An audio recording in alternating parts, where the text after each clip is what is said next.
He's working on it. There we go. Thank you very much. We appreciate the support from the Center for Performing Arts. Good morning and welcome to this opening session of our 2025 Fall Annual Town Meeting. It's being held as a hybrid, in person and remotely. We are here on Saturday, October 18th, 2025 at 8 a.m. Plymouth North High School, located on Aubrey Street. Town Clerk Kelly McKellarith has advised me that we now have a quorum of at least 108 elected town meeting members, and I therefore declare that a quorum being present, this Plymouth Fall Annual Town Meeting will come to order at 8:01 a.m.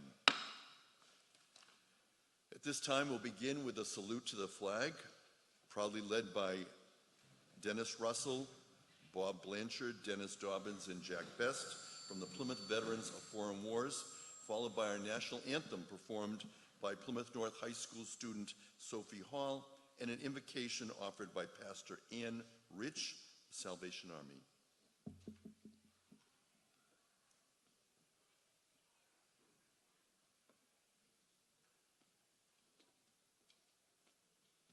Honor God, attention. Everyone is standing, and I will ask you to join me with the Pledge of Allegiance. Present. I pledge allegiance to the flag of the United States of America and to the republic for which it stands, one nation, under God, indivisible, with liberty and justice for all. Two. Order.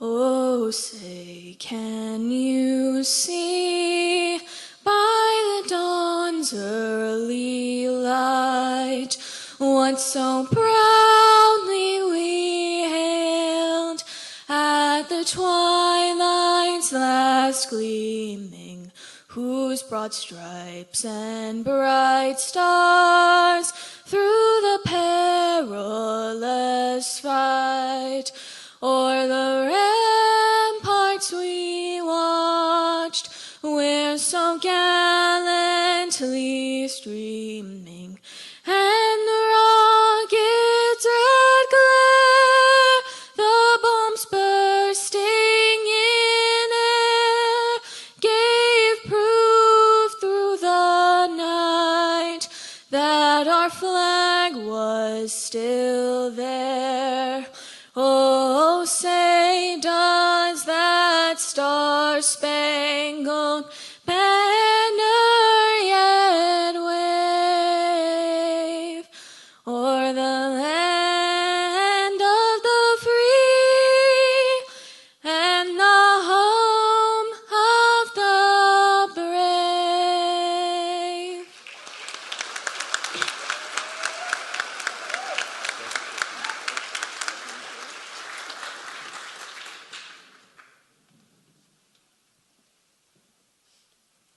Good morning.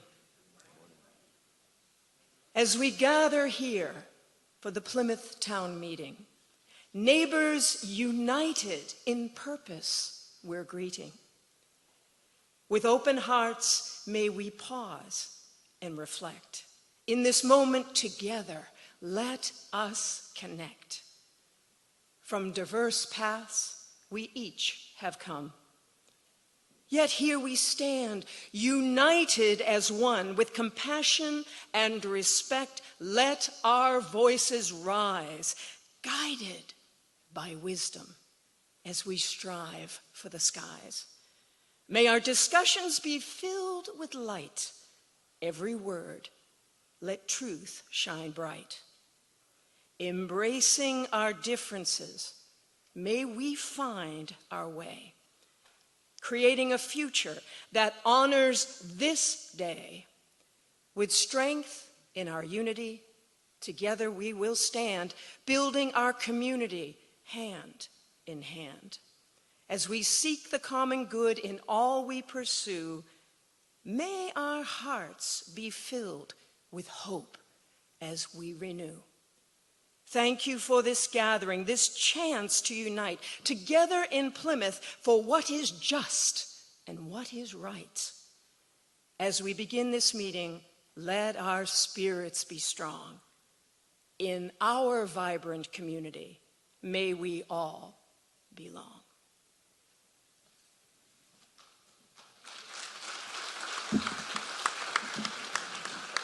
Thank you. Please be seated. If there are no objections at this time,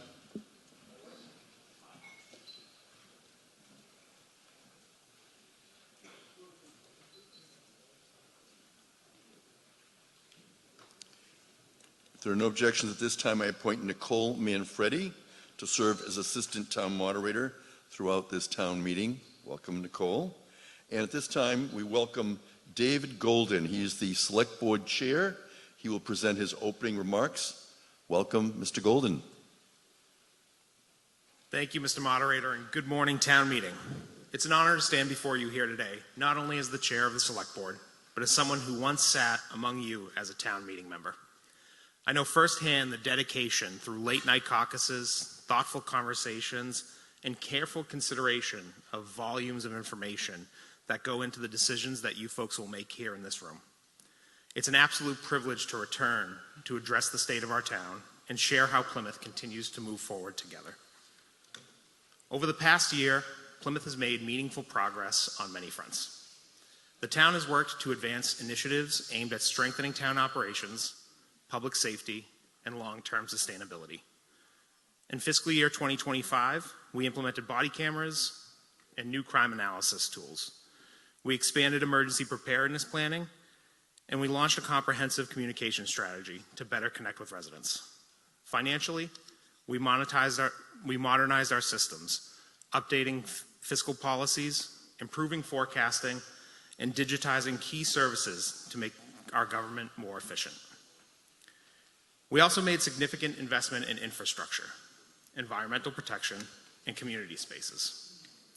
From the dredging and footbridge design of Jenny Pond to expanding EV charging infrastructure and plans for major recreation and facility upgrades. These efforts show our commitment to smart growth and long-term resiliency. We continue to pursue key property acquisitions, roadway improvements, and wastewater planning, all part of building a sustainable and vibrant future for Plymouth. Looking ahead, the Select Board's goals for fiscal year 2026 build on this foundation. We are focusing on strengthening financial stability through a 5-year forecasting model and improved management of trust funds. We are expanding communication with residents through a new outreach strategy, hot mic, and clearer public updates. Economic development remains a priority, from revitalizing downtown to redeveloping key landmarks in the community, all while streamlining the permitting process to support our local businesses. Infrastructure and environmental stewardship are also critical to our plan. Projects like the Route 80 Cemetery, Memorial Hall, and a comprehensive wastewater plan will move forward alongside green initiatives like a municipal solar program, EV expansion, tree planting, and open space preservation. Internally, we're modernizing our operations, supporting our workforce, and investing in historic preservation to keep Plymouth both efficient and true to its heritage. We're also focused on engaging our community. Over the last several months, the Select Board took our meetings on the road. We visited neighborhoods in South Plymouth, Cedarville, and Manomet to bring our government closer to the people that it serves. Hundreds of residents turned out over the course of these meetings, and those conversations led to real outcomes. The proposal that's before you today for a special account, which is designated to address the development impacts on former Chapter 61 land, the creation of a committee to review our earth bylaw, and quarterly testing on the Cedarville landfill. These actions show that when residents speak, their government listens and responds. Together, these efforts, past, present, and planned, demonstrate a simple truth. Plymouth is not standing still. We are investing in our people, protecting our environment, modernizing our government, and preparing our community for the challenges and opportunities ahead. Before closing, I want to extend a heartfelt thanks to the people who make this work possible. To Town Manager Derek Brindisi and his exceptional staff, thank you for your tireless efforts in keeping Plymouth running smoothly every single day. And in fact, I'd like to invite the Town Manager up to the podium We have a particular staff member who we'd like to recognize here today. Mr. Brindisi.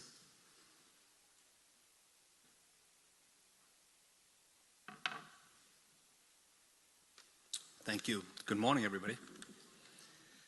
So I would like to take just a few minutes to call one individual to the podium, Mr. Lee Hartman. Please come forward.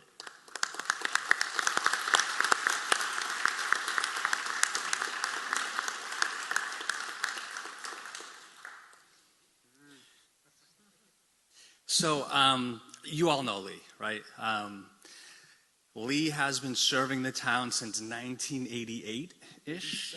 87, right? That's right, because Lee he had a one-year hiatus when he went to the private sector and came back. But Lee, especially the folks who've been in town meeting for all these years, really got to know Lee. So 37 years of service to this community. I want to say that's close to 80 town meetings you've attended. This is Lee's last town meeting. Lee's going to retire on December 5th. You've heard the rumors for years, but it's actually going to happen now. So we just wanted to take this time, Lee, and recognize you for everything you've done for this community. You started as a town planner. You were promoted to the planning director. I think you served at one point as the assistant town manager. And smartly, he got out of that role and went back to planning. But also, in this community's most trying times, when things were not stable at Town Hall, he was also the acting town manager. He stabilized this community during the transition, and I appreciate that.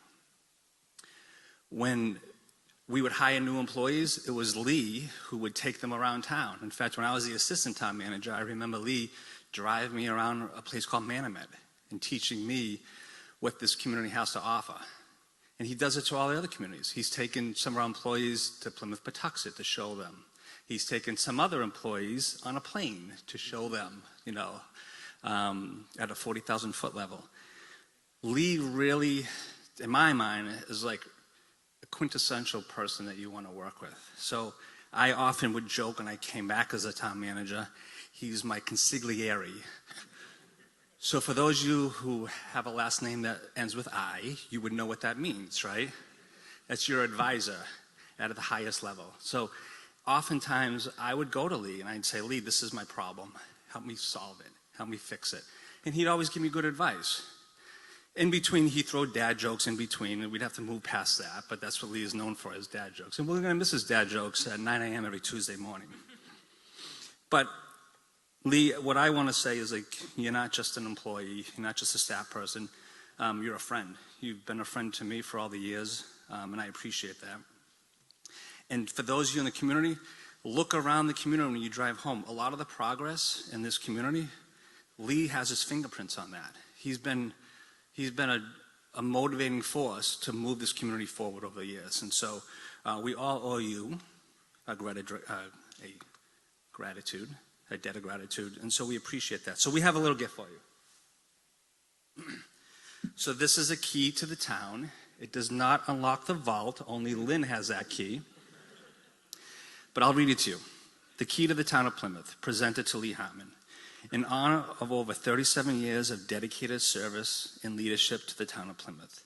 As Director of Planning and Development, Lee's leadership, vision, and guidance have left a lasting mark on our community.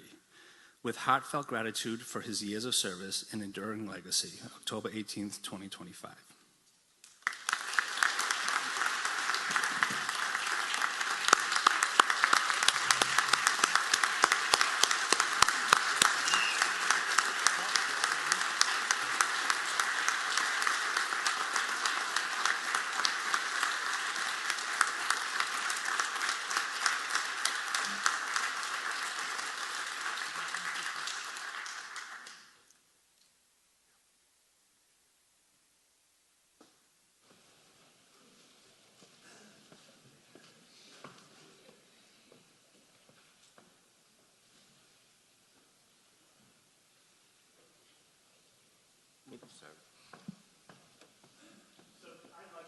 Town meeting, I'd like to thank town meeting, the select board, the planning board, all the different members I've worked with over the years. So it's really a team effort.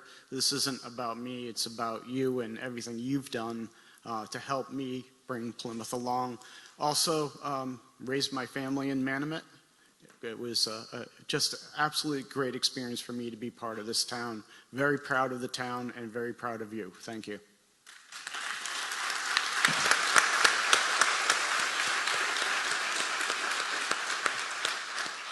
Lee, thank you for your many years of service. You'll be missed in Town Hall, here at Town Meeting, and across the community. And best of luck in your next chapter. I also want to thank my colleagues in the Select Board for your partnership, your hard work, and your shared dedication to doing what is right for the town. To our moderator, Mr. Trifletti, thank you in advance for guiding our discussions today with fairness and clarity. To the Advisory and Finance Committee, thank you for your diligence and thoughtful recommendations as you steward the town's resources and advise us on how best to organize our efforts. And finally, to each of you, the town meeting members, thank you for your service, your time, and your dedication to shaping the future of our community. It's a privilege to stand here today, proud of where Plymouth has been, confident in where we are going, and deeply grateful to serve alongside all of you. Best of luck in your deliberations, and while I hope for lively and thorough debate today, I think I speak for everyone I say, let's get it done in one day. Thank you. Thank you, David Golden. He is the chair of the Select Board. Also, thanks to Town Manager Derek Brindisi. Special thanks to Lee Hartman, Director of Planning and Development. This morning, we welcome Kathleen McKay, who will serve as Town Council throughout this session of Town Meeting. Welcome, Town Council McKay. And we'll be utilizing the electronic voting system and the V-Voter virtual platform. And Assistant Town Moderator Nicole Manfredi will now deliver her opening remarks and explain the electronic voting.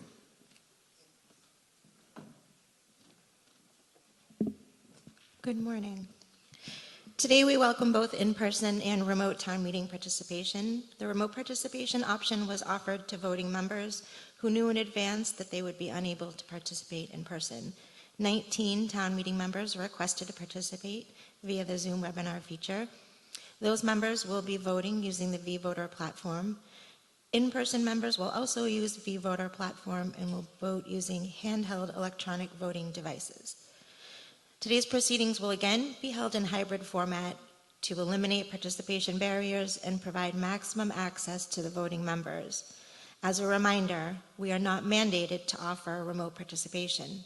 It is available to town meeting members who know in advance that they will be unable to participate in person.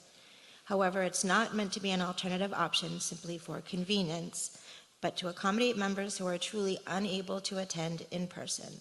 Please be mindful, in-person participation is best and expected. To be eligible for remote participation, you must have the proper technology to include Wi-Fi, computer, iPhones, iPads are not supported, and a basic understanding of computer browsers and related system technology. The deadline for remote participation enrollment was October 10th.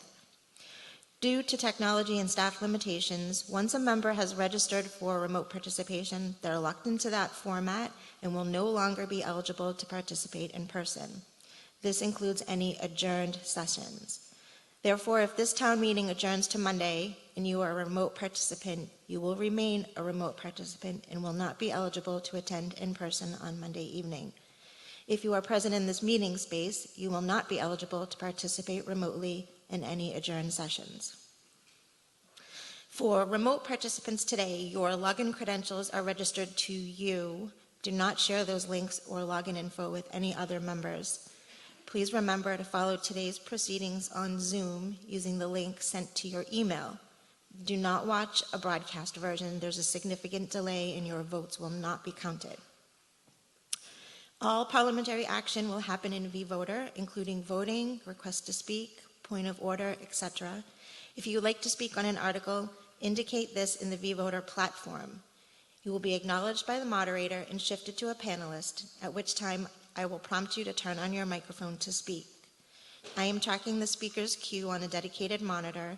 If you make a request, I assure you I will see it. However, the moderator makes every effort to ensure those who have not spoken yet are given the chance to do so first, so the order in the queue can be fluid. Remote members should message me using the Zoom chat feature with any voting concerns. Do not use the hand raise feature. You will not be recognized. Absolutely no substantive discussion of articles or amendments is allowed in the chat. If you notice that your vote did not register, you must notify me in the chat immediately. Due to fidelity concerns, votes will not be adjusted after the moderator has moved on to the next article. If at any time remote members need advanced tech assistance, today's help desk number is 508-830-6999, extension 124, and I will put that number in the chat for reference. For in-person members today, please take a moment to check that your device is turned on. If at any time you need assistance with your device, please raise your hand to be recognized immediately. Remember to refrain from casting your vote until the light turns green. Votes cast too early or late will not be recognized. If during the roll call you notice your vote was miscast or omitted, stand immediately to be noticed. Votes will not be modified once we have moved on to the next article.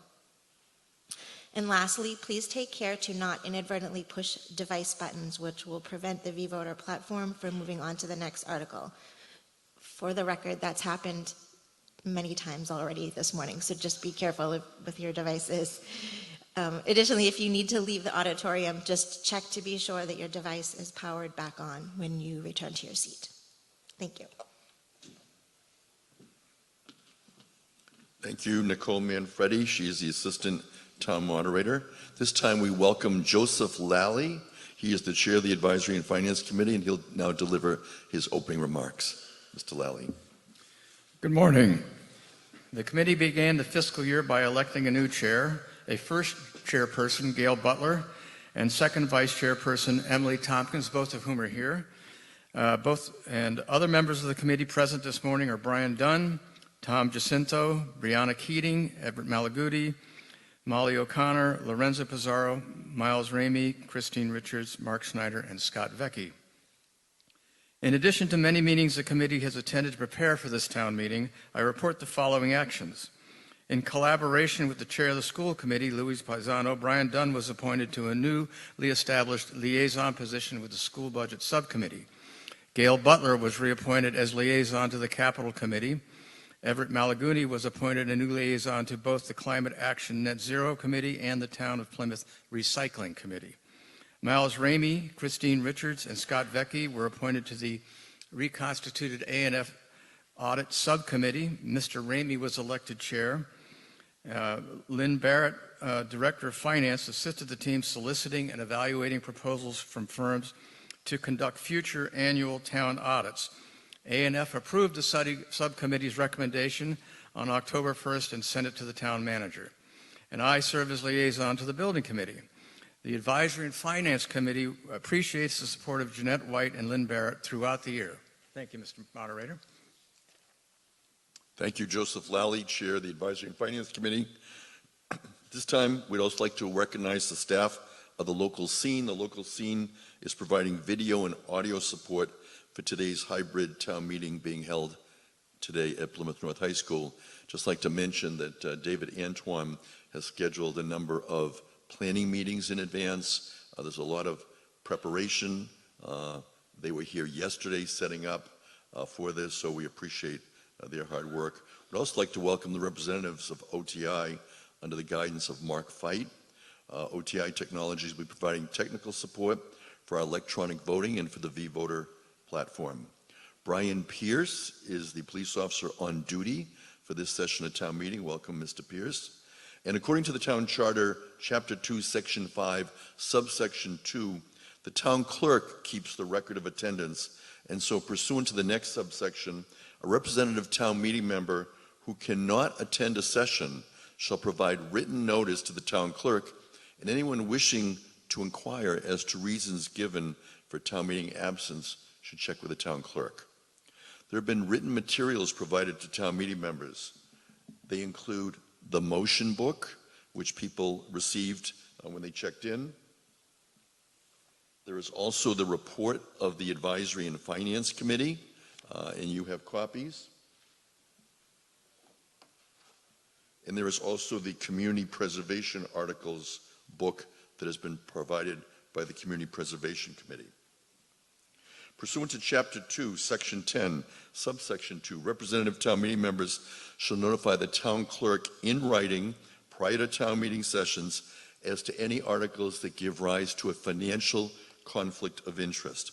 And town meeting members are also reminded that your handset keypad includes an option to abstain if needed. Any Plymouth resident and taxpayer may speak on any matter, and non-residents may participate with the consent of town meeting. Town meeting members are reminded that we do have a live cable audience, so we request that if you do wish to speak, raise your hand, and once you've been recognized, please come to the open microphones. Identify yourself by name, by precinct, or title, and if you're participating remotely, please use the V voter to notify us that you wish to speak. Town meeting members and officials are encouraged to identify yourselves each time you speak, since some members of the audience may tune in at different times. Now, the members of the Select Board are seated in the front center row. As you heard, the Advisory and Finance Committee are seated to our right, and town meeting members are seated in the front of the Center for Performing Arts, and the public is encouraged to sit behind town meeting members. Those of you who wish to present on an article, you're invited to come down front upon the reading of the article and sit in the front rows to our left.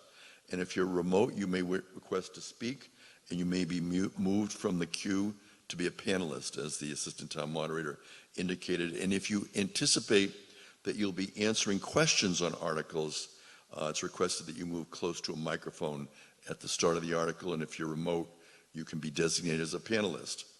And if you're called as a speaker on deck, we ask that you move to a microphone once your name has been announced. Some town meeting members did contact me in advance. You've been added to a speakers list.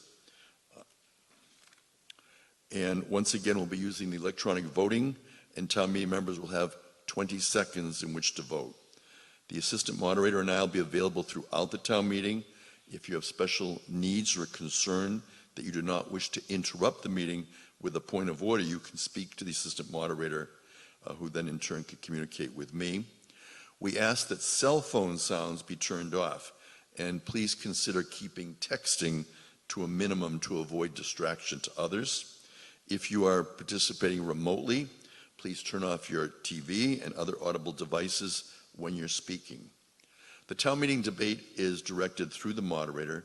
All main motions and amendments to main motions are to be in writing, and all procedural motions, whenever practical, are to be submitted in writing in advance. And as you can see from your motion book, I've received multiple motions in advance, and I've made multiple rulings on motions, and I want to thank everyone who worked in advance to prepare and work with me on these motions and these rulings.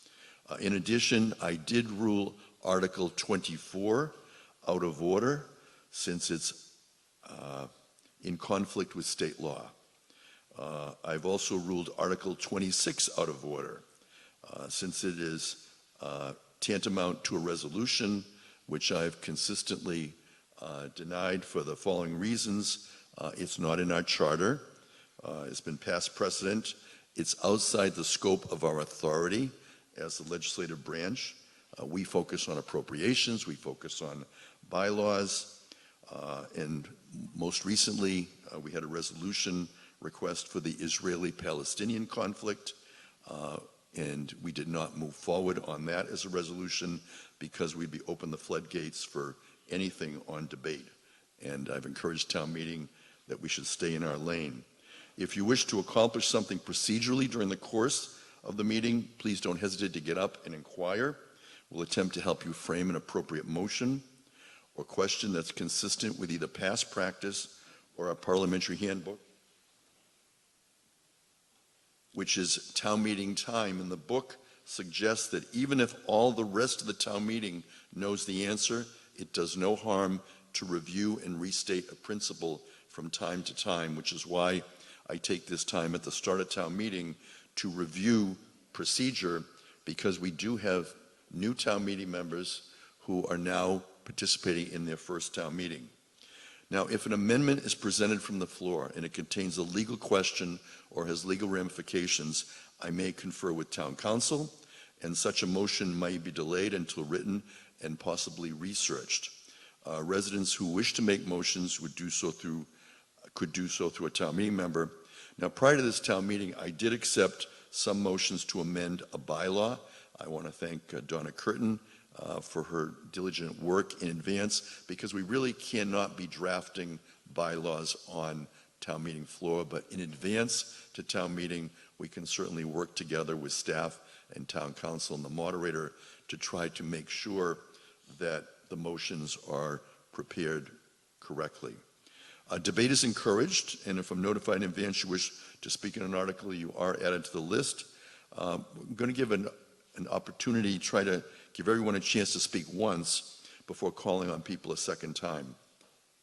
Formal petitioner presentations would be up to 15 minutes. All other speakers are 3 minutes, unless you're making a motion, 5 minutes. This time allotment includes question and answer exchanges, and town meeting members are reminded that while the moderator limits the scope of the debate, you limit the length of the debate. So if a town meeting member wishes to close debate, a member may move the previous question. It's not debatable. It requires a 2/3 vote. A town meeting member spoke to me this morning and said, after I get up and speak, I'd like to move to close debate. And I said, no, you can't do that. You're going to have to, if you make your remarks, wait for somebody else to move to close debate. As assistant moderator, Ms. Manfredi and I will be presiding throughout this town meeting. We don't intend to become directly involved in the substantive discussion. We'll be procedural facilitators to the legislative body. We'll attempt to be consistent and follow common sense. A motion to change the order requires a 2/3 vote. I do have a motion to change the order of Article 26. Again, I want to thank new town meeting member Sybil Holland for contacting me, working with me in advance as to the motions that she wishes to make in connection with Article 26. A town meeting member who votes on the prevailing side of a motion may later move to reconsider a motion. We are going to recess within 2 hours from the start of the meeting as provided in town charter, and the Plymouth North High School Boosters Club will be providing refreshments during our morning recess. A quorum is presumed, and so we'll reconvene 15 minutes after the morning recess, and we'll proceed in the warrant. Lunch will be served at approximately noon in the cafeteria, and the lunch recess will be 45 minutes. We'll return promptly from the lunch recess. The return of the warrant of the fall town meeting shows that it's properly been served. If there are no objections, we'll waive the reading of the constable's return of service of the warrant of the fall town meeting, and further, if there are no objections, we'll waive the reading of the warrant. Are there any other matters to come before the town meeting at this time? If not, we're going to begin with some procedural motions, and this is an opportunity also to begin working with your handsets and your V-voter. Mr. Lally moves that all sessions of this fall town meeting be commenced and conducted as a remote hybrid representative town meeting by means of the Zoom webinar and OTI virtual V-voter platforms. Any discussion on that procedural motion? If not, when the light goes on, you'll begin voting. The light is on. Town meeting members are now voting. They are using their handsets, and those who are remote are using the V-voter platform. And at the end of 20 seconds, we will have the vote.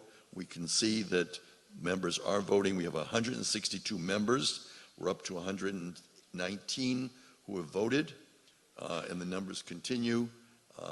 We are told at the end how many people have voted, and we'll complete the voting, and then I'll take a point of order. And it is, the voting has concluded. 129 yes, 2 no, 0 abstentions. It carries. We're scrolling through the precincts, and a point of order, please come forward. Can we have the mic turned on?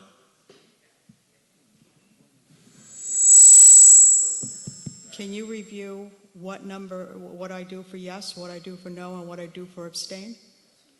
You didn't go over it. Nicole Manfredi. Yeah, you didn't review it before Okay. we started. Is it 1 yes? 1 yes, 2 no, 3 abstain. Thank you. You're welcome. Okay. And was your vote tabulated? And what is your vote? Yes.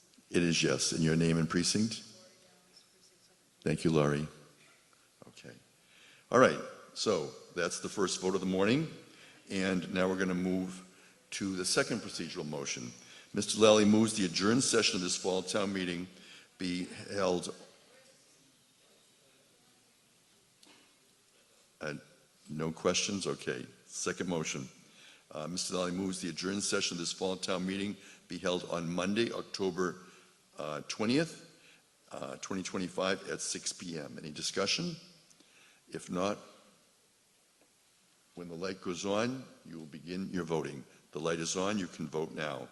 This is Plymouth's Fall Annual Town Meeting. It's coming to you live from Plymouth North High School on Saturday, October 18th. We began at 8 a.m. We had a quorum at 8:01 a.m. Town meeting members are now voting on procedural motions at the start of town meeting. And this is the second procedural motion. The voting has concluded. We now have the vote, and 138 members have voted. 136 say yes, no, one abstentions. The motion carries. And we will scroll through the precincts. We do have 18 precincts, and town meeting members and the public have an opportunity to see how the town meeting members have voted on these procedural motions. Sybil Holland, Precinct 8, moves to change the order of the articles to hear Article 26, Citizens Petition, before Article 4. It is a 2/3 vote to change the order. Sybil Holland, you care to be heard on your motion to change the order of the articles. This is a procedural motion. It is debatable. Welcome, Sybil Holland. Thank you, Mr. Moderator. Article 26 is a citizen's petition.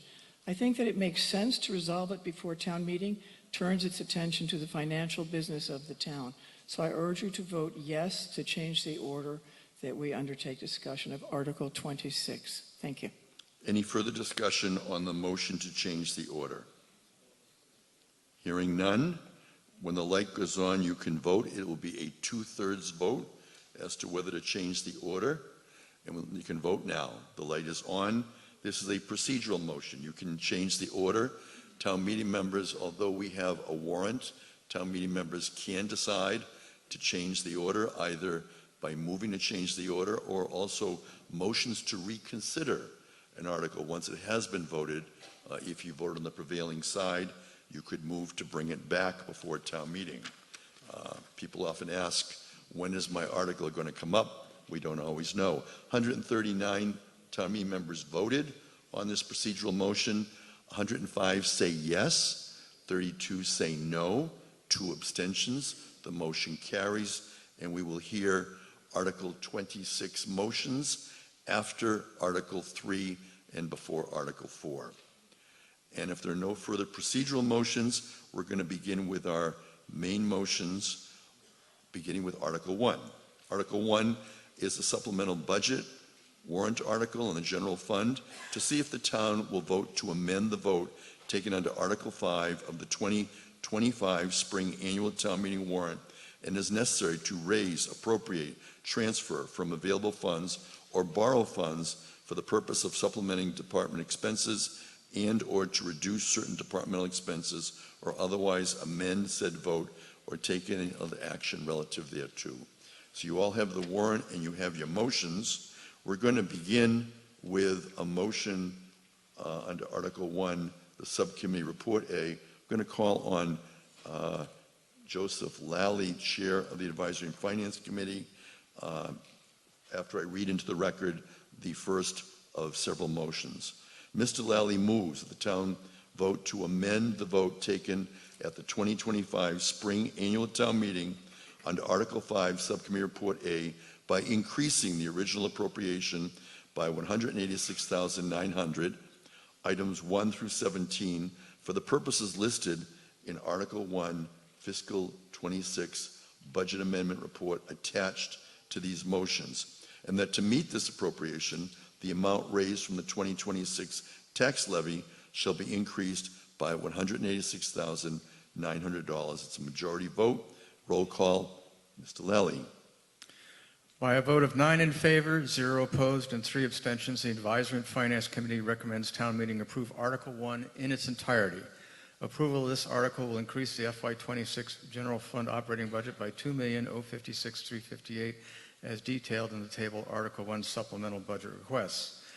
The committee noted continued efforts to lower postage costs, such as the ability to opt in to receive most tax and utility bills via email by signing up on the iCloud website. The committee also learned that the town has saved money by insourcing counsel for some areas of the law. The town will continue to hire outside legal counsel for specific specialty areas. Geraldine Williams, Precinct 8. Did you care to be heard? We're debating Article 1, Subcommittee Report A, main motion from the Advisory and Finance Committee. Geraldine Williams, welcome.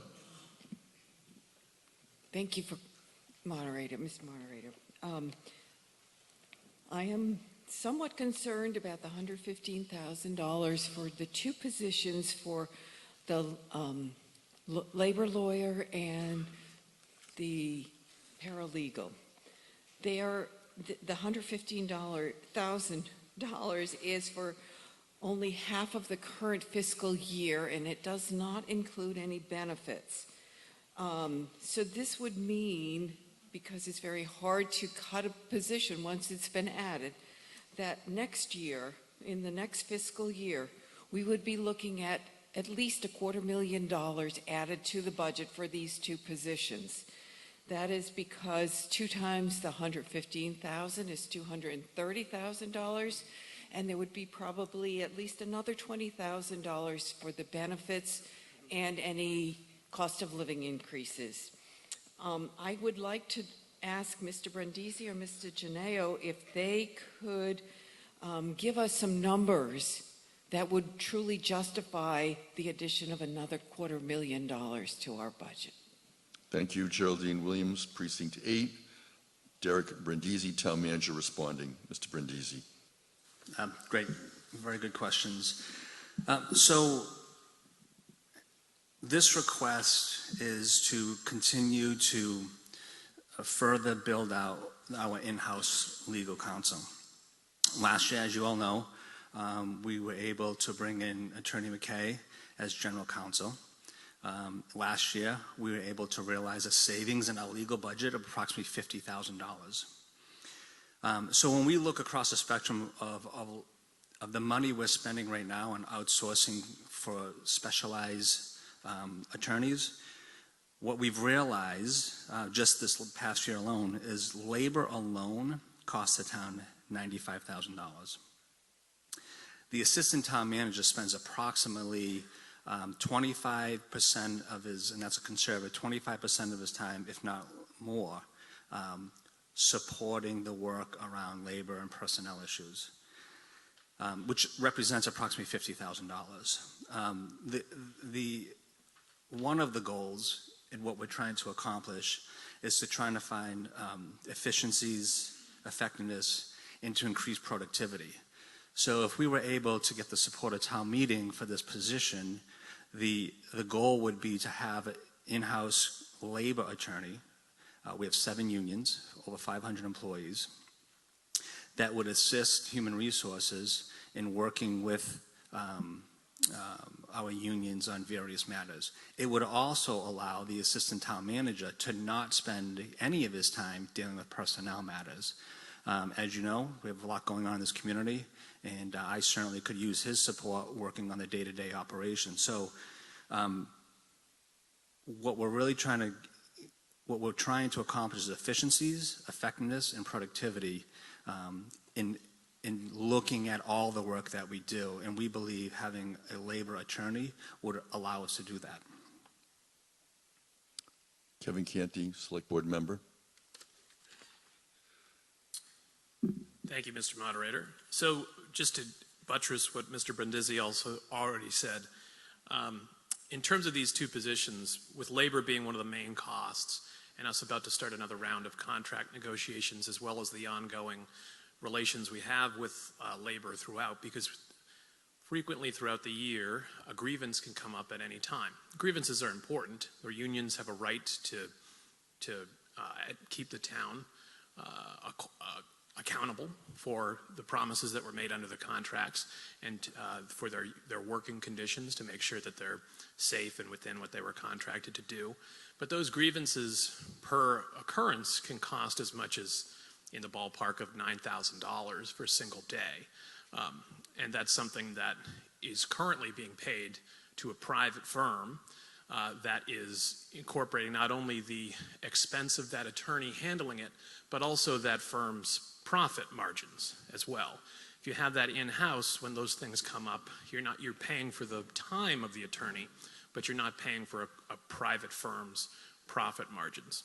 Further, adding the paralegal position, so paralegal is an experienced and educated legal administrative assistant, for lack of a clearer term.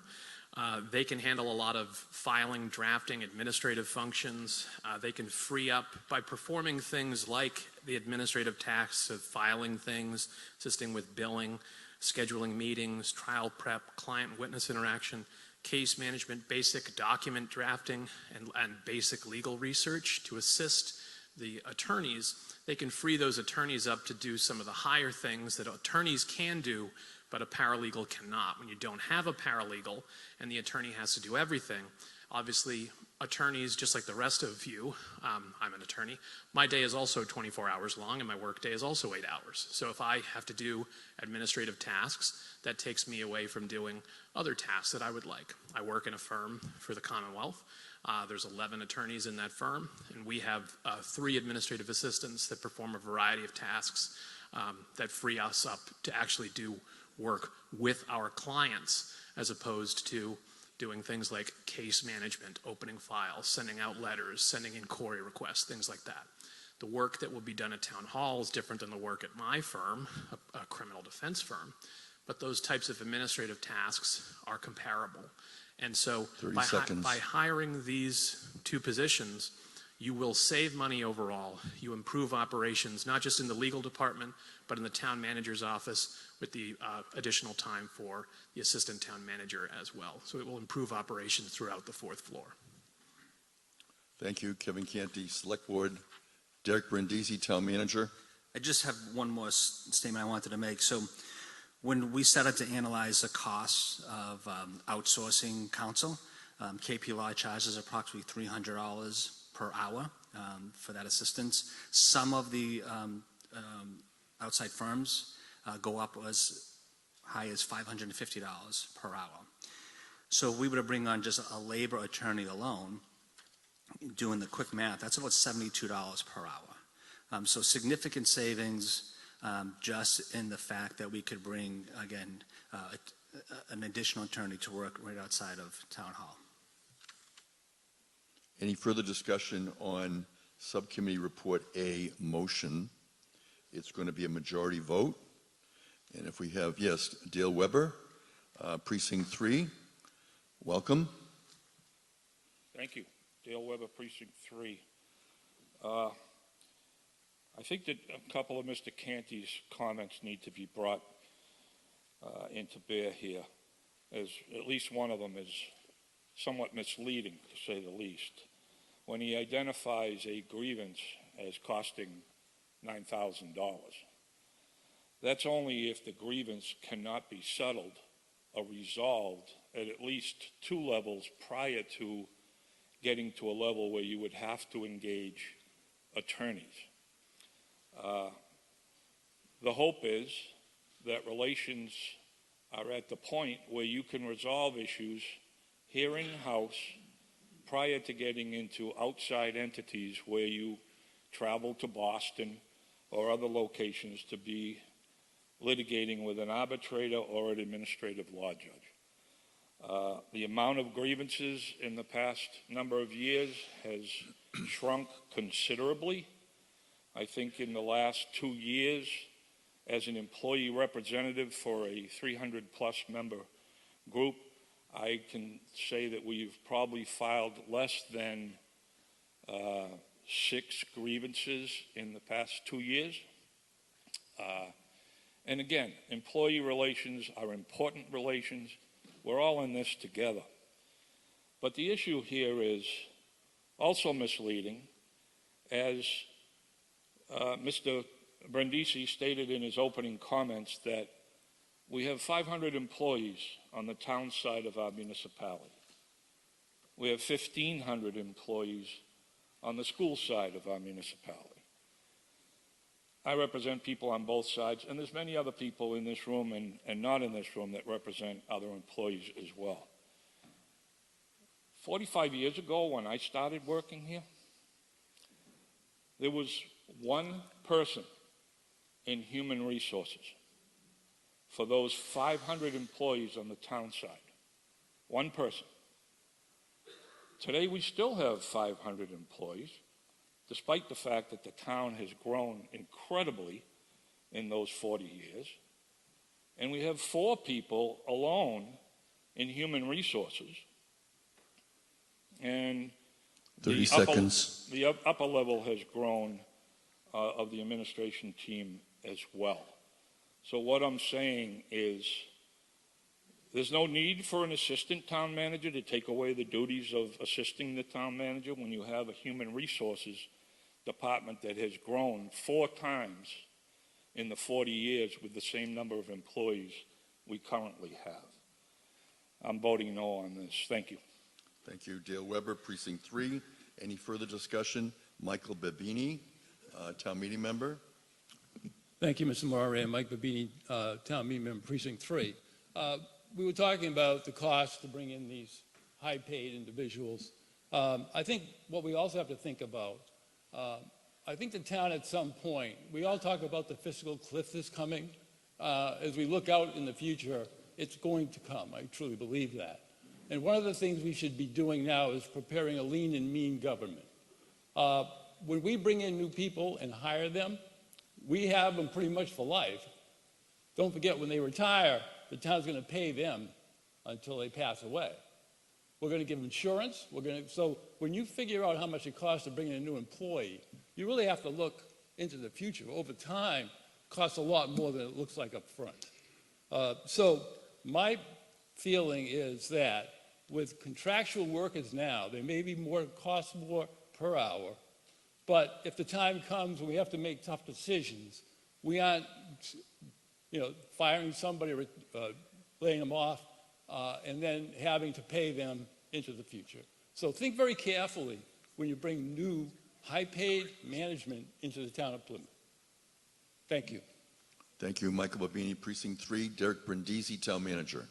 All good points, but I'd like to respond to the last 2 speakers. So although I could agree with Mr. Babini that we all strive for a lean and mean government operation, the personnel issues are not going away. They will never go away. We have 7 unions. And so we will be paying for personnel costs even during the fiscal cliff. So the question is, how do we want to pay for those personnel costs? $72 an hour to me sounds much better than $300 an hour. And to answer, to respond to Mr. Weber, we did an analysis just last night on the work that's ahead of us just with our unions. We looked over the last 18 months. We have 24 grievances that were filed. 17 of them came from the COBRA union. Mr. Weber says it's only 6. It's actually 17.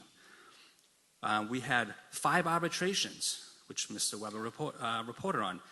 5 arbitrations, 4 of them was just completed. We still have 1 of them was just completed. 4 more are still in the queue at an approximate cost of $9,000 per arbitration. So unfortunately, we strive for labor management meetings. Labor management meetings allow us to mitigate grievances, mitigate the need to go to arbitration, but in some cases we fall short of having those meetings. If we had more labor management meetings, maybe we would never need a labor attorney, but it's difficult to convince some union heads to sit down with us to try to have those discussions.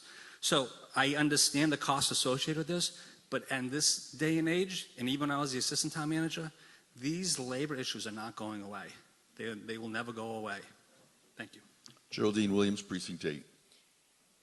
Mr. Moderator, I would like to propose an amendment to this line item. to reduce it by $50,000. That way we could hire the lawyer, but I don't see the need for both a lawyer and a paralegal that would be committed for the rest of whatever. And if we find that we need the paralegal, we can add them in next year. Thank you. I'll accept the motion. It's a motion to reduce the main motion under Article 1, Subcommittee Report A by $50,000. Further discussion on the motion. Kevin Canty, Select Board. So, just to be clear, like the paralegal would make both attorneys, both Kate McKay and the new labor attorney, significantly more effective in performing their roles and their responsibilities. They would free them up to do more of the things that an attorney and only an attorney can do for the benefit of the community. And I know there are a lot of day-to-day tasks that Attorney McKay is currently doing that she would be able to do much more effectively and for much lower costs if she had a paralegal. Because, as I said earlier, there's only so many hours in the day. So right now, if she had a paralegal, she would be able to do more work that KP Law and other private firms are having to do because she can't get to those activities because she needs to do things like file motions in court, do all the legal research for the matters that she covers, do all the document drafting, manage all the cases, including the ones that KP is doing. She has to keep track of those. Do all of the client and witness interaction and all the trial prep by herself. So if you have two attorneys, both of whom are doing all of that themselves, you're going to see a reduced overall savings by having hired just two attorneys with no support staff. No legal department of any size would only have attorneys and no dedicated support staff. And we are a massive community with a lot of issues that are going on that need to be addressed and can be best addressed by properly building a modest, still, given our overall needs, legal department that is built to effectively manage the affairs of the town. These issues are going to continue to persist. When we get over the fiscal cliff, I would imagine our legal expenses are not going to be reducible.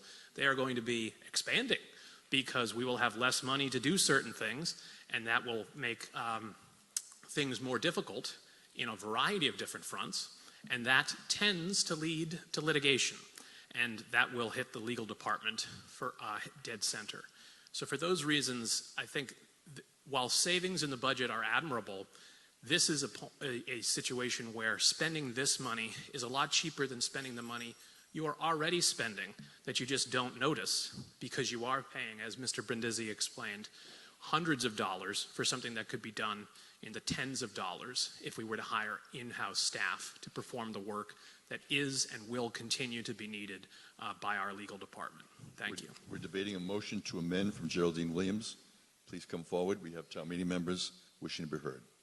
Hi, Harrison Quinn, Precinct 2. Mr. Moderator, I would like to speak about the lawyer. So if we're talking about the motion, I can wait until we get back to just the lawyer overall talk. Yeah, that's up to you. You have time in which to discuss. This is the motion to reduce by $50,000.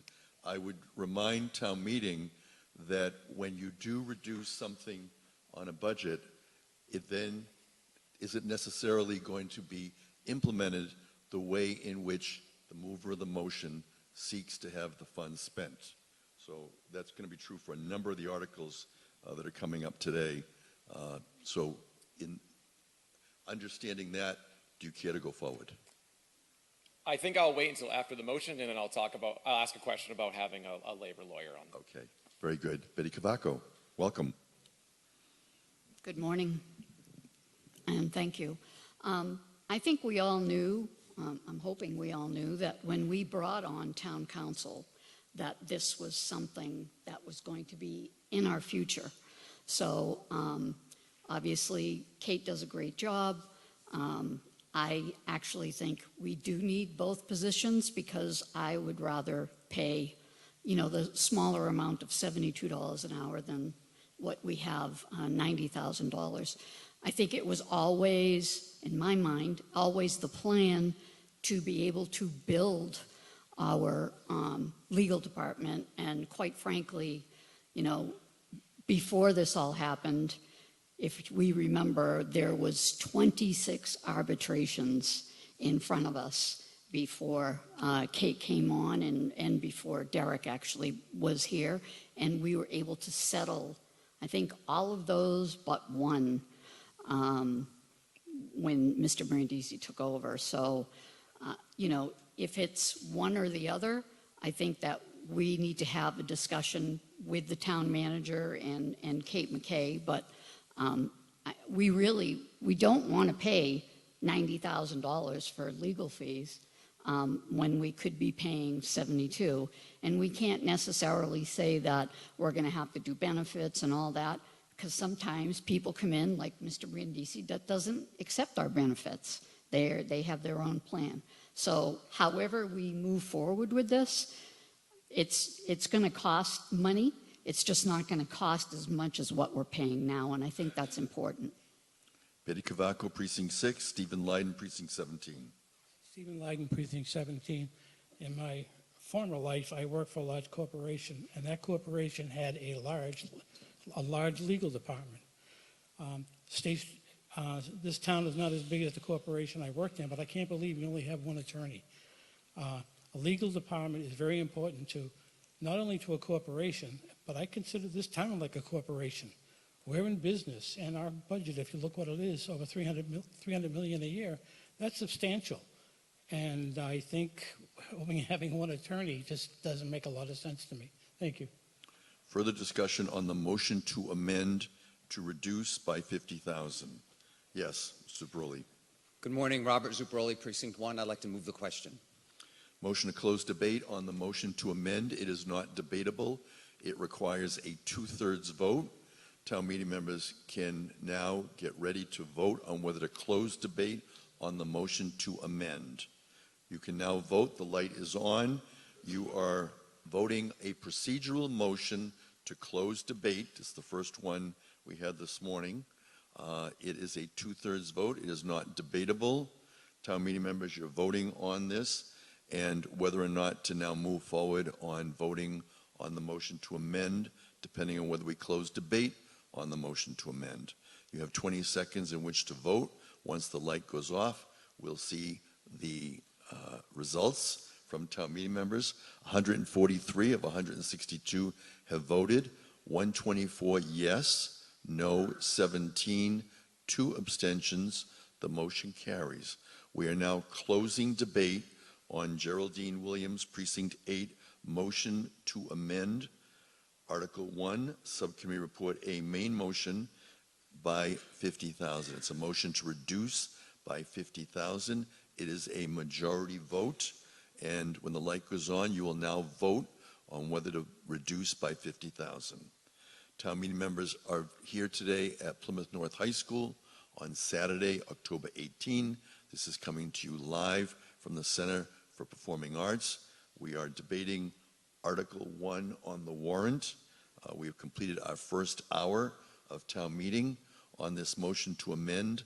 142 members have voted on the motion to amend out of 162. Now that the voting is completed, we will see the totals. And the totals are 39 say yes, 103 say no, 0 abstentions. The motion does not carry. Harrison Quinn, Precinct 2, further debate on the main motion under Subcommittee Report A, the main motion presented by the Finance Committee. Thank you, Mr. Moderator. Harrison Quinn, Precinct 2. I get when we look at that number, like $115,000 seems like a lot for many people, and could be a lot to spend. So I was hoping maybe you can kind of explain to us why this is so important. Having a labor lawyer is important in my mind, but all we're hearing is like, oh, they do grievances. But I'm sure they do a lot more than just grievances. Maybe even talk about day-to-day stuff so that we can really understand what we're voting on. And I would encourage town meeting, I guess I'm leaning yes towards this. I would encourage you, please don't be the type of people who complain taxes are too high, but then also services get cut. Like, we gotta always kind of balance that, so I'm hoping that we can explain a little bit here. You can tell me why this is so important. Hopefully we can try to convince people to vote for it. Thank you. Derek Brindisi, Town Manager, responding to Harrison Quinn, Precinct 2, or Kevin Canty, Select Board. Mr. Canty. So the attorney would do a variety of things. They would provide crucial advice on union-related matters, contract negotiations, drafting agreements, representing the town in arbitration, ensuring compliance with labor laws and regulations in day-to-day activities, proactively trying to prevent legal issues and grievances from coming up in the first place. They would also involve representing the town during the collective bargaining negotiations, and they'd be responsible for resolving any disputes that came up through that process. They would also give us legal counsel on a broad spectrum of labor laws, including the town's actions to comply with any relevant regulations and laws as they apply, drafting and reviewing employment policies and contracts for their legal compliance. When issues do come about, they would represent the town in court or before various administrative bodies like the Department of Labor Relations. They would also be able to offload some of the work that the assistant town manager is doing right now and take it onto themselves, freeing up the assistant town manager to do more of the things that are in his wheelhouse.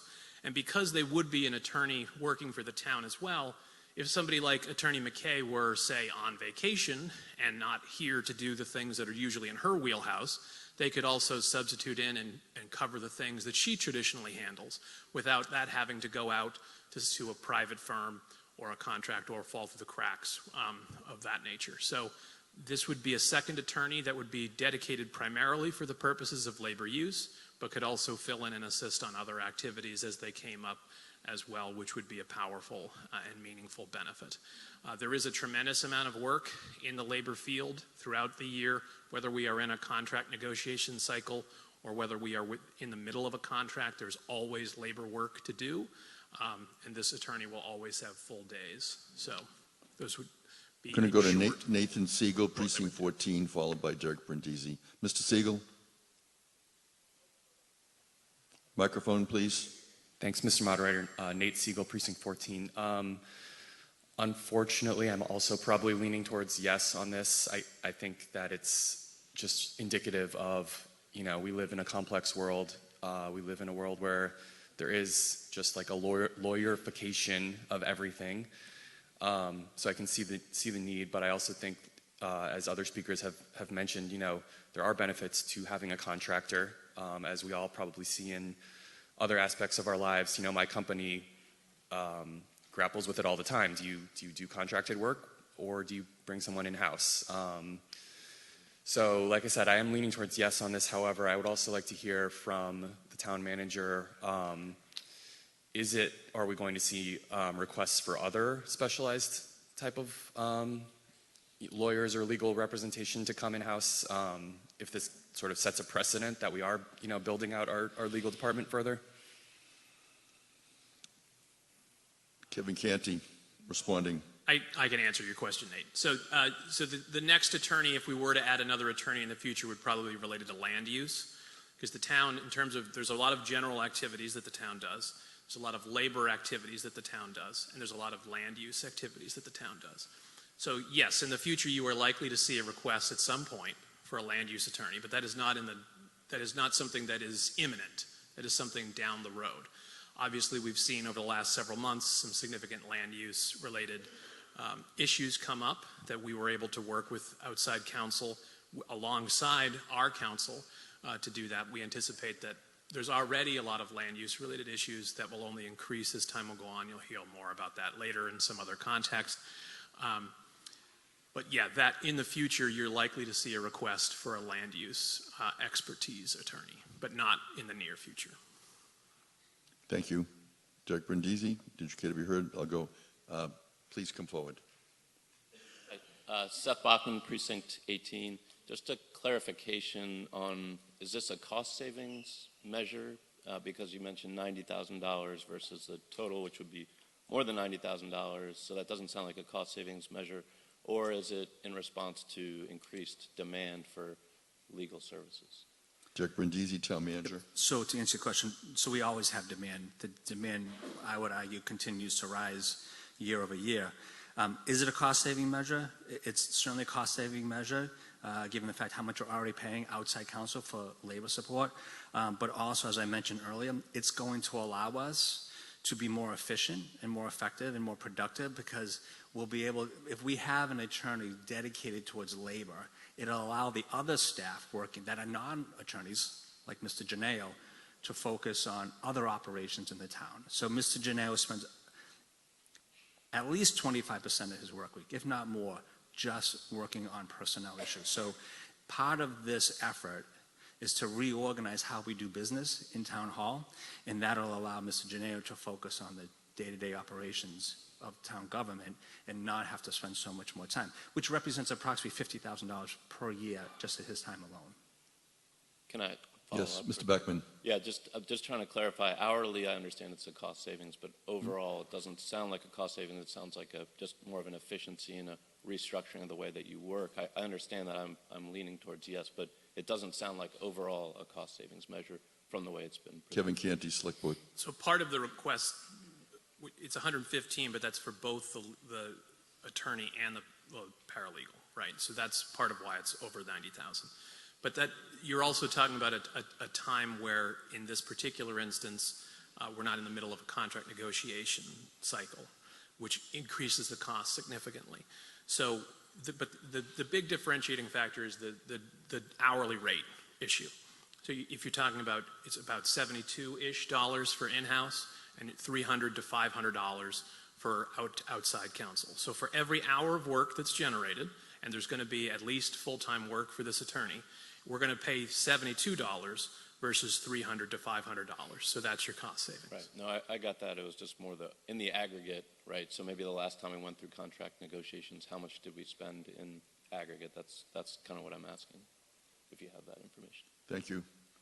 Albert Gennaro, Precinct 17. Get the microphone check, please. Mr. Moderator, yes, Al Thank Gennaro, you. Precinct 17. I would like to remind the body some years ago, one of the first things I had noticed, originally we didn't have in-house counsel. We were paying $200 an hour. And at the time, former chairperson Betty Cavaco was talking about hiring in-house counsel. It was kicked around. It was like quite controversial at the time. I had asked this body to transfer $1 at that time to send a message that this is the way we wanted to go. Now we see the savings, we see the versatility, we see that employees and others can approach to get legal advice. It's only going to get more technical, so I'm going to support this. I think this is reasonable. You can never get good legal advice, especially nowadays. Thank you. Further discussion on the main motion on Subcommittee Report A, Article 1. Donna Curtin. Good morning. Good morning. Thank you, Mr. Moderator. Donna Curtin, Precinct 3. So I have some qualms about this. I think this is a really interesting discussion that we're having.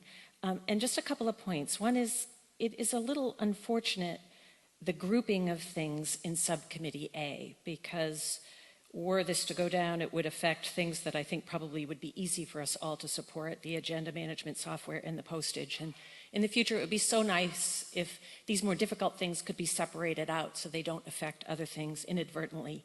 I'm actually leaning towards no on this, and I will tell you why. When we added town council, I certainly had no idea we were thinking of building an entire legal department for the town of Plymouth. I thought we were making a major step to bring in an in-house attorney. That was a big step for town meeting. There was a lot of discussion on it. It was generally supported. It went through, and it has seemed to be an effective thing.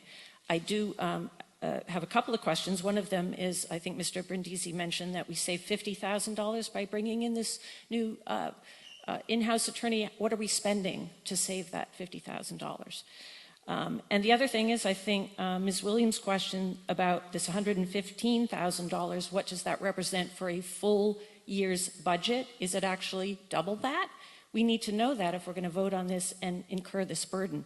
But the most concerning thing to me is that I think it might change the quality of actually how we engage with our employees to have an in-house labor attorney. I think it might do two things.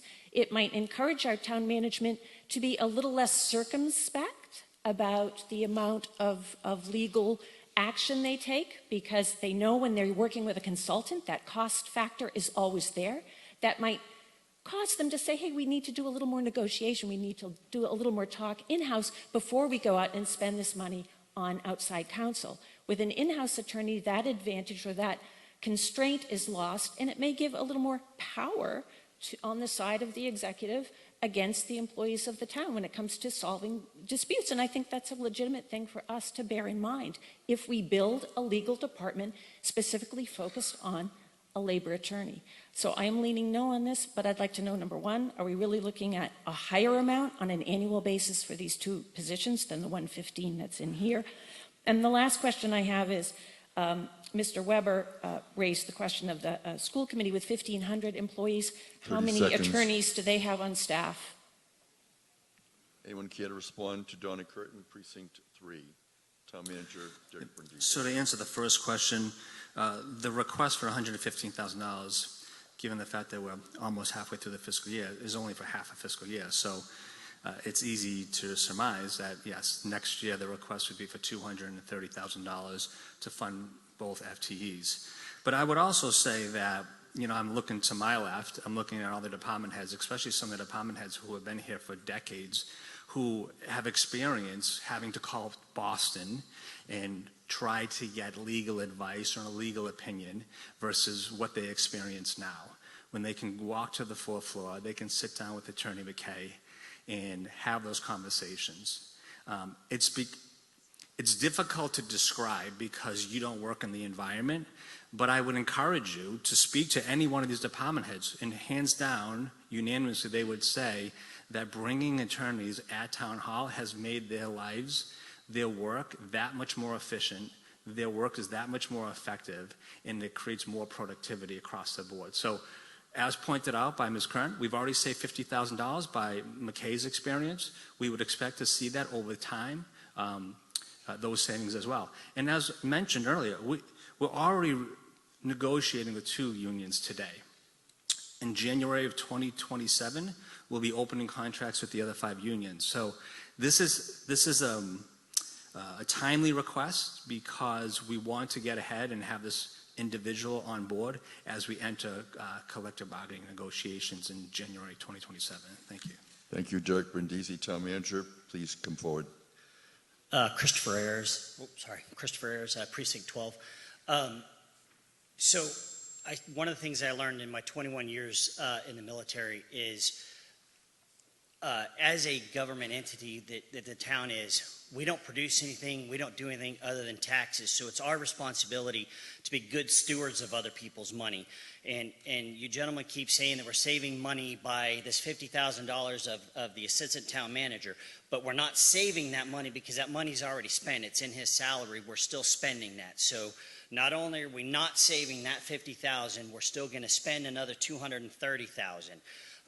One of the things that I have seen in the, since I moved out here after I retired 12 years ago, my property taxes have not gone down one time since I've lived out here. I don't see this town being good stewards of other people's money. This is a town where the vast majority of the town does not have city trash, does not have city sewer, does not have city water that a lot of other people that pay taxes get. Yes, we have a fantastic school system, but I don't think the town is doing a good job of being good stewards of other people's money. And I think that what you're asking for is us to just blindly say, yeah, you guys need an attorney. When you yourself are saying, hey, I think it's an efficiency thing, I think you need to do a better job of figuring out how to be efficient and then come and say, okay, we've done some studies, this is what we need. I don't think you need $230,000. Yeah, you're asking for $115,000 now, but it's just going to get more and more. And all you're going to do is keep asking for more money for these positions. And all it's going to do is continue to increase property taxes and ultimately cause it to where people that want to live in this town can't because they can't afford to live here. And realistically, it's a town where we're paying property taxes for services. I mean, honestly, most of the town doesn't have a lot of services that other towns get. So I personally think that we need to be better stewards of other people's money, which is all of our money. Thank you. Christopher Ayers is with Precinct 12. Catherine Holmes, Precinct 9. Welcome. Good morning, everybody. I'm going to make sure that I don't get hit in the face with this today. I think that this is all an incredible discussion, and I'm really excited that we're actually having it. It's good to see that we're actually really looking at the budget and making sure that we understand what the numbers are. With this specific article, or numbers, I have been a bit torn on it.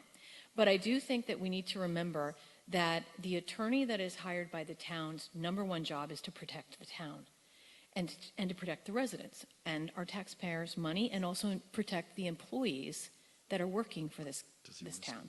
So I'm going to vote yes on this. But I also am a person that has stood before you many times and asked you to cut pieces out of the budget for resources, and to really think strong and hard on when we actually need a resource to be hired. Example of that was the HR representative that we turned down in a motion I put forward years ago, because it was going to end up costing us over a 10-year period, well into $1 million. So when you're looking at what a $50,000 resource for a paralegal costs, we also need to look at another line item that's right below that says that postage went up $60,000, an additional cost to just mail. So there are places in this budget that we can be cutting and be more efficient in. I don't think this is one of them. When a land attorney comes before us in the spring, I will most likely be voting that down if it does, because I think that we can get more expert legal counsel outside of what we hire. But for this one, I'm going to support it and say yes. And I question and ask you to go through these budget articles in more detail, like we are doing, and we're seeing more engagement in this. It's wicked exciting for me. But look at the things that we actually do need to cut. Thank you. Dr. Christopher Campbell. We're debating Article 1, Subcommittee Report A. We have a main motion from the Advisory and Finance Committee. Okay. Dr. Campbell. Good morning, everyone. Chris Campbell, Superintendent. Thank you for what you all do. The question regarding the amount of attorneys we have in-house. We do not have any attorneys in-house, but I can tell you that we do work with two distinct law firms, one for our labor and one for education. We budget approximately $175,000 annually for that. Sometimes we're under in some of that, and sometimes we're over. Betty Cavaco, Precinct 6. Thank you again. And this is one thing that I am also going to support. I mean, we really need to streamline the things that we're doing. And unfortunately, I don't want to say unfortunately, but this town is growing. I mean, we have over a $300 million budget. We have to stop acting like we're still the $20,000, town, 20,000 residents that we have in town. And there is a clear savings. And I think most people know that I have always been a strong proponent of, having in-house counsel. I think there's a lot of things that we need in-house, and I think there's reorganizations that we need to look at, as our former previous speaker said. We need to look at what we can streamline, what we can save in taxes, and have the biggest bang for our buck. And going against an attorney and a paralegal really isn't where we want to be. We want to be able to streamline those services and not have it outside of our realm. So I am going to support yes on these two positions, and I suggest that folks that are representing our constituents do the same thing. Further discussion on the main motion? If not, we're going to be going to a vote on the main motion for Subcommittee Report A. And I don't see anybody else, so let's go to the vote. When the light goes on, you can vote now. You're voting for the main motion under Article 1, Subcommittee Report A. It is a majority vote. Town meeting members have been deliberating and debating for quite some time on this first motion under Article 1. Following this, we will continue with the other motions that have been presented by the Advisory and Finance Committee. 142 have voted. The light is off. We will see the totals coming forward. 108 say yes, 34 no, 1 abstentions. The motion carries, and we will scroll through the precincts to see how your town meeting members voted. And while we're doing that, we're going to look at the motion under Article 1, Subcommittee Report B. Mr. Lally moves the town vote to amend the vote taken at the 2025 Spring Annual Town Meeting under Article 5, Subcommittee Report B by increasing the original appropriation by $22,371, items 18 to 32, for the purposes listed in Article 1, Fiscal 26 Budget Amendments Report attached to these motions, and that to meet this appropriation, $5,750 shall be transferred from the Fire Prevention Revolving Fund, and the amount raised from the 2026 tax levy shall be increased by $16,621. It's a majority vote. Mr. Lally, on your motion. As a reminder, the Advisory and Finance Committee approved Article 1 in its entirety unanimously. Thank you. Further discussion on Subcommittee Report B, main motion? If not, we'll go to the vote. When the light goes on, you'll have an opportunity to vote. Since it is a roll call, you're voting now. You're voting on Subcommittee Report B, main motion. It's a majority vote. Town meeting will continue to go through the warrant. Following this, we will go to Subcommittee Report C.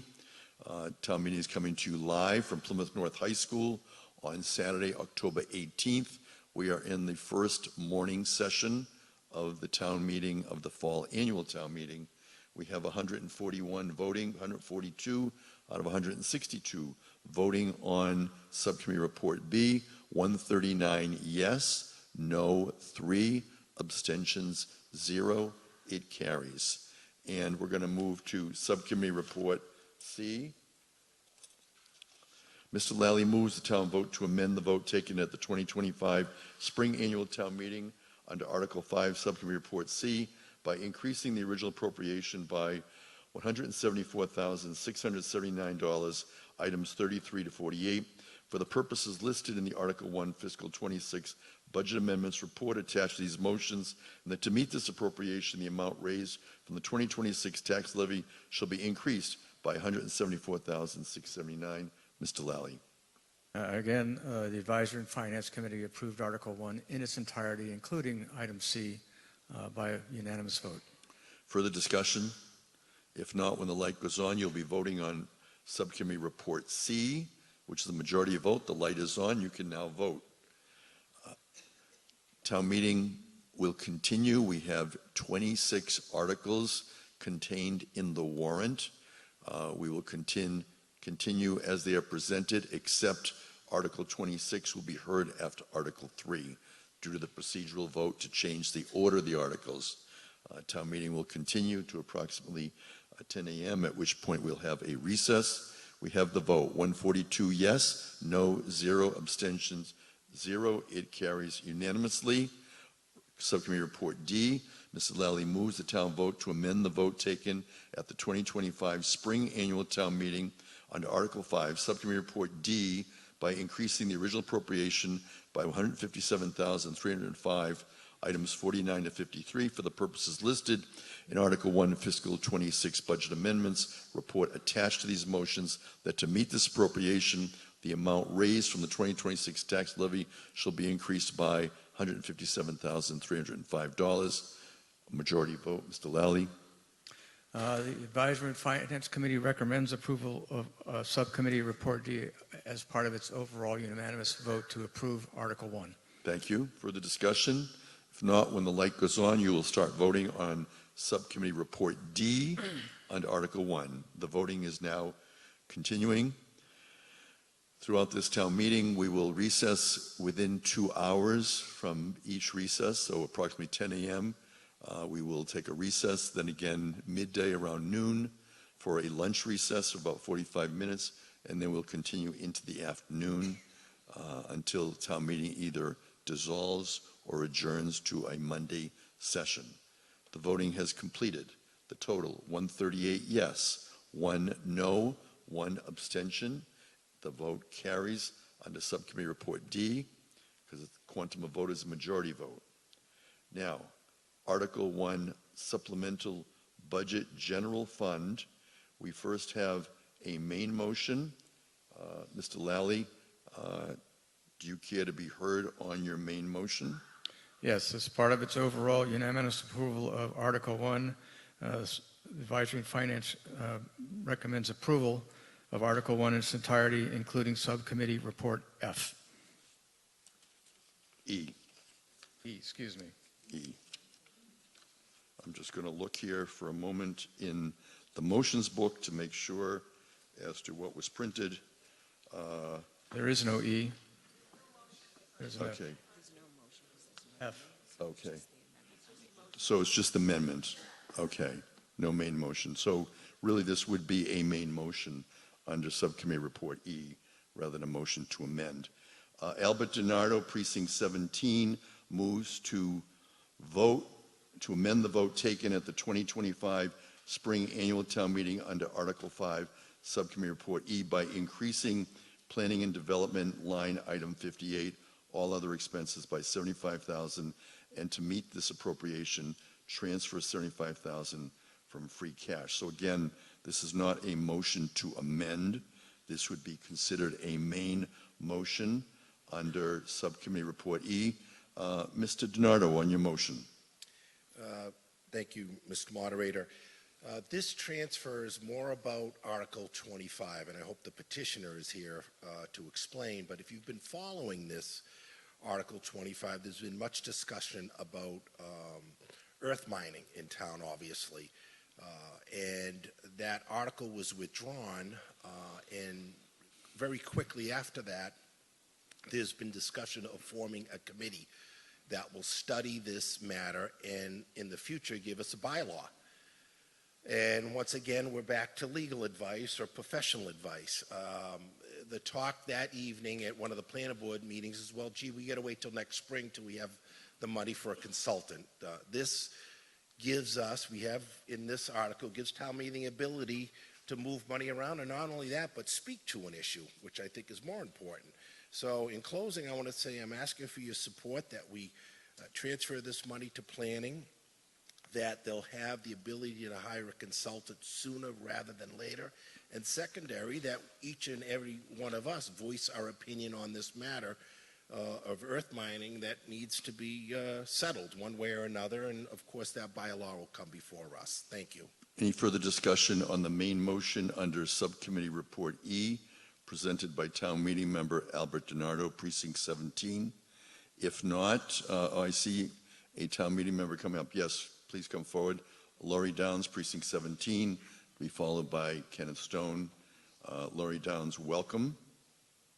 Hello.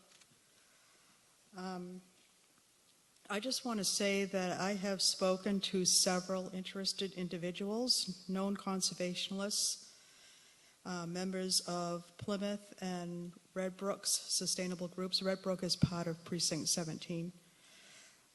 In talking to them, I laid out the risks that after receiving RFPs, it may turn out that the $75,000 is not adequate, and that generally town meeting doesn't respond well to asks for additional funds. But despite these statements, these people repeatedly responded that they really feel it is more important to get this process started immediately, and that the $75,000 sets parameters, and that they want me to support this. I've always promised that I represent the people, and the people who have contacted me have urged me to support this motion. Kenneth Stone, followed by Brendan. Yeah, I'm going to support this motion. In conversations in the past with the planning board, they talked about the idea that this process of looking at the sand and gravel committee and the bylaw would need to begin in earnest once a committee was formed. I believe that's true. We need to do this, and we need to do it quickly. We need to take it as an earnest problem. Therefore, I don't think we should wait until 6 months from now to fund it, and then more months to hire, and then more months to actually get the feedback. We can begin doing this in earnest today. I also believe that initially the suggestion, and Mr. Bulletin can clarify that, for the amount was actually less, a bit less than this, so I think it would cover this well, and I think this is probably one of the most impactful things that this town meeting can do. Sand and gravel is potentially a great problem in this community in terms of removal, and we need to take it on and deal with it effectively and as quickly as possible. Kenneth Stones, Precinct 18. Brendan Brady, Precinct 10, followed by Stephen Bulletin, Chair, Planning Board. Thank you, Mr. Moderator. I just appreciate a comment from Ms. Barrett on the funding choice that Mr. Donato requests. Is free cash appropriate for this? Lynn Barrett is the Director of Finance. A question posed from Brendan Brady, Precinct 10. We're debating Article 1, Subcommittee Report E, motion. Free cash can be used for any purpose, so it's an appropriate use. Primarily, the town has always used free cash on non-recurring items. So with this being consultant work for a specific project, it's not like something that would be built into the budget. So I think it is appropriate. Lynn Barrett's the Director of Finance. Steve Bulletin, Chair of the Planning Board, followed by David Peck. Mr. Bulletin. Thank you, Mr. Moderator. Good morning, town meeting. Responding to Mr. Stone's question regarding the funding. At present, we have a committee that is being formed. People hopefully have seen the announcements that have been put out calling for people to apply for the committee, and appointments will be made in the forthcoming months by the 3 appointing bodies that will be doing that. That committee will be responsible for first determining the scope of a consultancy. So until we actually have a scope, we don't really know what the cost will be. We have put out some feelers to those types of entities, the consultants who normally do this type of work, and given them a rough overall idea as to what has been requested by the town, by members of the town, by members of various groups and committees who've put in their ideas as to what they would like to see. And I can say that the number 75,000 is significantly less than the initial estimates. That being said, there is nothing wrong with starting off by saying, let's appropriate a certain amount. An amount of 75,000 certainly would be adequate to do at least a significant phase of the committee's work, most notably the gathering and coordination of data, as well as the review of some of the legal aspects and best practices from other communities. So we could certainly do that work going forward, and based upon that, when we're ready to draft a bylaw, appropriate more funds for that type of legal review and technical review. So will $75,000 do everything? I don't know the answer to that until we have a scope. Probably not, but that doesn't mean that we have to simply do everything all at once. We've been urged to do this in as quickly a fashion as possible, so this would certainly be a good start towards that. David Peck, Precinct 4. Yes, a procedural? Motion to close debate. It is not debatable. We will take the procedural motion first. Town meeting members are being asked whether to close debate on the main motion under Subcommittee Report E presented by Albert Donato, Precinct 17, to appropriate $75,000. You're now voting on the procedural motion as to whether to close debate. The light is on. It's a 2/3 vote on whether to close debate on the motion before town meeting. It is not debatable. Town meeting members are voting. This is the town meeting has the right to limit the amount of the debate on a particular motion, and this is a procedural vote to do that. It is a motion to close debate, and the voting has concluded, and town meeting has voted. 105 say yes, 41 say no, 1 abstention. The motion carries. Debate is ended on Mr. Donato's motion under Subcommittee Report E. His motion will be a majority vote, and as we scroll through the precincts, we see more than 2/3 have voted to close debate, and now when the light goes on, you will now be voting on the motion under Subcommittee Report E. It is a main motion, and the light is on. You can now vote on Albert Donato, Precinct 17's motion to appropriate the $75,000 on Subcommittee Report E. It's a majority vote. Town meeting is continuing through the warrant and will continue following this to go to the next item. Town meeting members now, we have 147 town meeting members voting out of 162. And the total is 134 yes, no 12, 1 abstentions. The motion carries for Subcommittee Report E. And while we scroll through the precincts, we will now go to Subcommittee Report F. Mr. Lally moves the town vote to amend the vote taken at the 2025 Spring Annual Town Meeting under Article 5, Subcommittee Report F, by increasing the original appropriation by $1,515,103, items 61 to 64, for the purposes listed in Article 1, Fiscal 26 Budget Amendments Report attached to these motions, and that to meet this appropriation, the amount raised from the 2026 tax levy shall be increased by $1,515,103. Mr. Lally. The Advisory and Finance Committee recommends approval of Subcommittee Report F as part of its overall approval unanimously of Article 1. Further discussion? Hearing none, when the light goes on, you can begin voting. You're voting on Subcommittee Report F. It's a majority vote.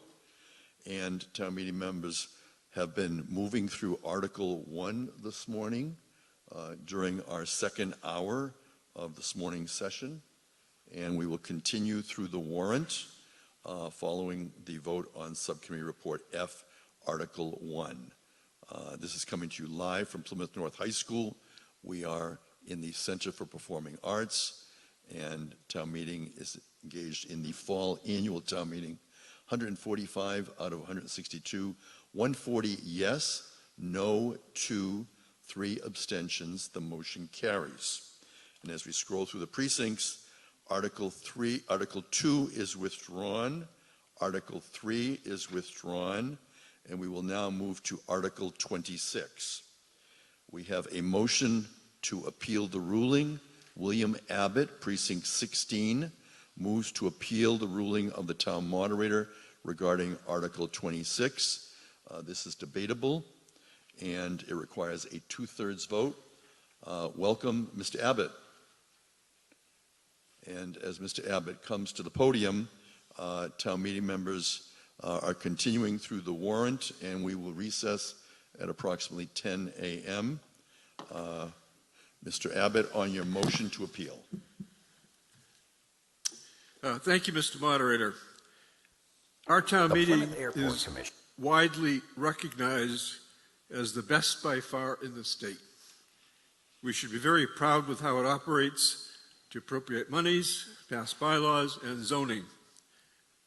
But for 30 years, we've been deprived of being able to act on resolutions and non-binding votes that do not involve these functions, but rather express the view of the people of Plymouth through their elected representatives.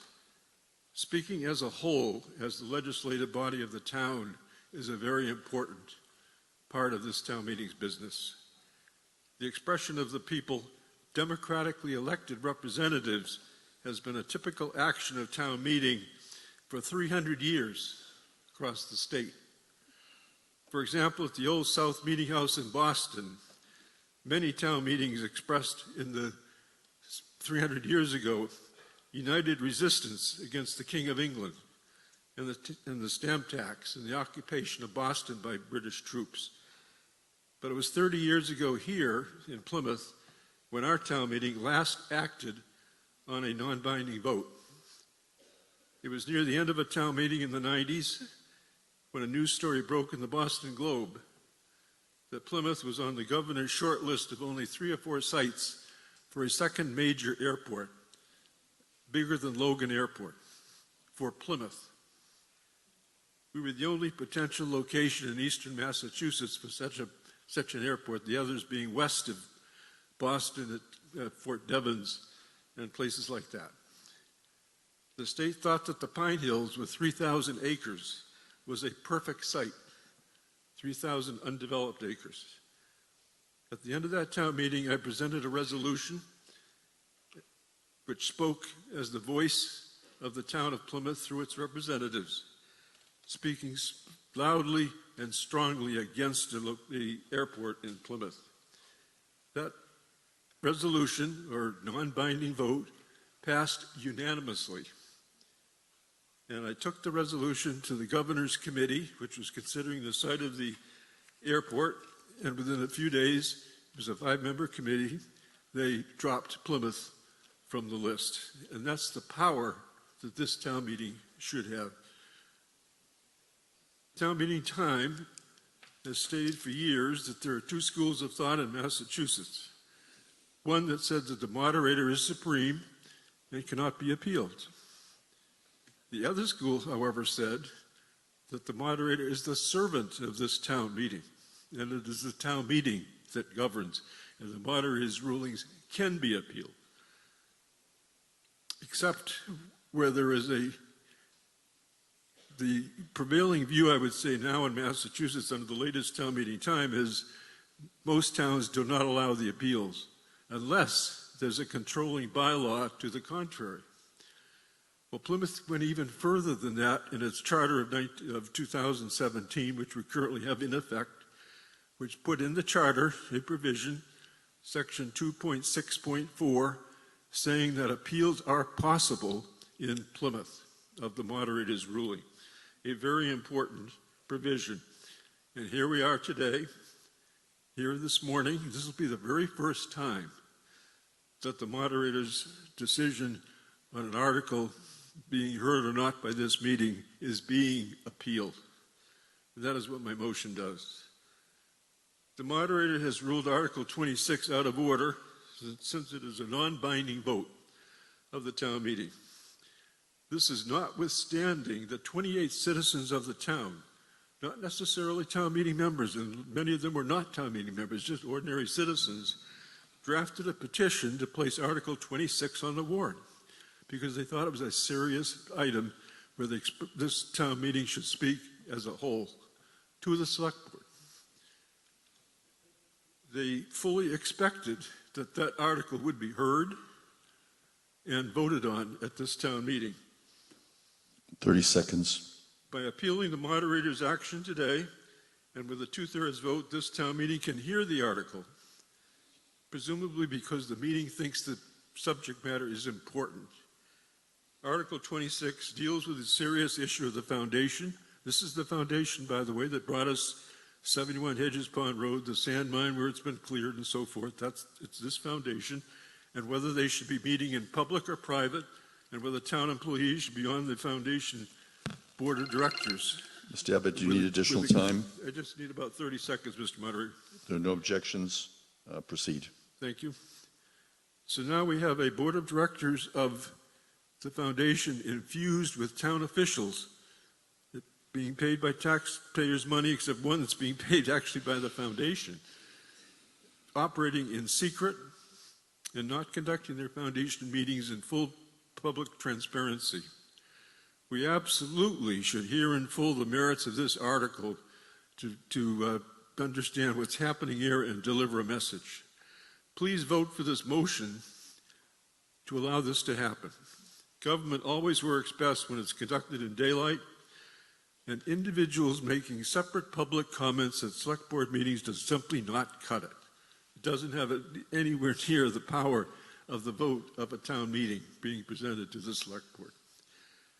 This meeting should hear these arguments and decide whether to approve the article, thereby speaking as a Plymouth legislature to send a powerful message to the select board. Thank you. Richard Cirque, Precinct 2, followed by Albert Donardo, Precinct 17. Mr. Cirque. I certainly respect the opinion of Mr. Abbott for the reasons that he stated, but I don't agree with him with respect to this matter. I think, as the moderator indicated, it's important that we stay within our lanes as to what town meeting does. Town meeting addresses issues of bylaws and appropriations and other matters that are on the warrant. We are not in the business of opining on other matters in a non-binding nature. And secondly, there are alternatives that are available on a weekly basis for people to urge the select board to do or not to do certain things. One of those alternatives is to speak during public comment at the select board meetings. Another alternative is to write a letter to the Plymouth Independent. There is no shortage of alternatives to express to the select board what you feel they should or should not do. I urge the board, I urge town meeting not to depart from precedent by allowing non-binding resolutions to be voted on by town meeting. Albert Gennardo, Precinct 17, followed by Stephen Leyden, Precinct 17. Mr. Gennardo. Mr. Moderator, I'm supporting this. I've served under many, many moderators, and I've seen many resolutions have a lot of power. It was President Roosevelt, Theodore Roosevelt, that said, walk quietly but carry a big stick. And that's what we are in this body. Town meeting has a lot of authority, and we can cause a lot of harm. That's why it takes 2 weeks for us to meet, so we can think about the passions of the moment and weigh it. What does it really mean? We have eventually the authority to change that urge to shall. We could draft a bylaw at some point. So right now, I think it's important. This ties into that transfer you just supported, and I thank you for that. But this dovetails to that very issue, and let's urge the board and others to change this. And in the future, it could be shall. Thank you. Stephen Leyden, Precinct 17. George McKay, Precinct 8. Mr. Leyden. Yes, I agree with Mr. Cirque. There are bylaws or other means to bring this before the public. Right now, I don't feel comfortable voting on this because I don't think the majority of the residents of Plymouth know what the foundation is, what they do, how they were formed, or anything else. So I don't think that town meeting has the representing the residents because they don't understand. I think a lot of what brought this on was 71 Hedges Pond Road. I think that's what a lot of people see. It's the only thing that they see that, and they see red when they hear the foundation because they're involved. So I don't think there's enough positive or real information for us to vote on this. Thank you. George McKay, Precinct 8, followed by Pat Edelman, Precinct 12. Mr. McKay, on the motion to appeal the ruling.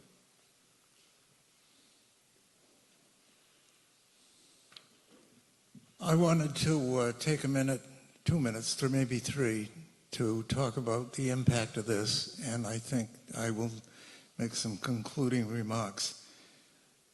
What we're discussing has impacted Cedarville more than anybody else. Way back several years ago, we put an article on the floor to authorize the select board to sell a parcel of land in Cedarville, take it out of conservation land and put it in light industrial. We were shown an aerial view of that parcel, and we passed that unanimously. I put an amendment to that to take the proceeds of that sale to mitigate traffic problems in Cedarville. Both of those passed unanimously. Subsequent to that, the select board sold that parcel of land to the foundation for $1. The Plymouth Foundation sold that land to a developer for $3.5 million. They then proceeded to give the town, for traffic issues, only $2 million, I'm sorry, and they pocketed, my words, $1.5 million. The developer went to the ZBA for permits to prepare the property for development. The property was a hole in the ground. The ZBA approved the developer to level the land, even though it was a hole in the ground. Then the developer most recently started to clear the land. The land was west of the Cedarville landfill, which was capped but not lined. The people in Cedarville said, what's going to happen to us? What's going to happen to our well? Because there's a possibility the underground aquifer would be additionally contaminated by the person that was developing a site which was really a hole in the ground and not a site for industrial use. So what I've concluded is that two things. One, the select board understands what's going on in Cedarville, and they understand what's going on 30 with seconds. the underground aquifer, and they have taken action related to that. And my concern is that we're going to spend a lot of time talking about the organization of the foundation, when in my opinion, there are at least several other issues that we ought to be dealing with, such as why did the board sell the land for $1? Anyway, that's what I have to say. And I agree with Mr. Trifletti that this is out of order because, in my opinion, it's only one of several issues that were brought up at this point in time. Thank you. Thank you. Pat Edelman, Precinct 12, Sybil Holland, Precinct 8. I'm going to support this measure. Multiple times, persons have spoken before the select board about the foundation and the lack of transparency, and nothing has changed. So for that reason alone, I am supporting this measure. Thank you. Sybil Holland, Precinct 8. Thank you. Thank you, Mr. Moderator. Voting for Article 26 today has become even more important than it was when this article was first written. Just 3 days ago, on October 15th, the Attorney General ruled that the foundation is actually exempt from the open meeting law. This means that all the foundation's work will be permitted to take place behind closed doors. We, the public, will not see their agendas. We will not be able to attend their meetings. We will not review their minutes. We will find out about sales such as 71 Hedges Pond only after things have been decided. Given this level of secrecy, it is critical that we maintain the boundaries between the foundation and the town's employees.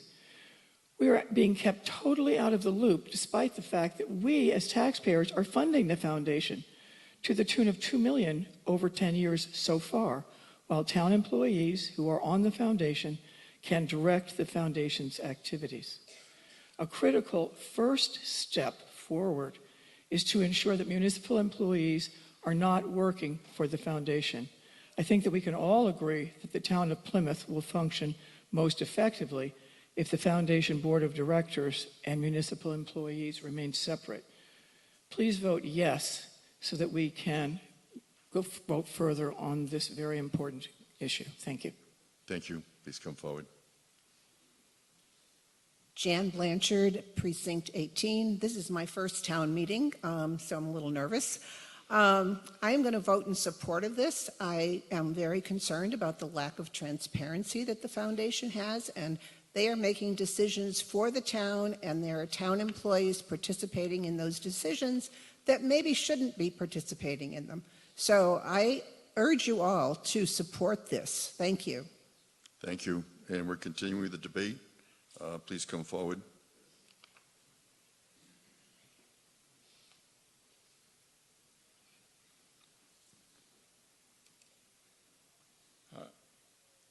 It's clear to me that what we're talking about represents some very important issues. I want to just remind you, all we're voting on now is whether to discuss this or not. So I want to encourage people to move forward, that we should at least discuss it formally. Thank you. Further discussion on the motion to appeal the ruling of the moderator? If not, we're going to be taking a vote, and this is a procedural vote. It's 2/3. When the light goes on, you can now vote. You're voting on whether to appeal the ruling under Article 26. This is a 2/3 vote. It is a procedural vote. It is, as was stated previously, it is contained in our charter, and it is the ability of the Plymouth Town Meeting to be able to do this. We have 162 town meeting members. We have 145 voting as to whether to appeal the ruling of the moderator under Article 26. The voting has concluded, and we will now have the vote. 93 say yes, 50 say no. 2 abstentions. It does not carry. This Plymouth Town meeting will now stand in recess at 10 a.m.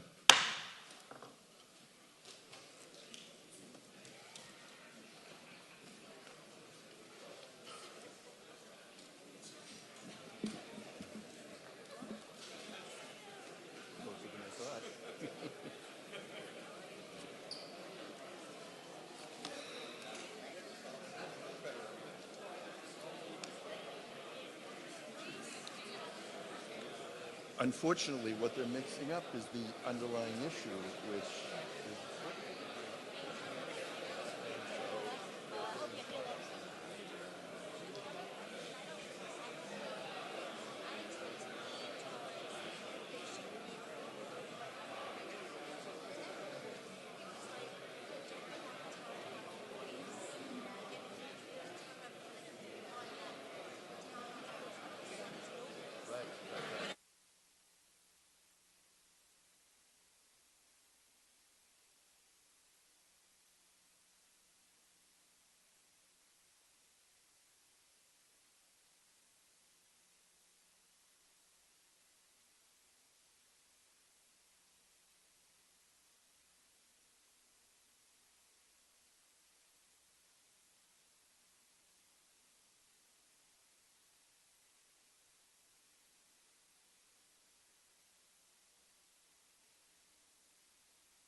said nope, you got it pretty quick or something like that.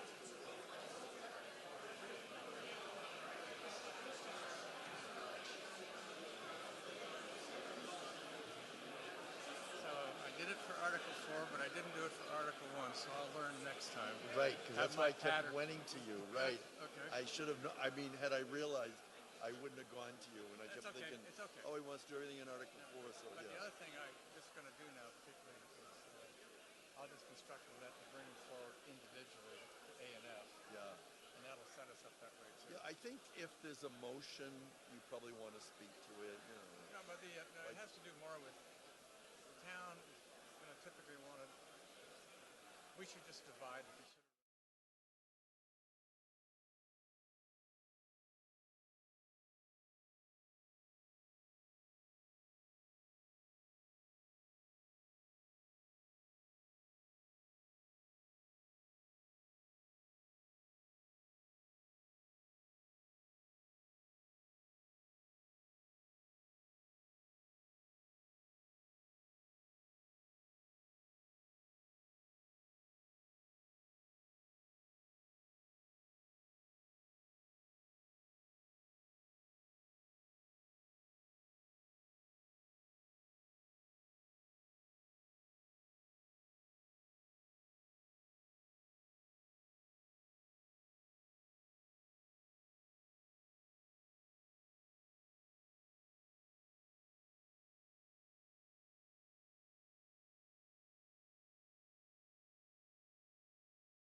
Good morning. I'd like to welcome you all back from the morning recess. I want to thank those who participated in the opening ceremony. Thank you to Jack Best, Dennis Russell, Bob Blanchard, Dennis Dobbins from the Plymouth VFW. Also appreciation to Sophie Hall, who performed the national anthem. We also express appreciation to Pastor Ann Rich for offering the invocation. And we want to recognize the local scene, which is cable casting this town meeting live on Comcast 9, Verizon 47, and on the local scenes streaming channel on YouTube. We'd like to thank David Antoine, Dustin Fleming, Keith Hughes, Aaron Matinzi, and Christopher Quinn. We also thank representatives from OTI Technologies, Ricky Francois, Brendan Tanner, Michael Sharon, and Mark Feit. This facility has been provided by the Plymouth School District for our use today. We'd like to thank Dr. Christopher Campbell for his support in the organization of this event. Thank you to Alan McLean, the Technology Director, who's providing the audiovisual equipment for this session of town meeting, and Performing Arts Center managers Ty Farrow and David Grossman. We thank Judy Kendall and Jill Davin for the behind-the-scenes organization for this event. We also want to thank the custodial team and the entire custodial staff of Plymouth North High School for the setup and the cleaning, including head custodian Sean Murray, O'Brien Allen, Jesse Reardon, Jim Drew. Also, thank you to Tracy Dickerson, Melissa Nagura, Maria Edlin, Kathy Pelletier, food service providers at Plymouth North High School for providing the lunch for this fall town meeting. Thank you to Plymouth North High School athletic boosters for providing refreshments this morning. Thank you to the duty officer, Brian Pierce. And now we're going to continue in the warrant, and we will be moving to Article 4. Under Article 4, we have multiple main motions, and we also have several motions to amend. First, under the item A1, Mr. Lally moves the town appropriates a sum of $713,603 to pay costs of purchasing a hydro excavator and for the payment of costs incidental or related thereto, that to meet this appropriation, $116,381.09 borrowed under Article 9C of the 2015 annual town meeting for water main replacement and $215,258.15 borrowed under Article 9B6 of the 2019 annual town meeting for Stafford water tank restoration are hereby authorized to be transferred, and the treasurer, with the approval of select board, is authorized to borrow $381,963.76 under General Laws, Chapter 44, Section 8, or pursuant to any other enabling authority, and to issue bonds or notes of the town therefore, and that the treasurer, the town manager, and or select board are each authorized to take any action necessary or convenient to carry out this vote and project. It's a 2/3 vote. Mr. Lally. The Advisory and Finance Committee recommends by a unanimous vote that the town meeting approve Article 4, Item A1. The committee was persuaded to approve the purchase of the hydrovac truck on the basis of analysis performed by the Water Department. Their analysis shows, one, the planned high utilization of the hydro excavator in support of the mandated multi-year EPA lead service line inventory and replacement project, the ability of this tool to lower the cost and lessen risks associated with excavation required for this project and use in other utility excavation work, and the lower cost of ownership, including operating and maintenance costs versus contracting out for the service at a rate of $2,800 to $3,000 per day, or at least $460,000 annually for 160 days of work annually. Thank you. Discussion on item A1 under Article 4. It is a 2/3 vote. There is borrowing involved. If there's no further discussion, yes, Nathan Siegel, welcome. Thanks. Thank you, Mr. Moderator. Nate Siegel, Precinct 14. So it's a very expensive piece of equipment. I have no doubt it will serve a lot of good work, but I would like to ask either the town manager or perhaps DPW to let us know, will this equipment be used frequently in instances where water mains could break that are underneath roads? We have the Water Superintendent, Peter Gordon, who can respond to questions under item A1 under Article 4. Mr. Gordon. Good morning, town meeting. Peter Gordon, Plymouth DPW Water Division Superintendent. The answer to your question is absolutely. That will be perhaps not its primary use, but one of its most significant uses will be in the repair of water mains. Okay. If I could follow up, Mr. Moderator. So given that usage, and like I said, the high cost that's being asked to be borne by all taxpayers, could you confirm that if a town water main were to break... It's water meter, by the way. There's a correction in what's shown in the... It's a water meter. So you can all correct your books. Okay. The funding sources, there's two funding sources. There's two funding sources in addition to the borrowing for this project. One of them is $116,381.09 borrowed under Article 9C of the 215 annual town meeting for water meter replacements, not water main. I just wanted to make that clear. Okay. Go ahead, Mr. Siegel. The equipment itself would be used to repair water main breakages, correct? It absolutely will. I think it's important to point out as well that the Water Division is an enterprise fund. So the bulk of this money will be coming out of our retained earnings to pay for this machine. The funding for this machine will not hit the entire body of the taxpayers, but the ratepayers of the water. So if the ratepayers were to experience a breakage of a water main of town water underneath a road that happened to be a private road, would this equipment be accessible to make that repair? So that has been a discussion amongst the DPW and with some members of the town administration. I believe as we all currently understand it, we would assist with repairs in private roads. Okay. Thanks. Thank you. Thank you. Further discussion under Article 4, Item A1. Yes, please come forward. We're debating that, and we'll first hear. Kathleen Dunn, Precinct 4. I had some questions about what are you using now and how often are you using it? Thank you. Thank you. That's a good question. So we do borrow a machine that is currently operated by the Highway Division over at the DPW. This machine is a jetter truck primarily. Its primary function is for the cleaning and restoration of catch basins, storm drains, and some sewer work, I believe. That machine was not designed for hydro excavating. We do frequently ask the Highway Department to help us, lend us the use of this machine to assist us almost every dig that we do in terms of fixing a leak or a main repair. It has led to some costly repairs to this machine based on the fact that that is not what it was designed to do, even though it can be very helpful.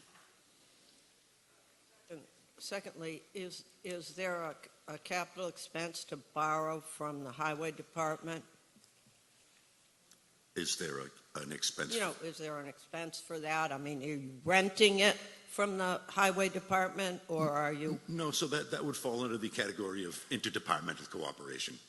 Likewise, if we were to secure funding for this machine, I am sure at times that we would lend its functionality to other divisions in the DPW. Thank you. Kathleen Dunn, Precinct 4. Christopher Ayers, Precinct 12. Thank you. My comment is more actually in support of this. In my real life, my profession is a safety professional with over 12 years of experience with federal OSHA. And I am going to tell you, if this machine costs 3 times what it does, it is 100% worth it from the human life safety aspect. I have seen more than probably 8 fatalities relating to water line failures where they've been doing repairs and excavations the traditional way without this machine, and we've lost many, many lives because they don't have this. I 100% support it. Absolutely is the safest way to do this job. It's the most efficient, most effective. Yes, it is an expense up front, but it is 100% worth every penny. And if it was twice as expensive or even 3 times as expensive, it would be worth it. So, thank you. Thank you. Further discussion? If not, we're going to proceed to the vote. It's a 2/3 vote. When the light goes on, you can begin voting now. You're voting on Article 4, Item A1, motion, purchase of a hydro excavator. It is a 2/3 vote. Town meeting is now in the second morning session of the fall annual town meeting, and this is coming to you live from Plymouth North High School. We are on Obery Street in the Center for Performing Arts. Town meeting will continue till the midday lunch recess, at which time we will take a 45-minute recess. The vote has concluded. 133 say yes, no, 1, 0 abstentions. And we're going to scroll through the precincts to see the voting. And while we do that, we're going to continue with the next item under Article 4, Item A3. Mr. Lally moves the town appropriates the sum of $32,715 to pay costs of the Coastal Resiliency Pilot Project including all costs incidental or related thereto, and that to meet this appropriation, $32,715 shall be transferred from the Environmental Affairs Fund. Mr. Lally. The Advisory and Finance Committee recommends by unanimous vote that town meeting approve Article 4, Item A3. Further discussion? Yes, please come forward. We're debating Article 4, Item A3. Good morning. Good morning. My name is Jason Platt in Precinct 9. I just had a couple questions, Mr. Moderator. Go ahead. So this is an LLM-based project, and I don't see any details regarding how it's going to be applied. So it just says that it's going to use agent-based AI to make insurance determinations type of a deal. I work in cybersecurity. Even in the last month, there have been numerous cybersecurity attacks against specifically AI agents, so having more details would help me make a better decision for this. Additionally, I believe it was Inshore is the company that's trying to do this pilot program. Although it's been accepted in Salem as well, there aren't any results of whether or not this actually has any benefits. And then lastly, it's also based on federal funding, data sources from like FEMA and NOAA. So if we keep seeing cuts and attacks against federal programs like FEMA and NOAA, we don't even know if this will be reliable in the near future. So I just didn't know if anyone had any answers to this or any more details. Please come forward. We're debating Article 4, Item A3. Thank you, Mr. Moderator. Michael Cahill, Climate Resiliency and Sustainability Planner.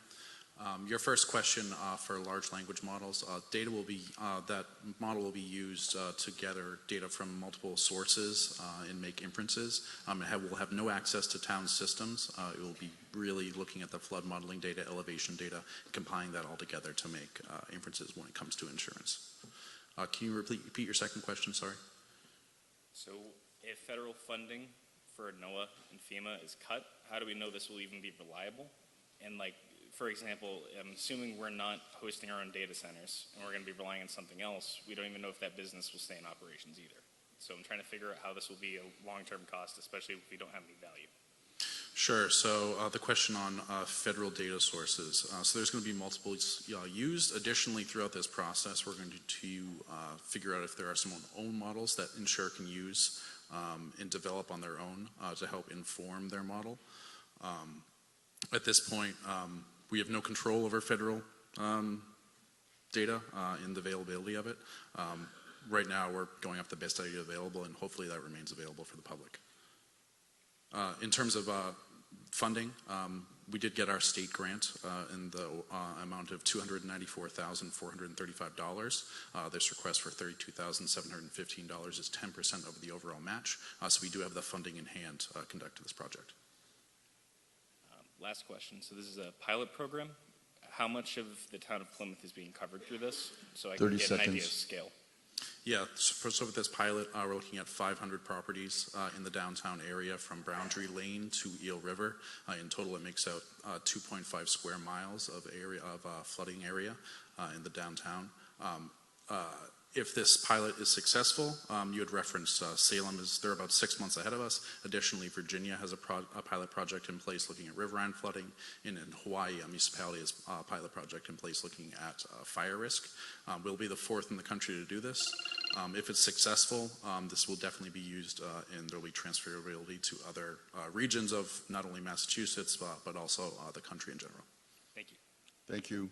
Michael Cahill is the Climate Resiliency Officer, responding to Jason Platt, Precinct 9. Any further discussion on Article 4, Item A3? It's a majority vote. If not, we're going to be going to the vote. The light goes on. You'll be voting Article 4, Item A3. Town meeting is now voting. They are voting in person using handsets, or if they are remote, they are using the V-Voter platform. I'd like to commend town meeting for the high attendance record levels again. Today, of the 162, we've had well over 145 town meeting members participating in voting, and we're going to continue with this hybrid format today that was approved at the start of town meeting. The light is off. We will now see the total coming to you of 140 who voted, of the 162 for Article 4, Item A3, and this majority vote. 132 say yes. 6 no, 2 abstentions. It carries. The green is a yes, the red is a no, and the yellow is an abstention. And while we're looking at the vote, Article 4, Item A4 has been withdrawn. We have no motion, we have no action. So we would then be moving under Article 4 to Item A5.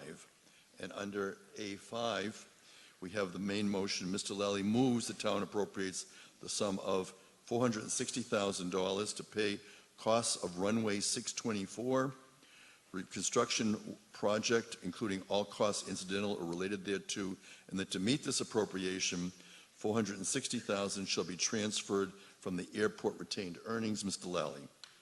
The Advisory and Finance Committee recommends by a unanimous vote that town meeting approve Article 4A5. I believe we have a video presentation under Article 4, Item A5. Following the video presentation, we have the Airport Manager, Matthew Cardillo, available to answer questions, along with the Chair of the Airport Commission, Kenneth Fosdick. They're available to answer questions. We have a number of people who've asked to be on the speakers list. Please proceed with the video. This is a first video presentation of the morning, and you can see it on the screen. And we're going to... The Airport Commission is seeking town meeting support of Article 4 capital recommendations. Item number A5, runway reconstruction, and item number A6, Gate 3 taxi lane reconstruction at Plymouth Municipal Airport. The runway is currently 4,350 feet long and 75 feet wide. The runway reconstruction project is not an extension, but simply necessary maintenance. The current runway is nearly 28 years old, with a pavement condition index of 53 out of 100. Existing cracks now run anywhere from 1 inch to 4 inches wide, and in some cases, several inches deep. Just as roads in town need periodic replacement, the runway requires the same upkeep. The runway reconstruction project will bring the runway up to current FAA B2 design standards. The weight rating for the runway will remain the same after the reconstruction has been completed. This project has been included in the FAA's capital improvement program for over a decade. The total cost for Article 4, Item number A5, the runway reconstruction, is $9.2 million, with 90%, $8,280,000, being funded by the FAA, and 5%, $460,000, from Mass DOT Aeronautics. The Airport Commission is requesting town meeting provide the remaining 5% of funding by appropriating $460,000 from the Airport Enterprise account.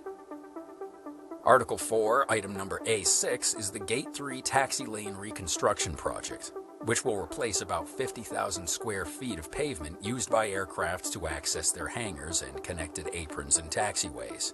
The pavement's condition index is just 1 out of 100, the lowest possible rating. Despite repeated repairs, the surface is beyond patching. Loose debris from the crumbling pavement poses a serious safety risk and potential liability if it damages an aircraft. The total cost for Item number A6, the Gate 3 taxi lane reconstruction, is $870,000, funded 86.6%, $752,000, by the FAA, and 6.7%, $59,000, by Mass DOT Aeronautics. The Airport Commission is requesting town meeting provide the remaining 6.7% of funding by appropriating $59,000 from the Airport Enterprise account. Together, these improvements are essential to keep Plymouth Municipal Airport compliant with FAA safety standards and operating reliably.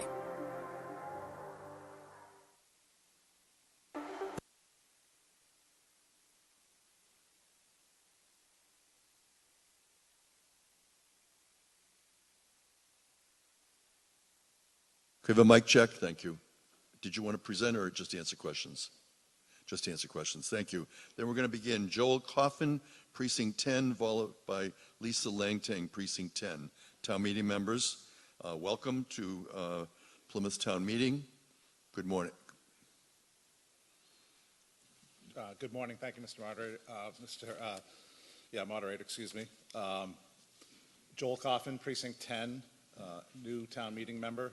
I'll just kind of caveat this. Ran in a contested election this spring. I think it was the only one, Precinct 10. And speaker following me is in the same position as well. She also ran in a contested election, which meant we had to talk to our neighbors and find out what they wanted. So that means a lot, at least to me.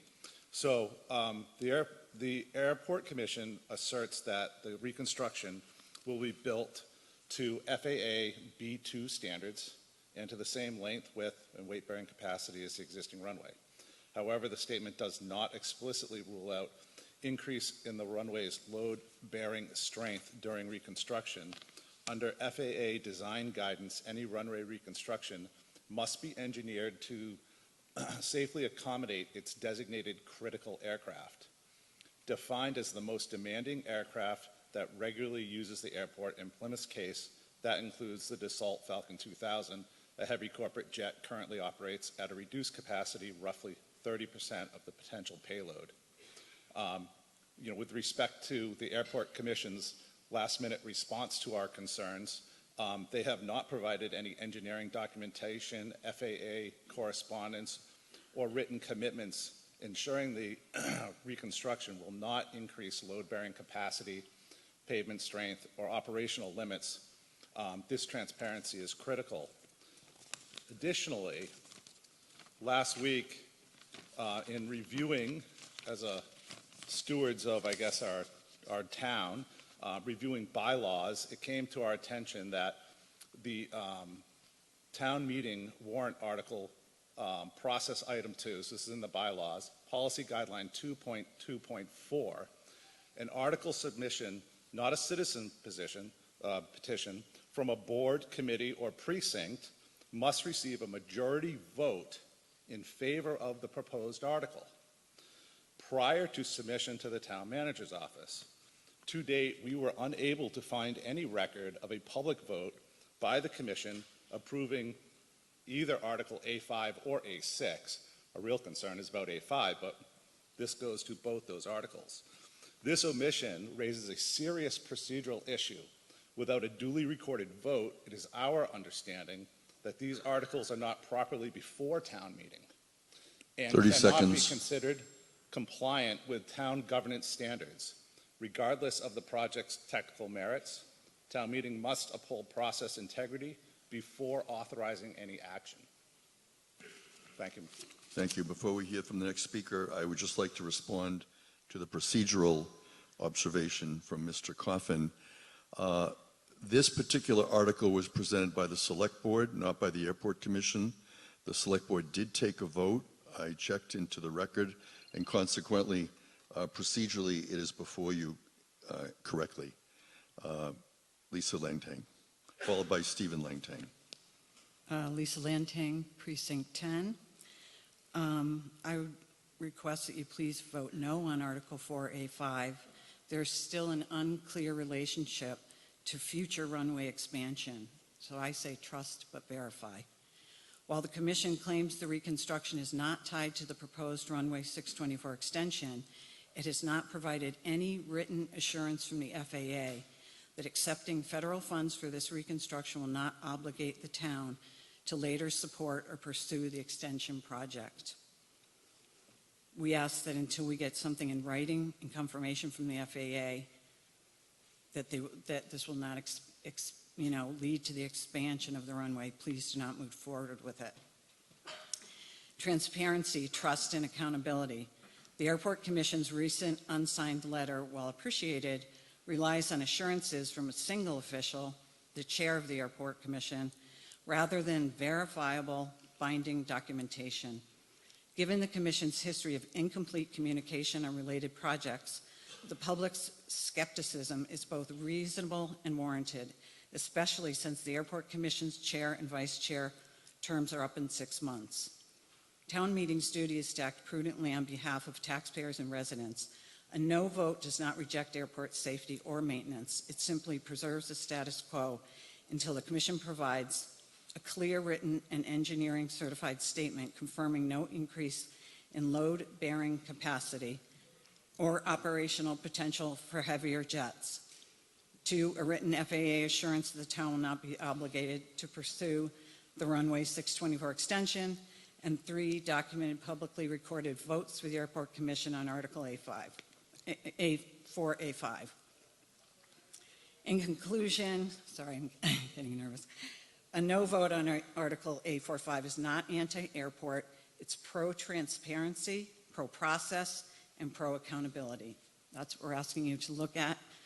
Our safety, our real estate values, health, and quality of life. Thank you. Thank you. That's Lisa Langtang, Precinct 10. Before we hear from Stephen, who is not a town meeting member, we're going to hear from Richard Surkey, town meeting member, Precinct 2. I believe that the commission is on record as having stated that the matter before the town meeting has nothing to do with any extension. It is not related to it in any way. The representation by the commission, by its chair, by its vice chair, ought to be sufficient to satisfy any objection to the credibility of the commission. And secondly, nobody, whether it's a commission or a committee or a board, can obligate a future committee or a board to do or not to do anything. So any promise by the present commission not to do something in the future would not bind a future commission. So I think the representation by Mr. Fosdick and his commission that this is unrelated to any extension ought to be sufficient, and nothing more can or should be required. Laurie Downs, Precinct 17, Harrison Quinn, Precinct 2. Laurie Downs. Hi. It's my understanding that this is a safety issue. So what I want to understand is what happens to this runway if we say no. Kenneth Fosdick, Chair of the Airport Commission. This program has been on the capital improvement plan for the FAA for 28 years. When you build a runway, they put their marker on that to say that in 30 years, this runway has got to be repaired and replaced. That's their standard. That's similar to a DPW standard. And that's where we are. This is carried through this process for the past 28 years. So we've known it's coming.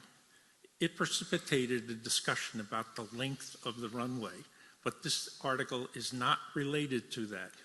And rest assured that any change that we ask for, with including length, has to come before this committee, this body. We are not asking for that. We are asking specifically for the reconstruction of the existing runway.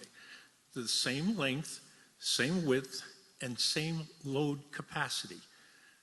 When they ask for engineering qualifications or numbers, the FAA has changed over the past 30 years their requirements.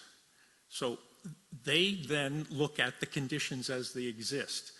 If the object here is to entrap us to say that we are going to build the runway to exactly the same conditions that are there today, that's not what we're saying.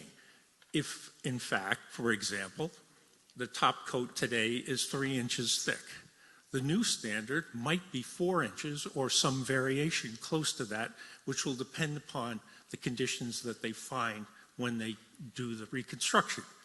So we, again, will build it to the current FAA standards for this airport. With regards to safety, yes, the airport is safe today.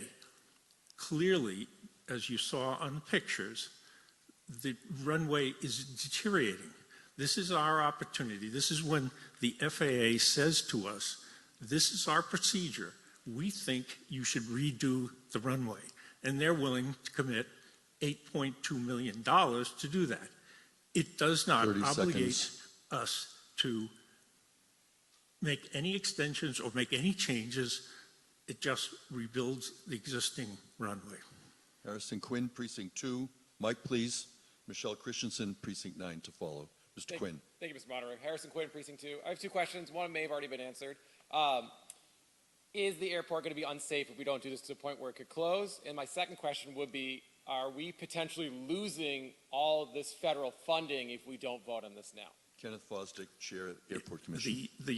As I said, the runway is not unsafe at the moment. It can be safer. And that's, again, the numbers that were shown up there, it's about 50% of its value. It continues to go down in its quality. So yes, this has been on the FAA's capital improvement plan for 27, 28 years now. And yes, if we don't exercise their option today to take that money, it doesn't go away completely, but it changes the availability to perhaps another couple of years or 5 or 6 years. So they have it in their budget that this is what they were going to do. Michelle Christensen, Precinct 9, followed by Nathan Siegel. Thank you, Mr. Moderator. Michelle Christensen, Precinct 9. And I think you just answered my question, which was if we don't use those funds, do we lose those funds?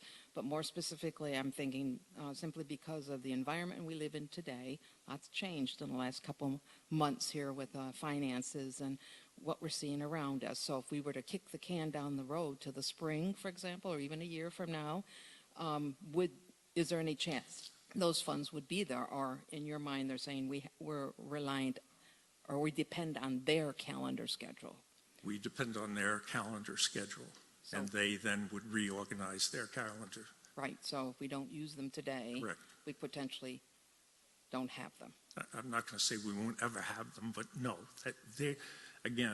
This is in their capital plan. Right. This is what the Northeast FISDO, the field office, has prepared for the past 28 years. Okay, thank you. Appreciate that. Nathan Siegel, Precinct 14, followed by Stephen Lantang, resident. Siegel. Thank you, Nate Siegel, Precinct 14. So I don't even know if we're going to have an FAA in a couple years, so I don't really like passing up $9 million.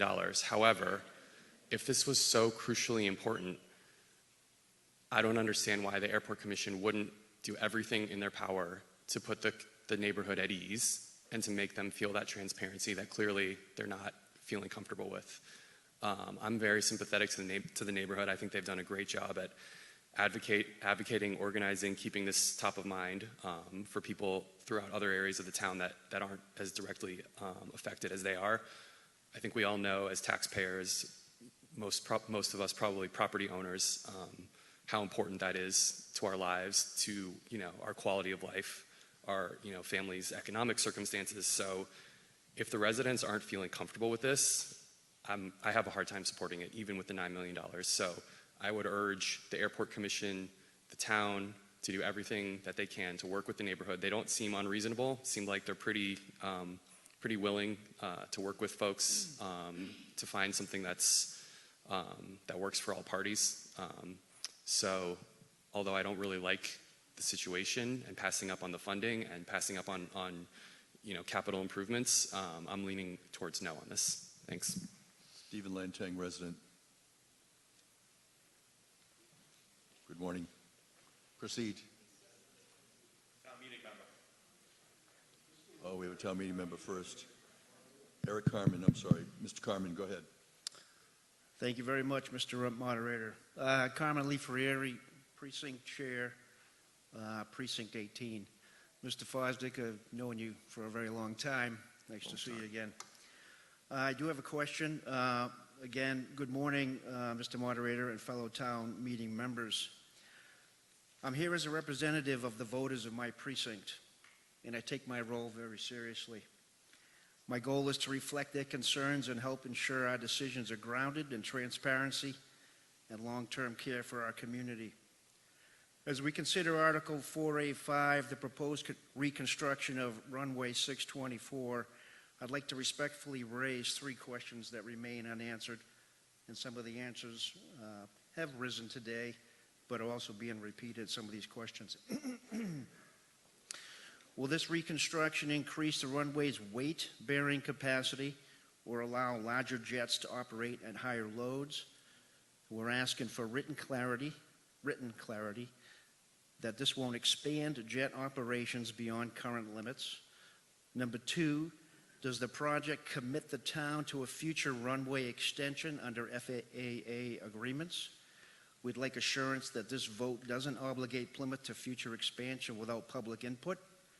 And number 3, what environmental studies have been completed and how will noise and vibration be addressed? We're looking for transparency and a clear path for community involvement. So I close with, until these questions are answered, I believe a no vote is a thoughtful way to pause and seek clarity, not to reject the project, but to ensure we move forward with shared understanding. Thank you. Carmen LaFerre, Precinct 18, has asked some questions, some of which I think were answered, but we're going to go to the Airport Commission. Kenneth Fosdick, Chair. This proposal is to rebuild the runway, to reconstruct the runway to the exact same weight-bearing capacity for the airplanes that are currently using the airport. It is not forecast larger airplanes or bigger airplanes. It's for the existing conditions. The transparency issue, this commission and previous commissions for the past 28 years have consistently said we have no intention of changing the type of runway, the type of airport we are. It's called a B2. We are not changing that. So the idea that we are inviting larger and bigger aircraft into the airport is not true. It is exactly what we're saying, that this is to maintain the current conditions. Any changes to that would require substantial funding. The B2 category talks about the wingspan of airplanes, the weight of airplanes, the approach speeds of airplanes, complicated formula. But if we were to invite larger aircraft in there, we would have to change taxiways. We would have to change all kinds of situations on the runway. We are not requesting that. We have not ever requested that. We continue to state unequivocally that we're maintaining to be a B2 airport, the same that we are today. We've had meetings. We have monthly airport commission meetings that are open to the public. We've held meetings and discussions about expanding the runway.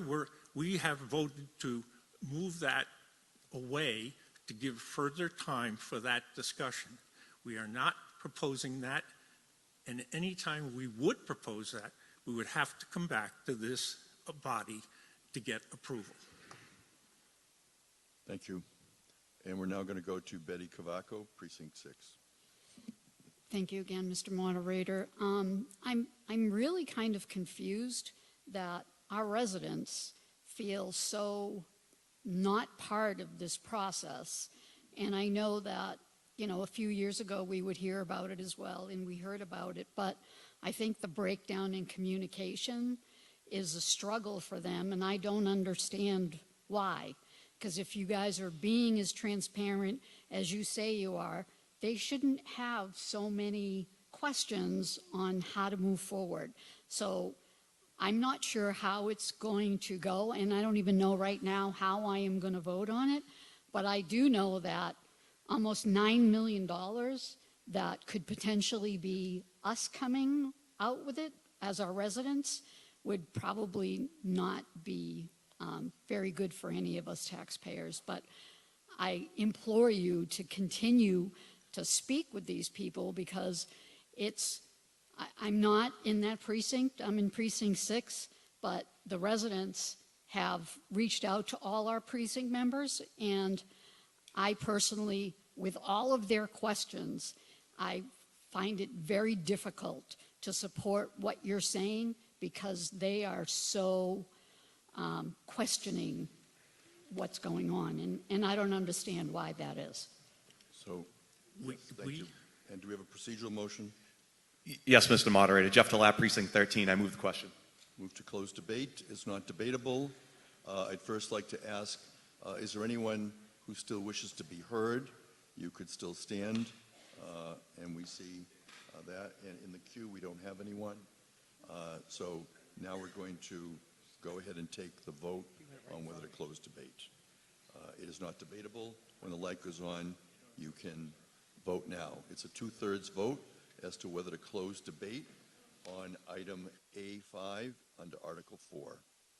This is a procedural motion. Town meeting is coming to you live on Saturday, October 18th from Plymouth North High School. We are in the Center for Performing Arts, and town meeting is continuing with the warrant, and I can't see on the screen the voting that is occurring. So if we could change the screen back to the number of people who are voting. 146 of 162 are voting on whether to close debate, and when the light goes off, we'll have the totals. The totals now will tell us whether or not to close debate on Article 4. 84 say yes, 60 say no. 2 abstentions. It does not carry. So we're going to continue with the debate, and we're going to continue with town meeting members who have come before us. In the back, are you a town meeting member? Yes, sir. Excuse me. Justin Fosdick, Precinct 11, town meeting member. I'm also a member of the Citizens Advisory Committee for the Plymouth Airport, and I'd like to speak a little bit to the transparency of this process. Since February, after I was appointed to this board, we've had monthly meetings on the 4th Thursday of each month in the airport conference room, going over the processes that are involved in this article, right? Through the funding, the processes that the commission has gone through, the capital improvement plan, all of that to say the residents have come month by month to ask these same questions of us as committee members and of the commission, and we have received the same answers. These projects are not connected with the extension. We are going to continue to talk about the extension of the runway in future meetings, and I would invite anybody who is interested or anybody who has come to speak today who has doubts about this process or transparency to join us at these meetings the 4th Thursday of each month in the airport conference room. I am going to support this motion. I think that this is a matter of safety. We have been fully transparent as the committee, as the commission has been providing clear information in regards to this. I think it would be foolish to turn down nearly $9 million from the federal government for this project when it is not guaranteed, again, from the information that we have been provided. These are previous administration's guidelines and, shall I say, allocations of funds that are not guaranteed in the future should, the current administration decide that. Thank you, Justin Fosdick. Precinct 11, now come forward. Town meeting member. Jay Ferguson, Precinct 7. Last summer, I noticed just about every night at 11 o'clock, I could hear a jet powering up. Do we have jets taking off from our airport at 11 o'clock at night? We have the state Mr. Fosdick is responding on behalf of the Airport Commission to Jay Ferguson. We Mr. have Fosdick.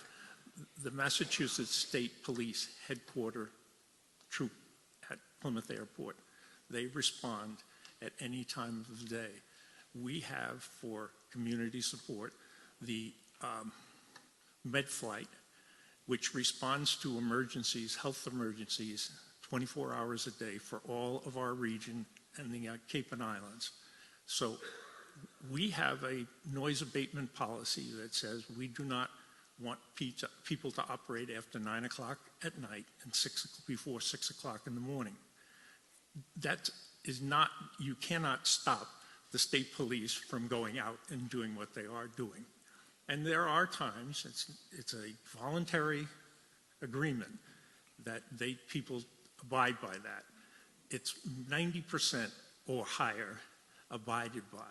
There are times when people will use. The FAA requires that the airport be open 24 hours a day. So that Mr. Ferguson. the answer, I believe I heard, was yes, it's commercial flights do take off at 11 o'clock at night. Yes They or can, no? they It's don't. a simple yes/no answer. No. No? Okay. Again, we can't restrict them, but they don't do it.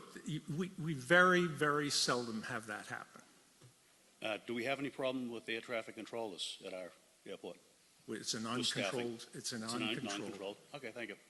Catherine Holmes, Precinct 9, followed by I just have Stephen a quick Lentang. comment, and I think that just from emails that I've gotten, I share the view of a lot of our residents and town meeting members. I don't know if you're feeling like me, all of you, but I feel like I'm in the middle of a bad divorce here. And I'm like the mediator somehow, but I don't have all the information. This is the third or fourth town meeting that the commission has come before us and asked us to vote on things that we need to do for this airport. And most of us don't feel comfortable with it because our hearts bleed for these residents that feel like they're not being heard. So I don't know what needs to happen here, but it feels like you're not getting along and you're not on the same. I don't know what's going on, but it needs to change and it needs to fix. And so I don't know if Mr. Brindisi can jump in and like mediate something between the neighbors and the commission, but nobody feels comfortable, most of us, voting on this when we feel like we're voting for things that the residents are asking us not to. And I don't know what is so hard. If it's truly that you're not going to extend the runway, what is so hard about putting that in writing? I'm not clear on that. If it's I don't know what the real problems are, but can someone please fix this so that in the spring, if you come before us, if this doesn't pass, that you've sorted this out with the residents so that we're not having this chaos? Thank you. Over here. Ron Clark, Precinct 11. I've lived near the airport for over 33 years. We bought a house a couple of years ago. I've been within a mile of the airport for 33 years. I bought a house a couple of years ago within a mile of the airport. We had absolutely no concerns about staying near the airport. I reached out to the airport manager who took me on a tour of the entire airport, talked to me about the planned expansion, which is not on the table now. It has to come before this town meeting if it's ever to take place. The expansion cannot slip in by passing what we're being asked to pass today. It cannot be slipped in. I specifically looked into this when we were buying a new home. I've never had a problem living within a mile of the airport, still don't, and I really don't understand. I think I appreciate the fact that some of the residents have concerns, but I've called the airport, I've attended meetings, perfectly satisfied that what they're telling us should be taken at face value, and I don't think there's a grand conspiracy to try to slip something by us. And I know that in my neighborhood, there really isn't the level of concern, if any, of what's going on. So I urge you to vote yes on this, and we don't take the chance of losing these federal funds. Ronald Clark, Precinct 11. We're now going to go Michael Babini, town meeting member.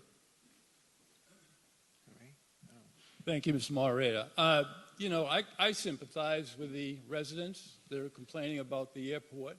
I think all of them who lived there, when they bought their home, there was an airport there. And it really hasn't changed that much since the days have passed. As a matter of fact, I've been told they had more aircraft landing in there historically than they do today. That aside, I think before us tonight, this has come before this town meeting several times. It's a safety issue. If it were police or fire or something like that, we'd be all over it. This is a safety issue for people landing at Plymouth Airport. They've told us, these commissioners, they're all people that live in Plymouth, they work in Plymouth. They're all residents of Plymouth, I believe, most of them anyway. And the bottom line is that if they're telling us that they are not going to extend or construct something that's going to allow larger planes to land there, we got to take that for granted. They've gone through the process. They've had the public hearings.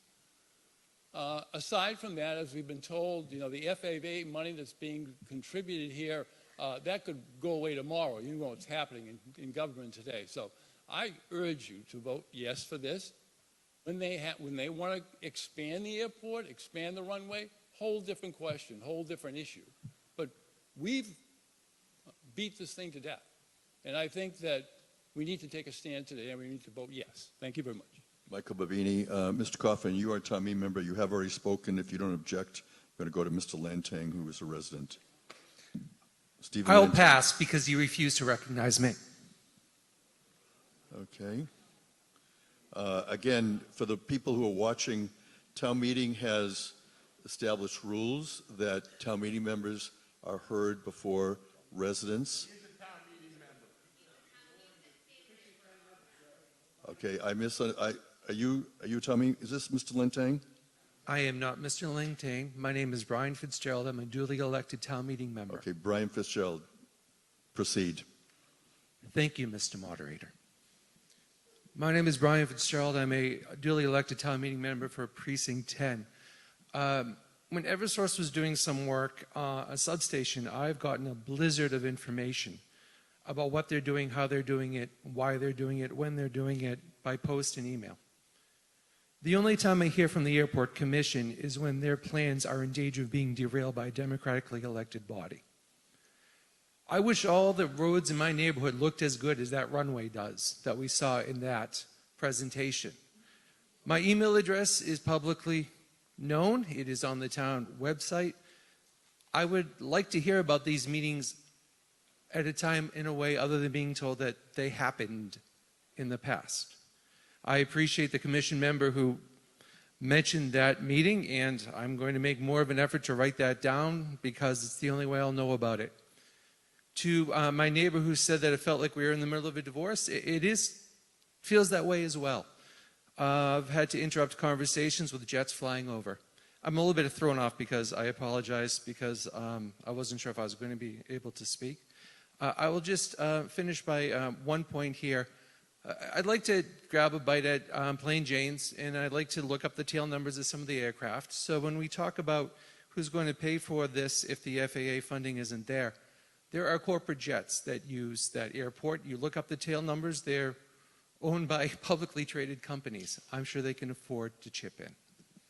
Brian Fitzgerald, Precinct 10. We're now going to go to Mr. Coffin. If you don't object, we're going to go to Mr. Lentang.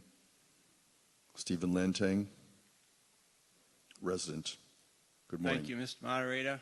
Steve Lantang, Precinct 10, and I'm also on the Airport Community Advisory Committee, and for the 8 months we've been on it, we have not discussed this reconstruction. And I'm going to speak to you as a concerned resident. Do you believe the Airport Commissioner has the residents in town's best interest in mind, or do they have their own agenda? I may be naive, but what other town enterprise has detrimental effects to the quality of life of the residents into the town? Lack of trust, transparency, and misleading information is the biggest problem, and currently we do not know what to believe. I feel the lack of transparency has only grown darker since the residents stood here 18 months ago fighting against the expansion. Here's the latest example. At the airport CAC meeting, 2 weeks before the deadline for submitting articles for the town meeting, someone asked if the Airport Commission was submitting any articles for town meeting. The Airport Commissioner that sits on the CAC immediately said no. Residents then turned to Matt Cadillo, the airport manager, for confirmation, and he replied, "Well, we're not sure. We may be working on something." He was then asked by a CAC member if they do plan on submitting anything, will they share that with the CAC before they submit to the town manager so we could discuss it. And the response was, well, we'll have to check with the commission. That was the last time we ever heard about it. Approximately 10 days later, one day before the deadline for submitting articles, the Airport Commission canceled their monthly meeting. Before the deadline, we had no knowledge of any submissions, no debate. Many months leading up to the deadline, excuse me, there were never any discussions about submitting anything. In the July Airport Commission meeting, there was a very brief mention that the FAA would allow them to switch the order of things and put the reconstruction ahead of the expansion. By the way, they still are actively pursuing the expansion and working on getting permits and other activity. That topic of switching the order of things was not on their agenda and was not in their minutes. The vote on this Article 485 is being rushed through the process. Demand transparency and slow down and allow time to get all the facts and debate, please vote no. Robert Superoli, town meeting member. Thank you very much. I'd like to move the question. Motion to close debate is not debatable. Anyone who still wishes to be heard, if you want to stand and be recognized, for some members can see whether or not. And further, there's no one in the queue, so I don't think we need to take that vote because I don't think there's anyone rising to be heard. So instead, I'm not going to go forward with that. We'll just go forward with the main motion under Article 4A5. When the light goes on, you're voting on the main motion, Article 4A5. It's a majority vote. Town meeting members will now vote. Article 4A5, and it is a motion from the Advisory and Finance Committee presented by Joseph Lally, Chair of the Advisory and Finance Committee. This is coming to you live on Saturday, October 18th from Plymouth North High School. We're in the Center for Performing Arts. The high school is on Aubrey Street in Plymouth. We have 145 town meeting members voting. The light is off. We will now see the results of the vote. 93 say yes, 50 say no, 2 abstentions. The motion carries, and we will scroll through the 18 precincts. And while we do that, I'll read into the record the next article. You already received the presentation, which was combined with A5. Item A6 is a motion, and the motion is Gate 3 Taxi Lane Reconstruction Project.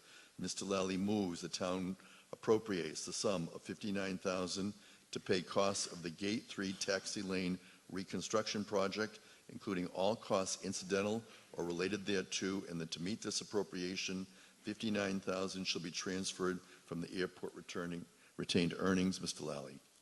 The Advisory and Finance Committee recommends by unanimous vote that town meeting approve Article 4, Item A6. Thank you. Further discussion on Article 4A6? Seeing none, we will go to the vote. It's a majority vote. When the light goes on, you can vote Article 4A6. Town meeting is now voting. We'll continue to debate till approximately the midday hour, at which time we will take a 45-minute recess. We will then reconvene, and we will continue to go through the warrant and the articles that are listed on the warrant. We are in a hybrid town meeting format. We have town meeting members who are in person using handsets and those remotely using the vVoter platform. For this particular article, 130 yes, no 9, abstentions 1. The motion carries, and we're going to continue in Article 4. As we scroll through the precincts on the last vote, I'll read the Article A8 motion, Fire Department overhead doors. Mr. Lally moves the town appropriates the sum of $144,440 to pay costs of the fire department overhead doors replacement, including all costs incidental or related thereto, that to meet this appropriation, $144,440 shall be transferred from free cash. Mr. Lally. By a vote of 11 in favor, 1 opposed, and no abstentions, the Advisory and Finance Committee recommends town meeting approve Article 4, Item A8. While there was concern about the estimate of cost, the committee was reminded that the final cost will be determined through the procurement process of soliciting multiple bids. Thank you. Any discussion? Seeing none, we will go to the vote. When the light goes on, you'll be voting on Article A4, A8. It's a majority vote. You can vote now. Town meeting is now voting on Article 4, A8. As we proceed through the warrant, town meeting will continue throughout the day until we either dissolve town meeting, if we complete all our business, or move to adjourn to Monday evening at 6 p.m. Town meeting members have completed the vote on Article 4A8, and it is 141 yes, no 1, abstention 0. It carries, and we're scrolling through the precincts to see how people have voted, and meanwhile, I will read Item A9. We have both a main motion and a motion to amend. The main motion, Mr. Lally moves the town appropriates the sum of $378,518 to pay costs of the Visitors Center addition including all costs incidental or related thereto, and that to meet this appropriation, $378,518 shall be transferred from free cash. Mr. Lally. The Advisory and Finance Committee recommends by unanimous vote that town meeting approve Article 4, Item A9, capital appropriations for the amended appropriation of up to $378,518, provided, however, that the amount authorized shall be reduced by the amount of grant payments received as listed in the table below. The committee felt strongly that the Visitor Center is an integral part of the tourism industry and waterfront community. The project has been delayed twice, resulting in higher project costs due to construction escalation. The committee felt strongly that providing accessibility to the restrooms and lobby and completing the expansion are long overdue. Thank you. And we do have a motion to amend. Robert Zuccaroli, Precinct 1, moves to reduce the appropriation by $200,000. Mr. Zuccaroli, on your motion to amend. Good morning. The motion is to reduce the funding for the Visitor Center request by $200,000. The total cost of this project is $578,518. C. Plymouth, tenant of the Visitor Center, would like to upgrade the Visitor Center by constructing an addition to the entrance area and to construct an outside entranceway ramp that will lead to ADA-compliant restrooms. This has been a project that has been in process for over 3 years. Again, total project costs to realize the vision of C. Plymouth will be $578,518. The Visitor Service Board has pledged $200,000 towards the completion of this project, thereby reducing the cost to $378,518. And C. Plymouth has applied for a grant from the Massachusetts Office of Tourism and Travel, MOT. The MOT grant is for $200,000, and the town has not yet received notification as to the receipt of this grant. Town meeting is being asked to sign off on a project without knowing if the MOT grant has been awarded. Without the grant, our total exposure is $378,000, a 100% increase in the total cost to the taxpayer. Again, taxpayers are being asked to bear the cost of this upgrade. This is not fiscally responsible. And town meeting should not grant the additional funds without more information. This project makes sense if we were able to use the VSB funds and the MOT grant to subsidize this project by 66% of the total cost, leaving the town with less than 33% of the total project cost. It should not be the other way around. $178,518 is what the Select Board initially voted to approve. I urge town meeting to reduce this request by $200,000 and only appropriate the $178,518. If the grant is not awarded, I would ask the administration to resubmit this request in the spring when we have more information. Thank you. Stephen Leyden, Precinct 17, followed by Geraldine Williams, Precinct 8. Mr. Leyden. Steve Leyden, Chairman of the Visitor Service Board. First of all, I'd like to say that on the Capital Committee, this was rated number 2 on the priority list. Also, the Visitor Service Board is given $225,000 for a grant to replace or to refurbish this building. This building was built by the students years ago. It's not ADA compliant. It doesn't meet the building codes because it only has one door. There's only one access into the building. The building gets very crowded when you try to put the visitors who are trying to get information and people trying to use the bathrooms. The bathrooms are very important in this area, so much so that from requests from the Chamber of Commerce and other businesses The Visitor Service Board spends $13,000 a year to keep bathrooms open extra hours for the town hall and also the harbor masters. This has been kicked down the road for so long and the prices have gone up. The Visitor Service Board and C. Plymouth have worked together to try to get this down. We looked at a new building, it was too expensive, so this is where we came with the refurbishing of this building. C. Plymouth doesn't do things lightly. We also support the town. Over the last 3 or 4 years, we've given the town over roughly $500,000 on town projects to help the town to support these projects. So it's something that we owe the visitors, we do owe the tourists, but not only the tourists, but, the residents. The residents use these facilities during our events like the Waterfront Festival, the 4th of July, the Thanksgiving Parade, and other days during the year. So this is not just a tourist thing. It's that important. We should support our tourists. It's our largest industry in this town.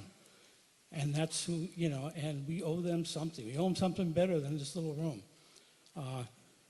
I agree it's a lot of money. There are other projects. I understand, the town manager and the select board saying that, it's a lot of money, but, we do bring in a lot of money a year on meals tax, on hotel, motel, and Airbnb tax. So it's not like it doesn't help fund itself. So I'm requesting that you vote for this and support this, along with C. Plymouth. Lee Filson could not be here today, and but between C. Plymouth, who's supported by VSB, 30 seconds. to also support this project. It's very important. We need to support our tourism. It's our largest industry, and we do receive money from all the different taxes that they pay to come in. Thank you. That was Stephen Lyden, Precinct 17, Geraldine Williams, Precinct 8, followed by Harrison Quinn, Precinct 2. Geraldine Williams, Precinct 8. This first came to my attention when I was studying my book because I was concerned that we were spending $600,000 or roughly that, just under that, for an addition to a building that was in the floodplain.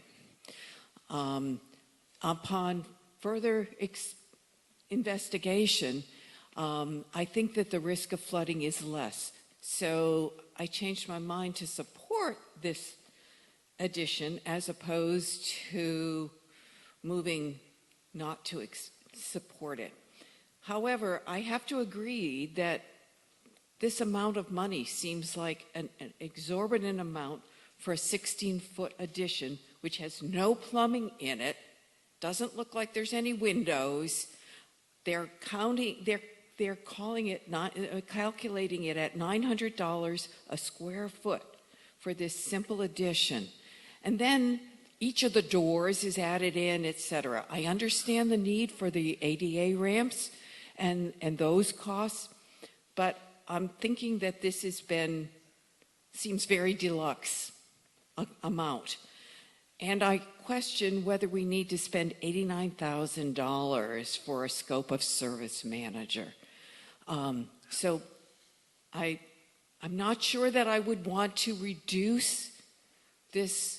I'm voting against reducing it by $200,000, but I might want to, after this motion, make a motion to reduce it by only $100,000.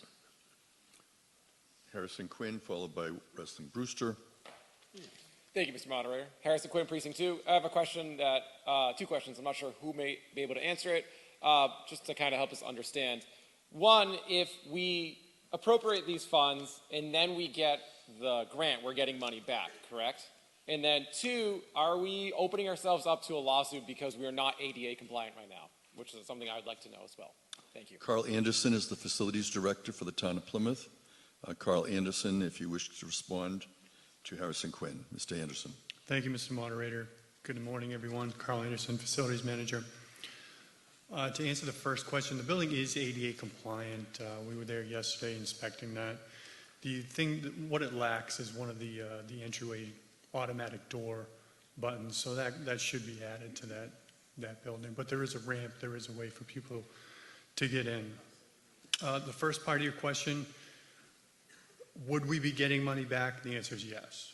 So if the amount of the grant, any amount of grant is authorized, that would be returned to the town in that amount. Further discussion. Wrestling Brewster, did you still wish to be heard? I don't see Mr. Brewster, so we're going to go to Christopher Merrill, Precinct 11. Great, thank you, Mr. Moderator. My question is, what will be that money that's given back to the town in the form of that grant money? Carl Anderson, Facilities Director, do you care to respond to Christopher Merrill, Precinct 11? The question once again, so I understand it, please. What will the town be reimbursed for that grant? What do you mean, what will they be What's reimbursed? going to be the delta? What's the difference? So the money we're going to be allocating for this and then the grant, what's that difference? Up to $200,000. $200,000. Okay, can I have a follow-up question, Mr. Moderator? Yes, Mr. Merrill, go ahead. So I just heard today we have $1.5 million from the Plymouth Foundation, Economic Foundation. We have the Plymouth Chamber of Commerce. Have we ever been in discussion with them for funding for this visitor center? For this project, no. All right, thank you. Wrestling Brewster, do you care to be heard? You're all set, okay. Michelle Christensen, Precinct 9. Michelle Christensen, Precinct 9. I have a quick question. I attended or listened to the select board meeting when they were discussing this with the plans and removing a wall and various things, and I was, as a civil engineer, no, that's load bearing. But in here we were told there were actually 4 different options for the exterior ramp layout and basically the plans, but we were only shown the one, and I'm wondering if there were different prices associated with the 4 options, which I'm getting to the point of we don't really have all the information. We simply know a 16-foot addition, $324,000, and then each line item for the ramps. And this is specifically about removing the $200,000, going back to the original proposal from the select board. And I would be leaning towards that without seeing some of the other information. I would love to see those other designs to understand how did we end up with this one versus the 3 others, simply because of the price tag that we have on this. Thank you. Any further discussion on the motion to amend presented? Yes, Mr. Anderson, did you care to respond? I did. I just wanted to mention the 4 separate plans that we had received. There was no real difference in price point between the plans. It was mainly configuration only. And upon review, we determined that 3 of them were not really in accordance with what we were trying to accomplish and selected the design that was submitted. Thank you. David Peck. I would just say the building committee was invited to sit in with Lee Filson and Carl. The 4 designs were essentially identical. They varied only in what the geometry of the ramps was. So the prices essentially would not have been that much different. A good thing in your book is this kind of capital project is adding contingency and escalation. Some projects don't, so this is thoughtful. And the prices were provided by Weston and Sampson, who is an experienced designer working for the town of Plymouth. I personally think they're high because this is a wood building, thoughtfully built by the kids from Plymouth South. It's between the escalation and the contingency and the construction. I am hopeful personally that it would be less than we're asking, but it's conservative and thoughtful to ask more and come in less and give back a nice big check saying, you know, we lived within the budget. So I would remain in support of this.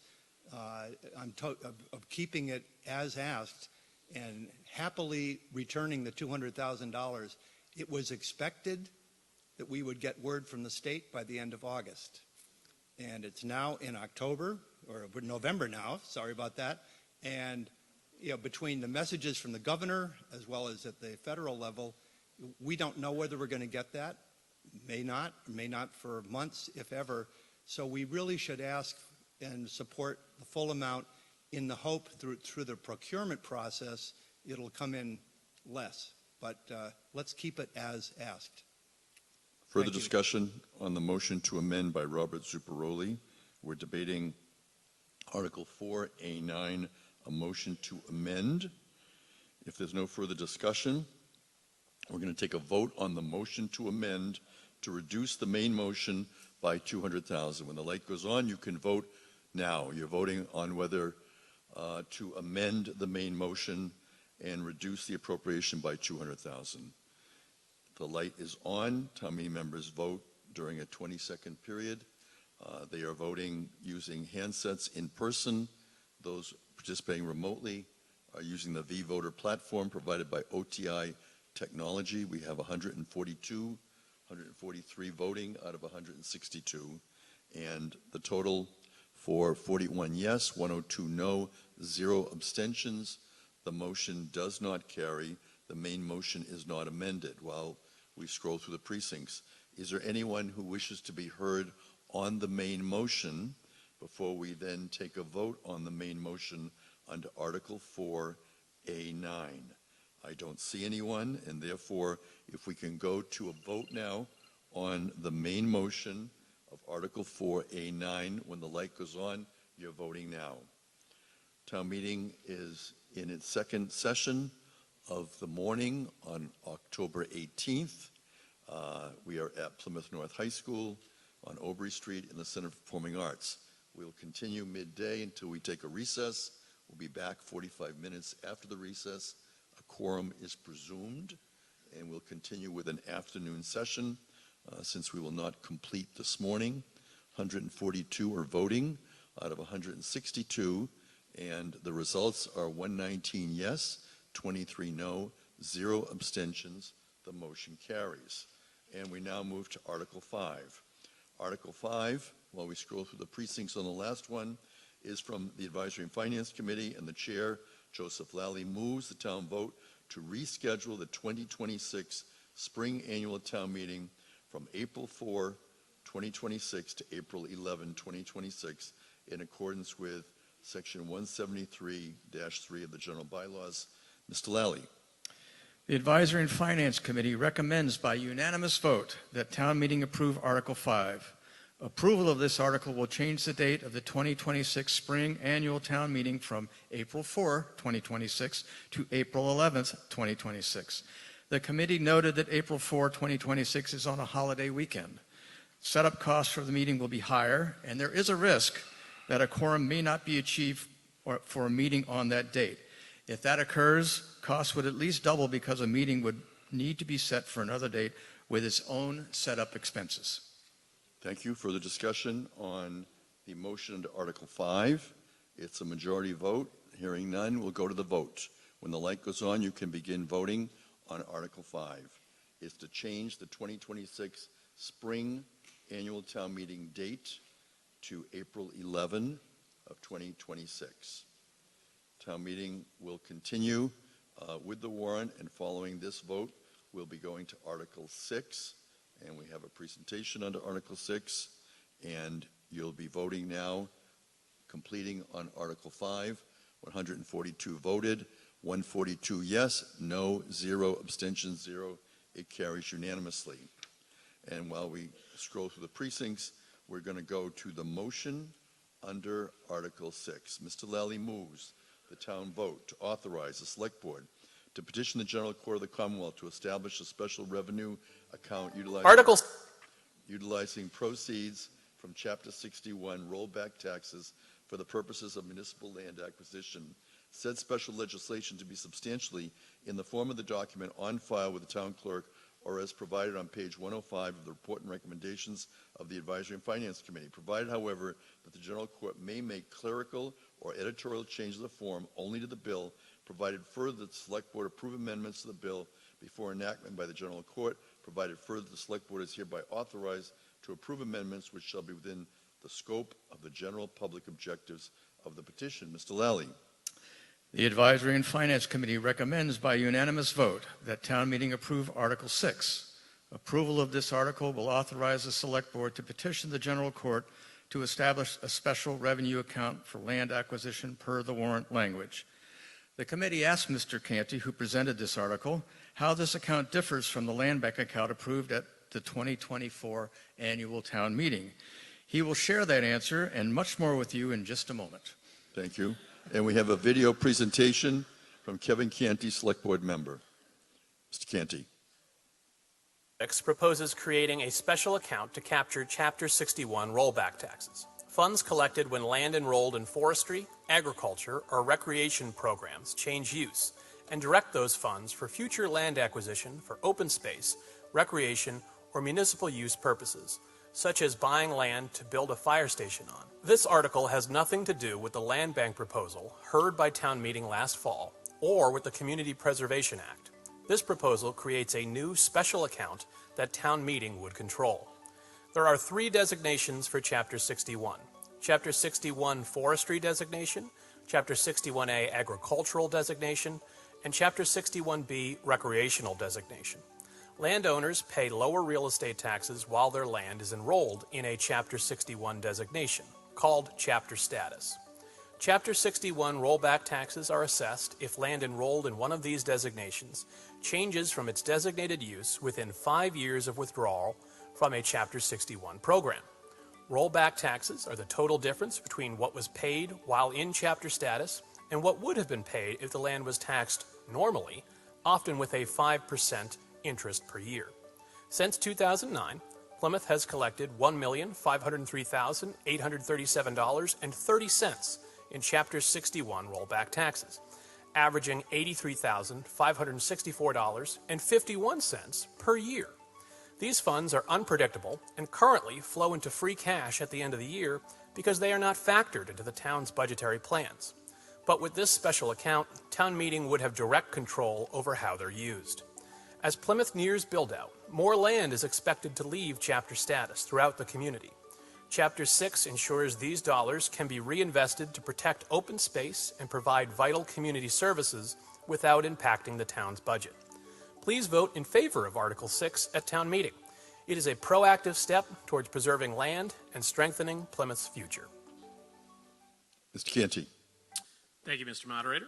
So I also have a brief PowerPoint presentation for your viewing pleasure. We could bring that up. Ominous landscape photograph. There we are. So, Article 6 and you. Establishment of a land acquisition special revenue account for Chapter 61, 61A, and Chapter 61B rollback taxes. We could go to the next slide. There we go. So from the outset, Chapter 6 is unrelated to the land bank proposal from fall annual town meeting of last year. The land bank passed town meeting last year, but it is still up at the legislature.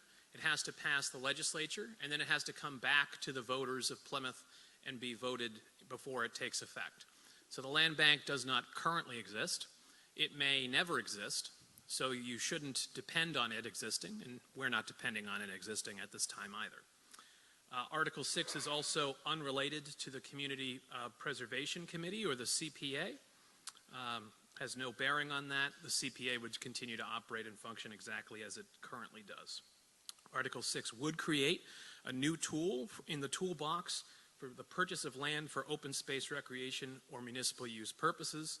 And it's important, of course, to note this is an account that would be managed by the Finance Department, but town meeting would have the approval of money that comes out of that account for any purpose, any project, any land acquisition in the future.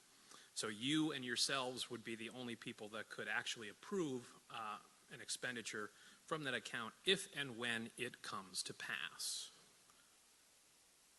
All right. Chapter 61 rollback taxes are assessed if land enrolled in 61, 61A, or 61B changes use within 5 years from withdrawal from a Chapter 61 program. So there's 3 designations, as was explained in the video: forest, agriculture, and recreation. Chapter 61 and its subcategories are an incentive program put forth by the state. You pay if you put your land in these designated programs and you comply with management requirements as outlined by the state, then you get to pay reduced residential taxes while it is enrolled in that particular status. However, if you remove it from chapter status and then you change that use within a 5-year period of its removal, then you have to pay rollback taxes for the last 5 years. And rollback taxes are the difference, again, between what you did pay while it was in chapter status, because you do still pay some taxes, and what you would have paid if it wasn't in chapter status, plus generally a 5% interest per year. Next. All right. So this is a detailed list of Chapter 61 funds from back to fiscal year 2009. You can see that the amount of money that comes in through rollback taxes is incredibly inconsistent. For example, in fiscal year 2019, the town brought in a whopping $357.80. So we didn't spend that all in one place. And then fiscal year 2014, $376,000, $325.27. So that's quite a swing. So currently, because we never know when land is going to come out of Chapter 61 status, it's not factored into our budgetary considerations. So in April, when we are before you looking to fund the police department, the schools, DPW, things of that nature, it's not factored into that equation. So it's not appropriated for a particular designated use, like paying the salaries for police department or buying a fire truck, something of that nature. Instead, it's undesignated, so it stays in the general fund, and then at the end of the year, it flows into free cash. Free cash is generally used, as was explained earlier, for non-recurring expenses, capital projects, things of that nature. But free cash is a general fund that can be used for any specific purpose, and there's a lot of sources for free cash. Basically, any money that was designated or undesignated but is not expended at the end of the fiscal year flows into free cash. So this money right now is basically, to put it in layman's terms, falling into the couch cushions of our community, and then at the end of the year, we're vacuuming it up, and sometimes we're finding $357.80, and sometimes we're finding $376,325.27. The average over this entire period is $83,564.51 per year. The total amount, as you can see at the bottom, $1,503,837.30. So while that is a lot of money to you and I, it is not a lot of money in the aggregate for that period of time for a community that currently has a budget of $325 million.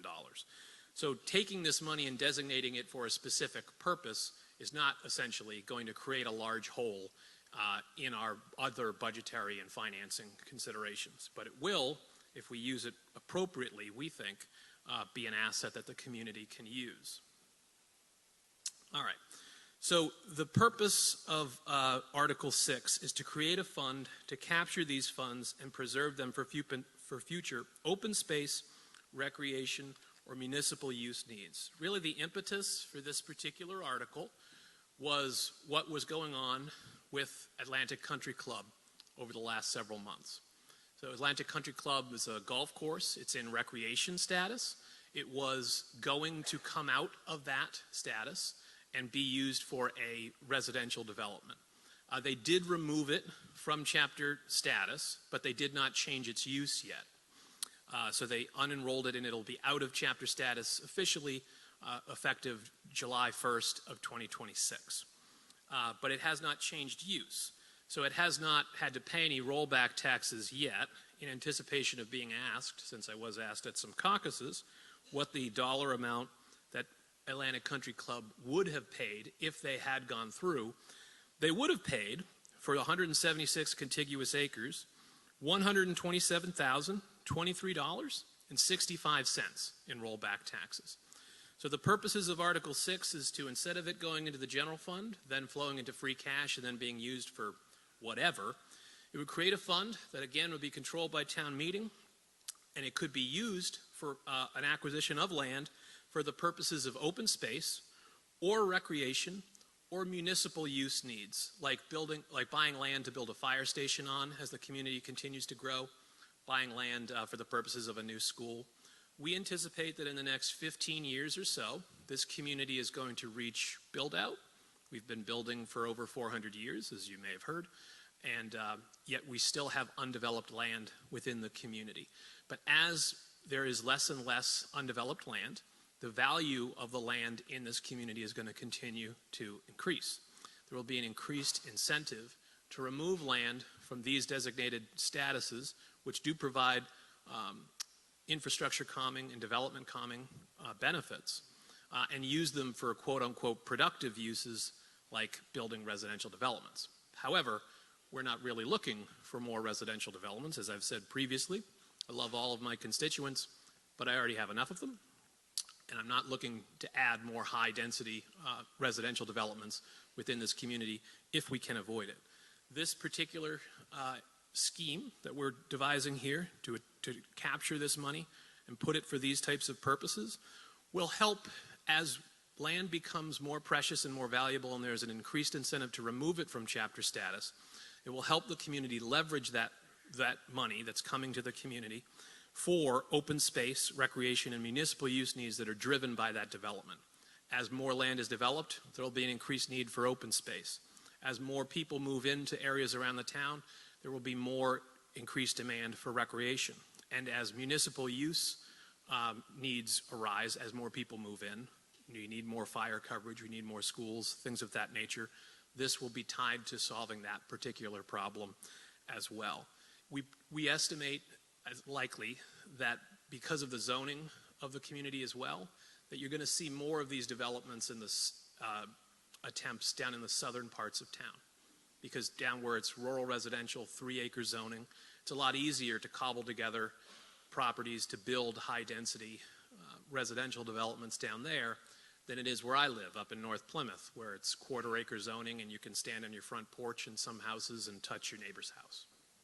So different areas of town will have different experiences with Chapter 61, and it will have different effects on the characters of those specific areas of town. But we are trying to get ahead of this issue and create a mechanism to calm that growth and adjust and adapt to it as it continues to happen as best we can. This is one small tool in a toolbox. This is not going to generate anywhere near the amount of money that we estimated last fall with the land bank, if and when that is approved. Because as you can see, one more slide. Again, with the cost, with the funds that have come in since 2009, we're only talking about $1.5 million over that period of time. Even if more of it is going to happen in the near future, it's still not going to, in and of itself, solve our problems, but it is another tool in the toolbox to be proactive. We could use it for things like the next Atlantic Country Club. We could use it for things like when the Holtec 1,530.35 acres comes on the market to try and build that, to try and buy as much of that single largest undeveloped parcel in the community as possible to avoid other people making decisions for us. We believe that Plymouth should control its destiny. We need more tools rather, in the toolbox in order to do that. And so we would ask that you support Chapter 61 as, Article 6 related to Chapter 61 rollback taxes as presented. Thank you. I'm available for questions. Kevin Canty, member of Select Board. We do have a motion to amend. It's presented in your motion book, and rather than go through it, we have the boldface type. William Abbott, Precinct 16, is going to move to amend Article 6, and you'll see the bold type that he's added with at least 1/2 of said proceeds to be used for the acquisition of undeveloped land to be permanently preserved as open space, and the balance of said proceeds to be used for general municipal purposes. And William Abbott is a town meeting member from Precinct 16. Mr. Abbott, on your motion to amend. Thank you, Mr. Moderator. When I first saw this article, I certainly applaud the Select Board in having the wisdom to set aside monies coming out of Chapter 61. And then I looked at the language, and it said any municipal purposes. And that got me thinking that the whole idea of Chapter 61 is environmentally oriented.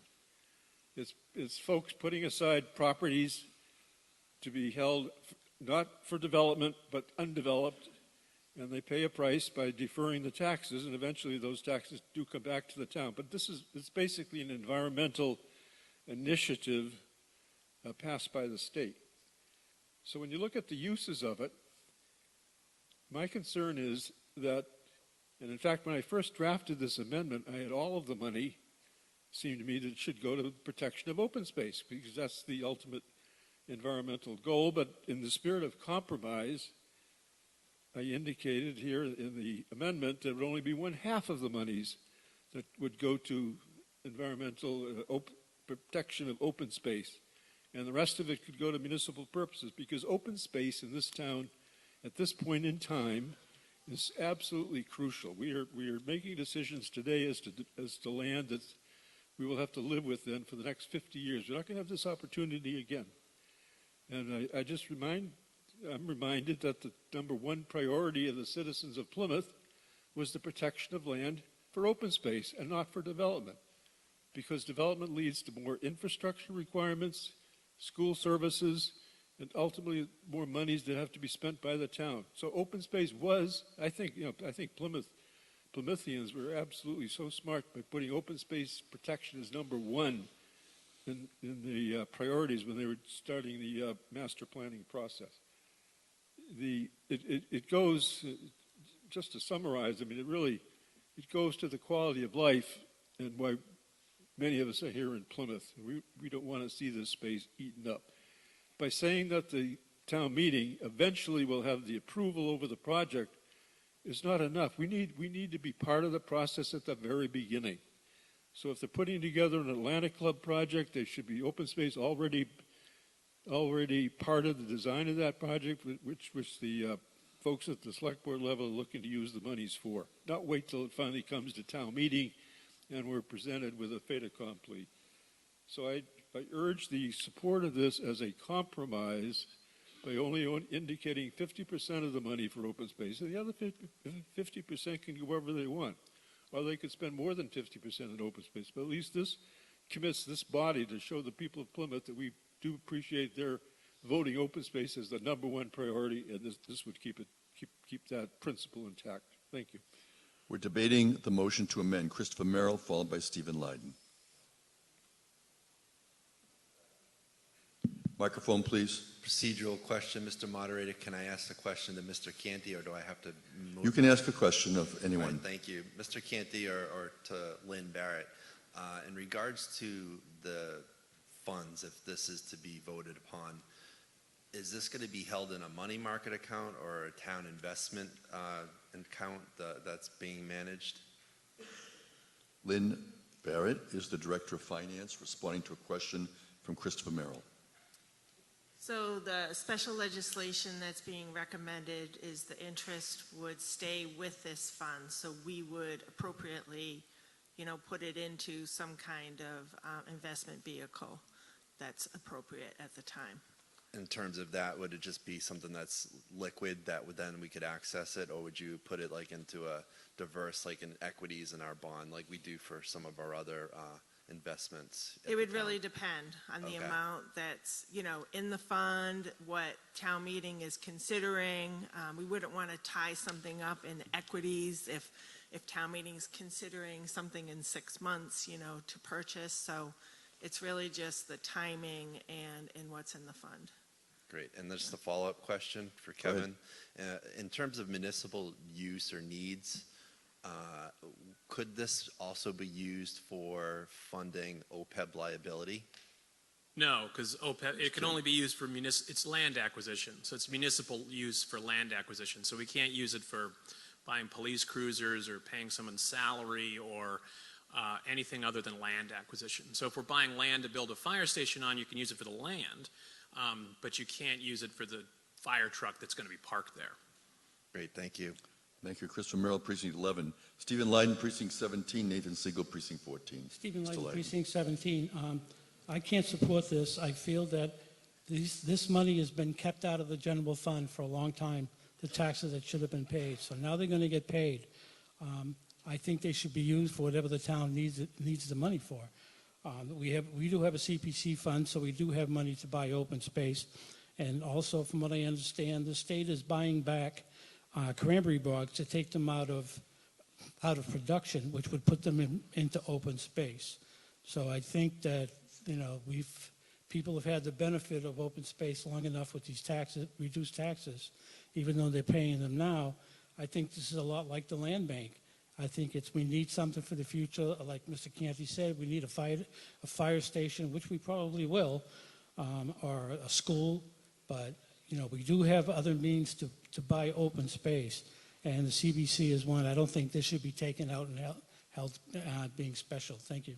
We are speaking about Mr. Abbott's amendment. Nathan Siegel, Precinct 14, Laurie Downs, Precinct 17. Thank you, Mr. Moderator. Nate Siegel, Precinct 14. Question for Mr. Abbott on his amendment.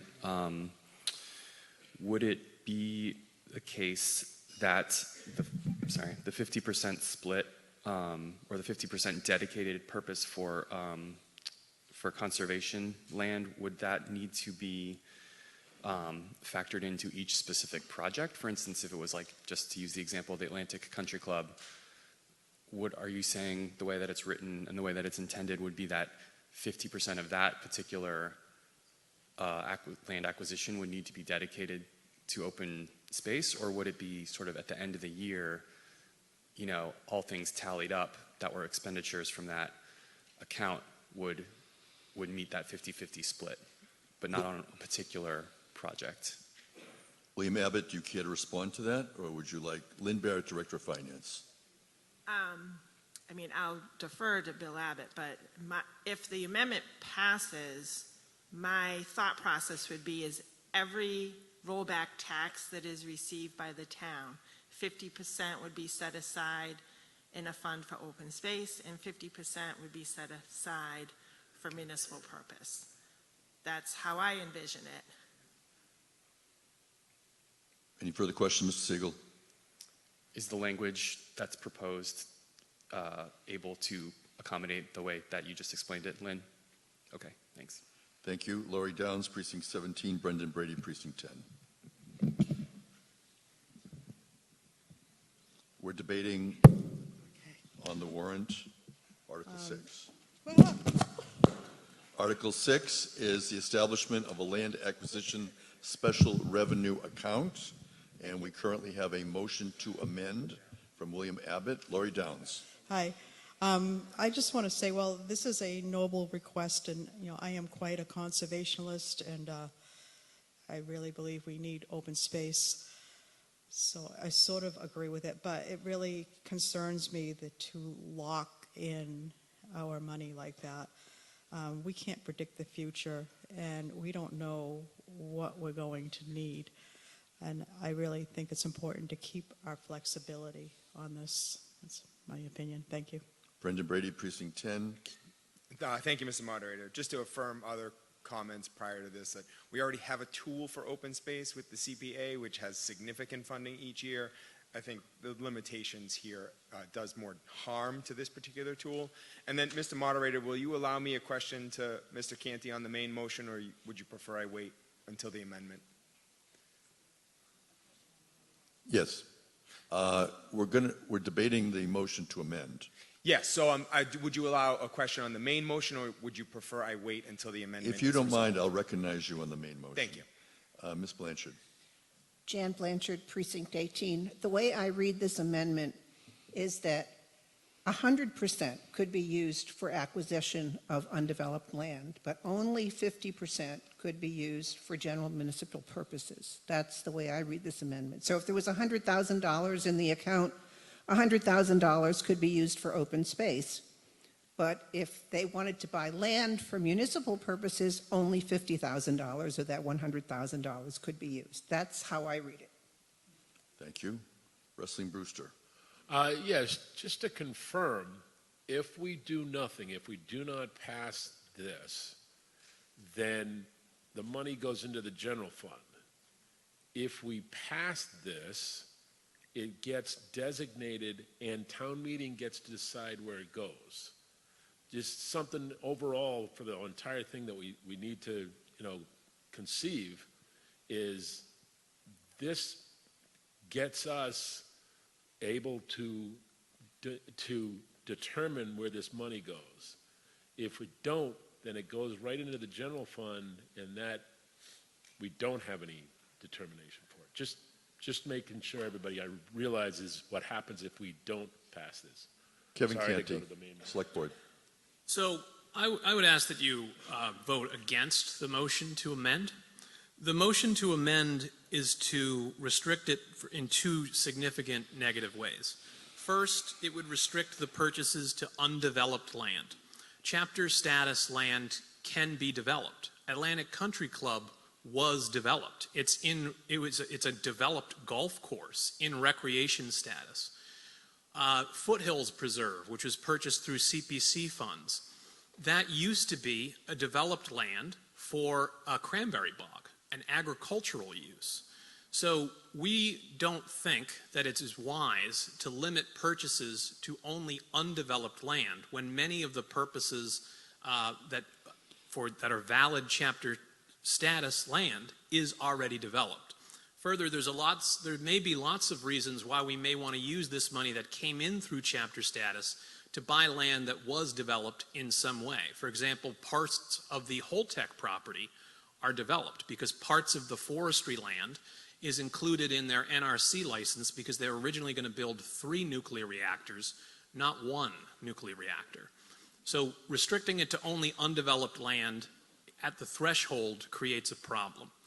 Further, the limitation on 50% open space, as you can see, the amount of money that's coming into this fund is not going to be significant based on past trends. It's going to be a tool in the toolbox useful to have, nice to be able to leverage to these purposes, but it is not in and of itself going to be able to solve all the town's problems. If we had had this since 2009, it only would have made a down payment towards Atlantic Country Club at $1.5 million. And that's if we had never spent a single cent of all the money that came into it since fiscal year 2009. I think it would be best for town meeting to assess the relative merits of an individual project as it is being proposed. If you, as a body, wish to individually approve only proposals that are open space, you can do that. But you will also, if you vote for the Article 6 without the amendment, you can, in the future, if it makes sense, vote for a recreational purpose, like buying Atlantic Country Club, if you wanted to, with some of this money. Or you could use it for a municipal use, like buying a 30 developed seconds. or undeveloped land for the purposes of buying putting a fire station on it. If you restrict yourself with this motion, you don't know what we're going to want to use this money for in the future. Allow yourselves to independently assess each of these proposals as they come up. Please vote against the amendment and for the main motion as unamended. Mike Lavini, Precinct 3. Thank you, Mr. Moret. We have CPA funds. We have the land bank, although we said it hasn't been passed yet, the legislature. It's been passed in other communities, so it's likely it will. And we've been told in that particular account it could be up to $7 million a year collected by the land bank. We have the nuclear mitigation account with $10.5 million in it, which could also be used for buying open space. The intent now is to keep that to buy the power plant property when it comes up. So we have 3 buckets of money to buy land with. Do we really need another bucket, even though it's a small bucket? The other point I have is that what I'd like to see happen is we have all kinds of issues with building deferred maintenance. We have a big problem with deferred maintenance on the pathways that we've created in the town of Plymouth. I walk these pathways. Some of them are barely passable because we don't have the manpower or the money to improve them, to maintain them. So instead of putting all this money in an account to buy land, maybe we can think about setting up an account to maintain what we have. Because we keep creating new pathways and they don't get maintained. They aren't properly taken care of. So I think there's better ways to spend this money than on another land bank account or another land acquisition account. Thank you. Yes, Donna Curtin. Actually, I'm going to hold off for 1 minute for one reason. staff has expressed concern about the language in the motion that was not previously raised. And Mr. Abbott, I believe that the Director of Finance is explaining. Would you accept a change in the motion to 50-50? And the reason is that there's a concern about putting with at least one half. Mr. Abbott, do you agree to that 50-50? Yes? All right. Then we're going to change the motion so that it would be 50-50 rather than at least one half. Okay. Now, with that, Ms. Williams, do you still wish to make your motion? It's a motion to close debate on the amendment, and it is not debatable. People could stand if they still wish to be heard. Okay? And so now we see that. Now we're going to vote on whether to close debate on Mr. Abbott's motion to amend. When the light goes on, you're voting now. This is a 2/3 vote. It is not debatable. You're voting whether to close debate on Mr. Abbott's motion to amend. And town meeting will be voting on that, and then we will determine how we will proceed. We're going to go to about 12:15, which will be 2 hours.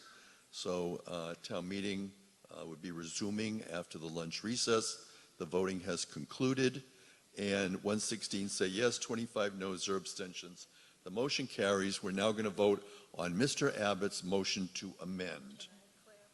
And the language is going to be clarified by Town Clerk Kelly McElreath. So the bolded section, I just want to make sure that I've got it correct, is rollback taxes with 50% of said proceeds to be used for the acquisition of undeveloped land to be permanently preserved as open space, and 50% of said proceeds to be used for general municipal purposes. Are we all okay with that? And at the bottom, do the 50-50 as well? Yes. With at least 50% of said monies to be used. No, With not with at least. It's just 50. It's just With 50% of said monies to be used. Okay, just want to make sure. And so you've all can correct your motion books to reflect that change. And now we're going to vote on this motion to amend. When the light goes on, you're voting on Mr. Abbott's motion to amend, which is a majority vote. A majority as to whether to amend the main motion as presented. The motion to amend is from William Abbott. He is from Precinct 16. And following this vote, we will continue to debate. And I believe Mr. Brady would be the next speaker as we vote on the main motion, either as amended or not. 143 town meeting members have voted, and the vote totals to change 34 yes, 107 no, 2 abstentions. There is no amendment. We're going to proceed. Mr. Brady. Thank you, Mr. Moderator. Mr. Canty, do you anticipate in the spring that should this pass, there'll be a motion to transfer these back taxes into the new account? That's actually something I'd support. Mr. Canty. So we've got 1.5 million that we vacuumed out of the couch, and that's in the general fund? Lynn Barrett, Director of Finance, responding to Brendan Brady. No. No. If you lift the mattress, there's nothing there. Okay. So, yeah. It's already gone. Thank you. Further discussion on the main motion? Do we have anybody who wishes to be heard before we take a vote on Article 6, the main motion from the Advisory and Finance Committee? If not, we're going to go to the vote. And when the light goes on, you can vote. It's a majority vote. You're voting now. You're voting on Article 6. And following this vote, we will take our lunch recess and return with Article 7. This is Plymouth Town Meeting, the fall annual town meeting, coming to you live from Plymouth North High School on Saturday, October 18th. We are concluding the morning sessions, and we will be taking a lunch recess, and the light has gone off. We will now see how town meeting voted.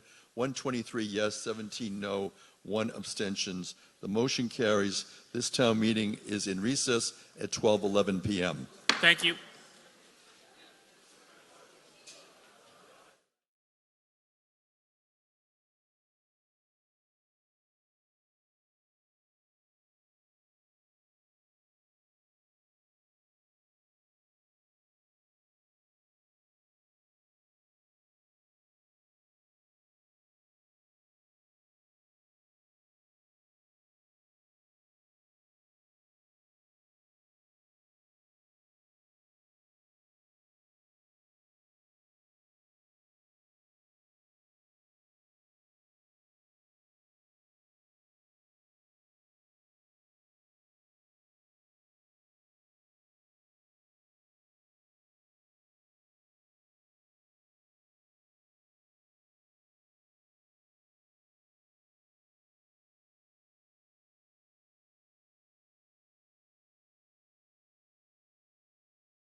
Noon. I'd like to welcome town meeting members back from the lunch recess, and we'd like to read the fact that we have a fall 2025 Plymouth hometown cleanup. It is on November 1st. It's a Saturday, rain or shine. We encourage you to join an existing group, create your own, or go out solo to help clean up a neighborhood park or roadway that needs attention. You can visit Town Hall or sign up online at tinyurl.com/Plymouth Fall Cleanup 2025. You can pick up purple bags that are provided. You can participate in the Plymouth Hometown Cleanup on November 1st. Leave the filled purple bags at your indicated drop location, and the DPW will pick up bags from drop locations. For questions, contact Patrick Farah at the Town Hall, at pfarah@plymouth-ma.gov, 508-322-3374. You can sign up online, you can scan a QR code, or visit the website. And that is the Plymouth Hometown Fall Cleanup.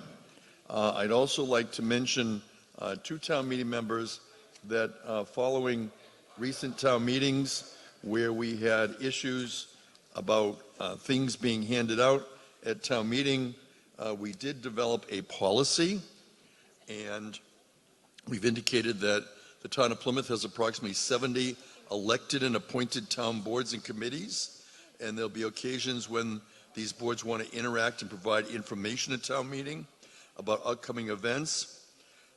Their committee before, during, and after town meetings, so to ensure that all appointed and elected town boards and committees have an opportunity to engage and provide information at town meeting.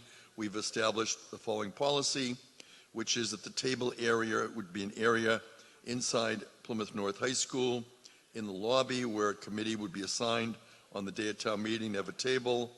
It could be any town board or committee, but we're only going to limit to no more than 4 table areas allowed in the lobby. There was someone who asked to hand out materials who was not part of a town board or committee, and we agreed, and she agreed that she would do it outside the building. So that's a change from past practice, and it's a response to a concern at a prior town meeting about the tables at town meeting that disseminate information to town meeting members as they walk into the building. We went to our break for lunch recess, and we've now returned from the lunch recess, and we're going to continue with the warrant. And town meeting was busy this morning going through the first 6 articles, and we now proceed to Article 7, which is the Morton Park dedication of town-owned land. And you have in your packet of materials the motion, which is fairly lengthy, from the Advisory and Finance Committee. I'm going to go right to the chair, Joseph Lally. Mr. Lally, on your motion on Article 7. The Advisory and Finance Committee recommends by unanimous vote that town meeting approve Article 7. And that is a motion that the town vote to accept culvert easements as shown on Plymouth Morton Park Road Property Plan and Summary Sheet, Morton Park Road, dated 4 September 2025. It's on file with the Town of Plymouth Engineering Services Division. Is there any discussion on Article 7? And if not, we're going to go to a vote on Article 7, and when the light goes on, you can begin voting now. We're voting on Article 7. It's a majority vote, and we are coming to you live from Plymouth North High School on Saturday, October 18th. We are in the first afternoon session, and we are continuing through the warrant. Chronologically, we had Article 7 in the warrant. This is a majority vote, and it is the Morton Park dedication of town-owned land. We have 83 voting yes, 0 no, 0 abstentions. The motion carries. The quorum is presumed. Is someone questioning the quorum? All right. Brendan Brady questions the quorum, and therefore we will have a vote on whether we have a quorum. Is there any discussion on that? On the previous vote, Mr. Pizer? Lawrence Pizer, Precinct 3, voted yes.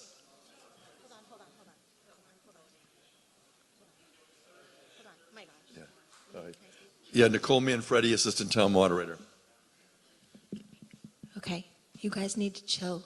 You're pushing all the buttons, and everything's all jammed up here. We have procedural motion requests, speak on the motion requests from people in the room. So don't touch your clickers until you need to. You can clear all of those. They're all people in the room. Yeah. You need to really make sure that your device is on and that you're not touching it, and except for voting, because what happens is when there's something in the queue, we can't move forward. So, okay. So it looks like about a half a dozen votes weren't tabulated. Mr. Brady, are you still questioning the quorum? Do you want to vote on that? No. Thank you. Okay, we're going to continue. Article 8, Eversource easement, Springland, Jenny Pond. Mr. Lally moves the town vote to authorize the Select Board to grant and convey to NStar Electric Company, DBA Eversource Energy, access and utility easements for the installation of a pad mount transformer and equipment, underground wires, underground transmission lines, underground cable, and conduit together with lines for control, relay, and communication purposes. Mr. Lally. The Advisory and Finance Committee recommends by a unanimous vote the town meeting approve Article 8. Any discussion? It's a majority vote. If not, we're going to go to the vote, and when the light goes on, you can begin voting. You're voting now. You're voting on Article 8. It's a majority vote, and town meeting is in its afternoon session. And town meeting has 162 members, and the members are in person using a handset, or they are remote and they're using the V-Voter platform. And I can see that we already have 115 town meeting members who have voted so far on this article. That's a quorum. The voting has ended, and the total is 117 yes, 0 no, 0 abstentions. It carries. We next move to Article 9. Mr. Lally moves the town vote to accept the provisions of General Laws, Chapter 59, Section 21A, wherein an assessor or assistant assessor who completes the necessary training and receives certification as a Massachusetts municipal assessor or certified assessment evaluator is entitled to receive additional compensation in the amount of the 10% of the annual salary up to a maximum of $1,000 annually. Mr. Lally. The Advisory and Finance Committee recommends by unanimous vote that town meeting approve Article 9. The committee feels this is an important tool for staff development and retention. Further discussion? If not, we'll take a vote when the light goes on. You'll begin voting now. You're voting on Article 9. It is a majority vote, and town meeting members are continuing to proceed through the warrant. We have a total of 26 articles in the warrant. We've already acted on Article 26, but we will continue through the warrant chronologically, absent any procedural motions to change the order. The voting has concluded on Article 9, 127 yes, 1 no, 0 abstentions. The motion carries. We're now going to move to Article 10, Bylaw Recodification. Mr. Lally moves the town vote to renumber and recaption the 1999 general bylaws of the town and adopt the Code of the Town of Plymouth as detailed in Schedule A, on file in the office of the town clerk, entitled Final Draft of the Town of Plymouth, Massachusetts, dated July 2025, prepared by General Code LIC. Mr. Lally, LLC. The Advisory and Finance Committee by unanimous vote recommends the town meeting approve Article 10. Thank you. Donna Curtin, Precinct 3, moves to amend the main motion by deleting the insertion of serving staggered terms of 3 years and adding where each member shall serve 3-year staggered terms with terms for 3 members expiring each year. In Chapter 5, Boards, Commissions, and Committees, Article 2, Council on Aging, Number 2, Section 5-12, and FTM Book, page 138, welcome Donna Curtin. Mike for Donna Curtin, please. Go ahead.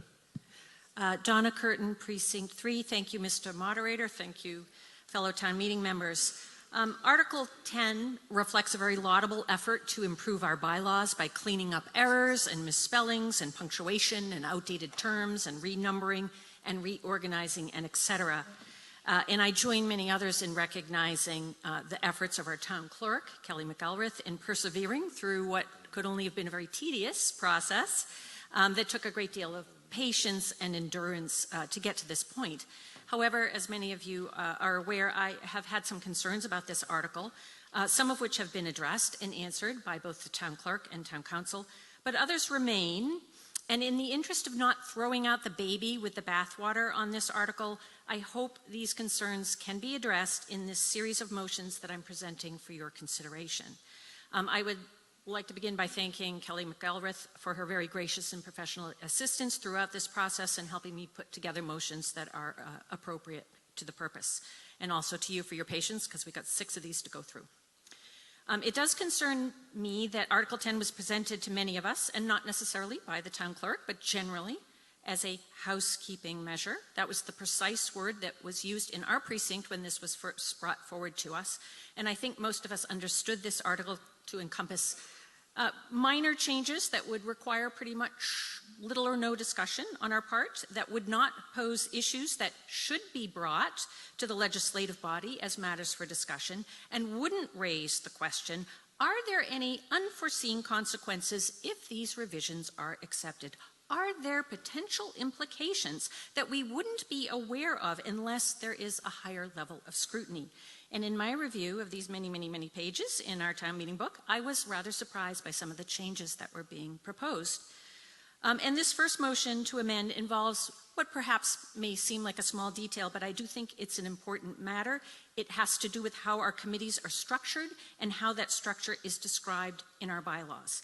The proposed revision for this motion would delete the language that shows how the Council of Aging Committee was originally set up and replace it with very basic, simple language that the 9 members of the committee shall serve staggered 3-year terms. Now, this is very clean, very efficient language. However, this particular change does remove a safeguard that is currently in place with the existing language. The original language makes clear not only the length of the terms and that they are staggered, but it indicates that these terms are equally apportioned among the 9 members.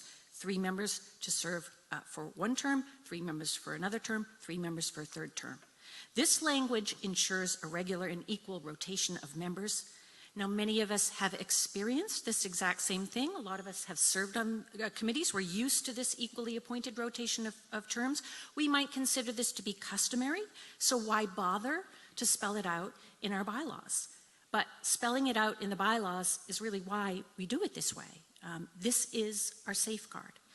Requiring an equal apportionment of terms is a check that's in place on the potential influence of an appointing authority who could otherwise potentially, if you will, stack a committee by perhaps appointing more members to 1 term than to another, and thereby reducing the number of terms that are in rotation each year.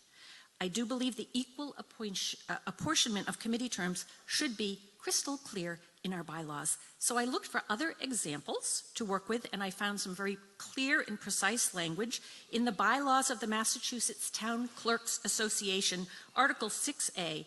And for their executive board, their 9 members, they use the phrase, shall serve 3-year staggered terms with terms for 3 members expiring each year. So the safeguard is in place.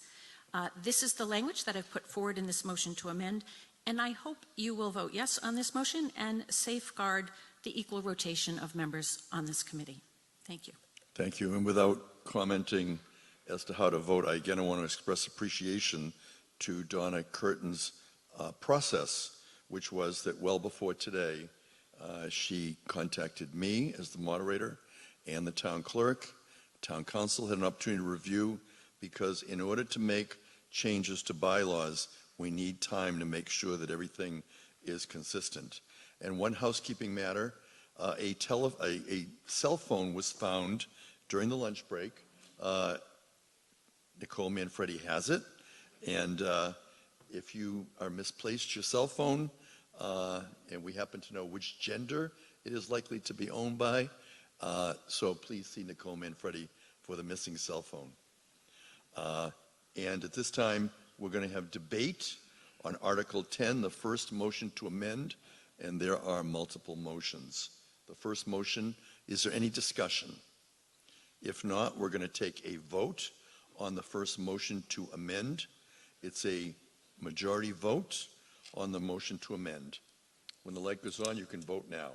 You're voting on, I'm going to call it motion number 1 of the 6 motions, and you're voting on the first of 6 motions to amend. It's a majority vote.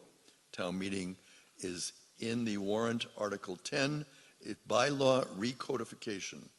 And we're going to continue to go through this particular article and take each of the motions presented by Donna Curtin, Precinct 3.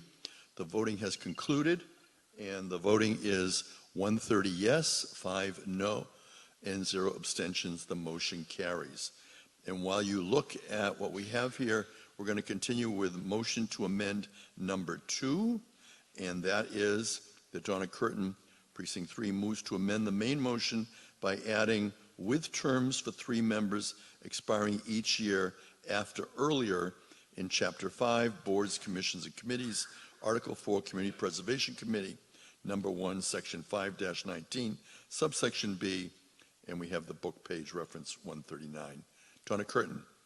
Donna Curtin, Precinct 3. So the intent of this motion is exactly the same in the previous motion, to ensure the equal appointment of committee terms is included in the bylaw language.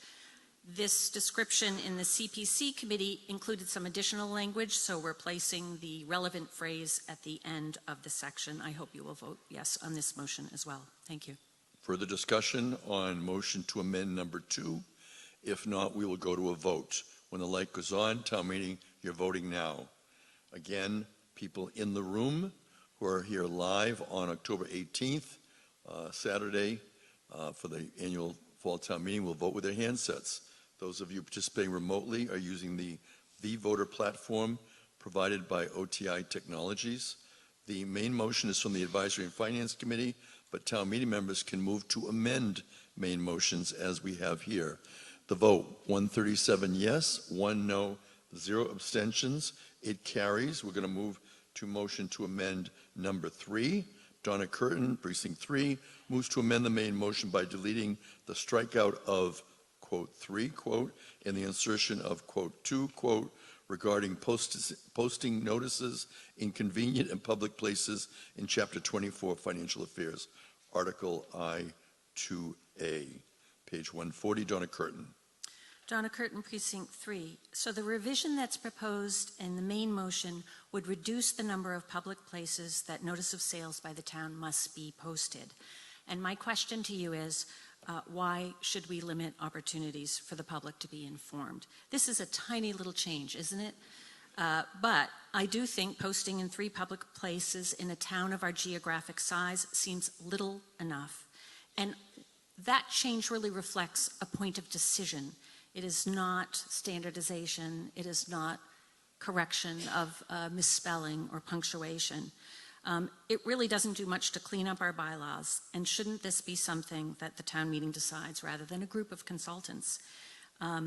It is a minor change, but I think the principle holds, and I think, in fact, probably there was a lot more to be said about this whole section in Chapter 24, how we deal with public notices, but as a minimum, I'm encouraging us not to reduce the number of public places where we actually post physical information, and I hope you will vote yes on the motion to amend. Further discussion on motion to amend number 3? If not, we'll go to a vote. When the light goes on, you can begin voting. You're voting now.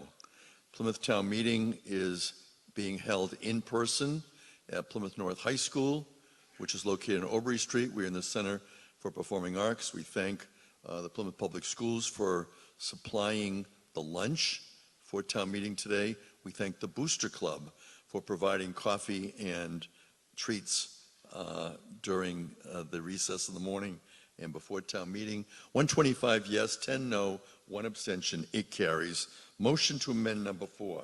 Donna Curtin, Precinct 3, moves to amend the main motion by deleting the strikeout of, quote, citizen, quote, and the insertion of, quote, registered voter, quote, in Chapter 10, Capital Improvements, Section 10-1 in the book, page 140. Donna Curtin, do you want to be heard on this? We are on your 4th motion to amend. We're almost there, Mr. Moderator. Thank you. Donna Curtin, Precinct 3. The change of language from citizen to registered voter proposed in the main motion is a significant change in meaning in our bylaws. And the reason that this is proposed, as I understand it, is because there's a discrepancy in the current bylaws with one standing committee requiring that its members be registered voters and 2 other committees that only use the language citizen as their threshold for committee membership. To address this discrepancy, registered voter was chosen to be used consistently in all 3 cases. However, again, I look at this as a point of decision, not a matter of standardization. Somebody decided that the language for one committee should be used for all committees, and these terms actually mean very different things. That kind of revision should be brought to town meeting as the legislative body to discuss and determine, and this is an example of something that should not be treated as simply standardization. It's a change with actual implications for who can participate in our committees, and I look forward, hopefully at some later point, to a debate over the qualification of registered voter versus the word citizen versus perhaps the words Plymouth resident. Who do we want serving on our committees? What kind of threshold for membership should we have in place? Right now, if this motion to amend does not pass, you will be excluding, for example, a talented high school student who might not be old enough to register to vote, who would still like to serve on one of these affected committees. You would also be excluding other citizens and residents of our town who may be very involved in their community and for one reason or another have chosen not to be an active registered voter. So I am asking town meeting to vote yes on the motion to amend to ensure that we keep that threshold broader rather than narrower, maintaining the current bylaw language, and look forward to a debate on this issue at a future time. Thank you. Further discussion on motion to amend number 4 under this Article 10. Hearing none, we'll go to the vote. When the light goes on, you can begin voting now. You're voting on Article 10. Town meeting receives main motions from the Advisory and Finance Committee. It can also be from a town meeting member. In this case, we are entertaining motions to amend from town meeting member Donna Curtin. Town meeting members are voting, and they have 20 seconds in which to cast a vote, and 137 of the 162 voted on this particular motion. 115 yes, 22 no, 0 abstentions. The motion carries. And while we look at the vote, we're going to go to number 5 on the motions to amend. And Donna Curtin, Precinct 3, moves to amend the main motion by deleting the strikeout of, quote, citizens, quote, and the insertion of, quote, registered voters, quote, in Chapter 180, Historic District, Historic Preservation, Article I-1D, page 152. Donna Curtin. Donna Curtin, Precinct 3.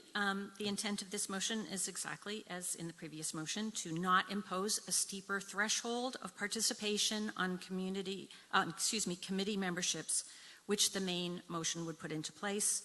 I'm asking you to vote yes on the motion to amend in order to keep the current bylaw language unchanged, and it is my hope that this issue will be brought back to us in the future for, I do believe it deserves deeper deliberation and discussion. Thank you. On the motion to amend, Wrestling Brewster. Just have a quick question. I'm reading this as it's taking out citizens and inserting registered voters, right? No. Mine says main Motion by to amend, deleting the Mr. strikeout Brewster. citizens and insertion of the registered voters. It's to delete. Donna Curtin, do you want to clarify for Mr. Brewster? Yep, the verb deleting is used for the full language there. Amend by deleting the strikeout and deleting the insertion. So in other words, we're making no change. We're not making any change in this. Thank We're you. keeping the existing language. Thank you. Any further discussions on this motion to amend? If not, when the light goes on, you'll vote. Town meeting can vote now. You have 20 seconds in which to vote. Town meeting is exercising its rights and responsibilities. to be able to handle procedural motions and also to legislate bylaws, which is one of the powers of this legislative branch. And so previously we did appropriations for money, and now we're doing on a bylaw, and the voting has concluded. 138 have voted, 117 yes, 19 no, 2 abstentions. It carries. Motion to amend number 6. Donna Curtin, Precinct 3, moves to amend the main motion by deleting the strikeout of, quote, principal inhabited parts of this town and the insertion of town, quote, limits, quote, in Chapter 120, Animals, Article 2, Section 120-12, page 145. Donna Curtin. Donna Curtin, Precinct 3, very glad to be at Motion 6 here. We're almost there. And this section of our bylaws appears to be somewhat antiquated. There are probably not too many Plymouthians who have cattle, horses, of swine that may from time to time be grazing at large. I knew there were some, absolutely. And we still have rural parts of our community where you can see grazing animals from time to time. I noticed in the earlier presentation on the Mr. Canty's presentation that there were some lovely grazing animals in the background.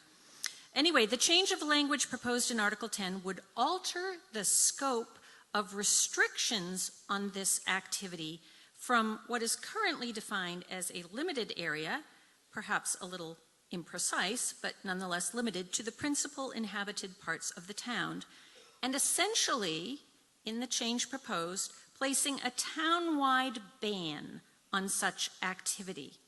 Now it will be prohibited within the town limits. So we've gone, that's really to me a huge change in scope. That isn't standardization. It's a point of decision to change something that fundamentally. And whatever the reasons for this particular change may be, I would suggest that before we ban something in our town altogether, we make sure that we've looked at it fully. We've conferred with our constituents, especially those in our more rural precincts, to see how this change might affect them, and not to treat this as a rubber stamp item, but to assess it and to discuss it before we make a decision. And for that reason, I am proposing we remove this change from the proposed revisions, and perhaps someday we can return to the issue of the grazing swine and cattle. I hope you will vote yes on the motion to amend. Catherine Holmes, Precinct 9. I'm just going to remind you all, we are an agricultural community. We may not think that if we live in North Plymouth or some areas of Plymouth, but in South Plymouth, I have 2 donkeys who I love and adore. You all can come down and visit them, but I agree full-heartedly with what Donna's saying. Please support this and support yes. Thank you. Further discussion on the motion to amend?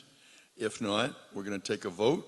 When the light goes on, you can begin voting, and it's a majority vote. Town meeting is now voting on motion to amend number 6 under Article 10.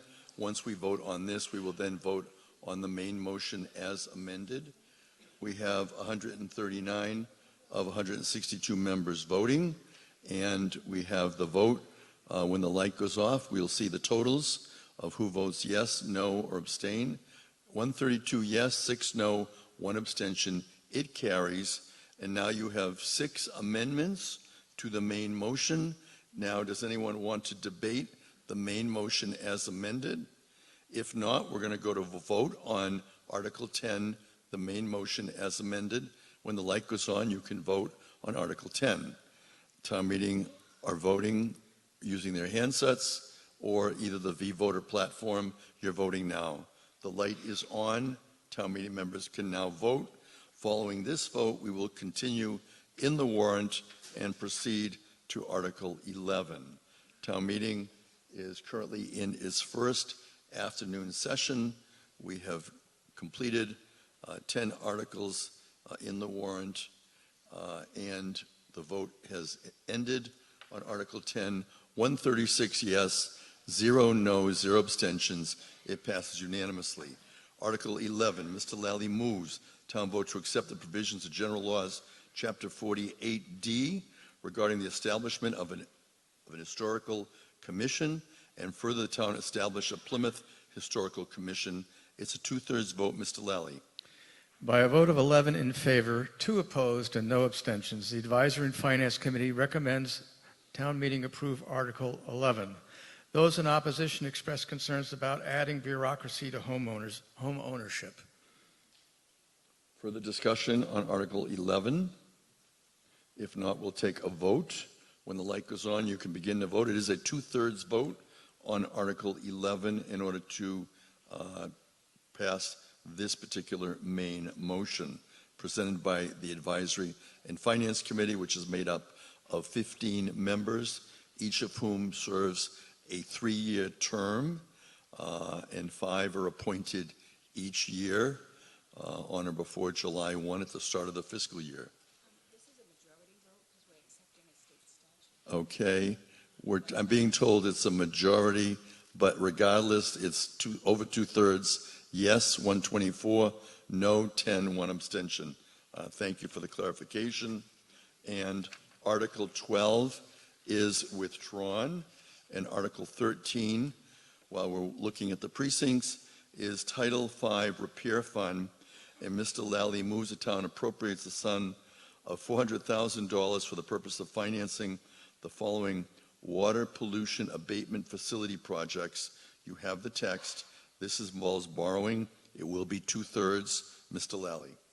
The Advisory and Finance Committee recommends by unanimous vote that town meeting approve Article 13.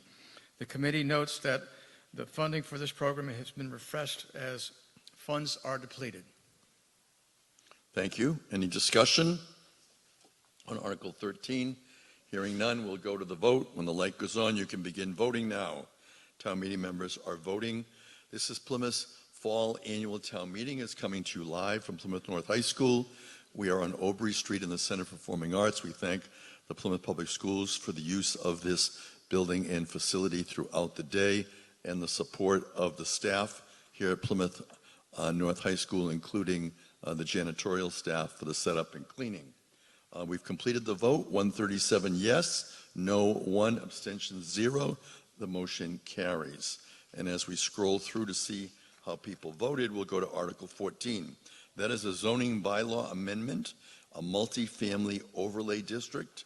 And Mr. Lally moves the town vote to amend the Plymouth zoning bylaw, Section 206.6, multifamily overlay district, and to amend the official zoning map, Sheet 2, multifamily overlay district. And you have the text as to how it'll be amended. It's a 2/3 vote. Mr. Lally. By a vote of 11 in favor, 2 opposed, and no abstentions, the Advisory and Finance Committee recommends town meeting approve Article 14.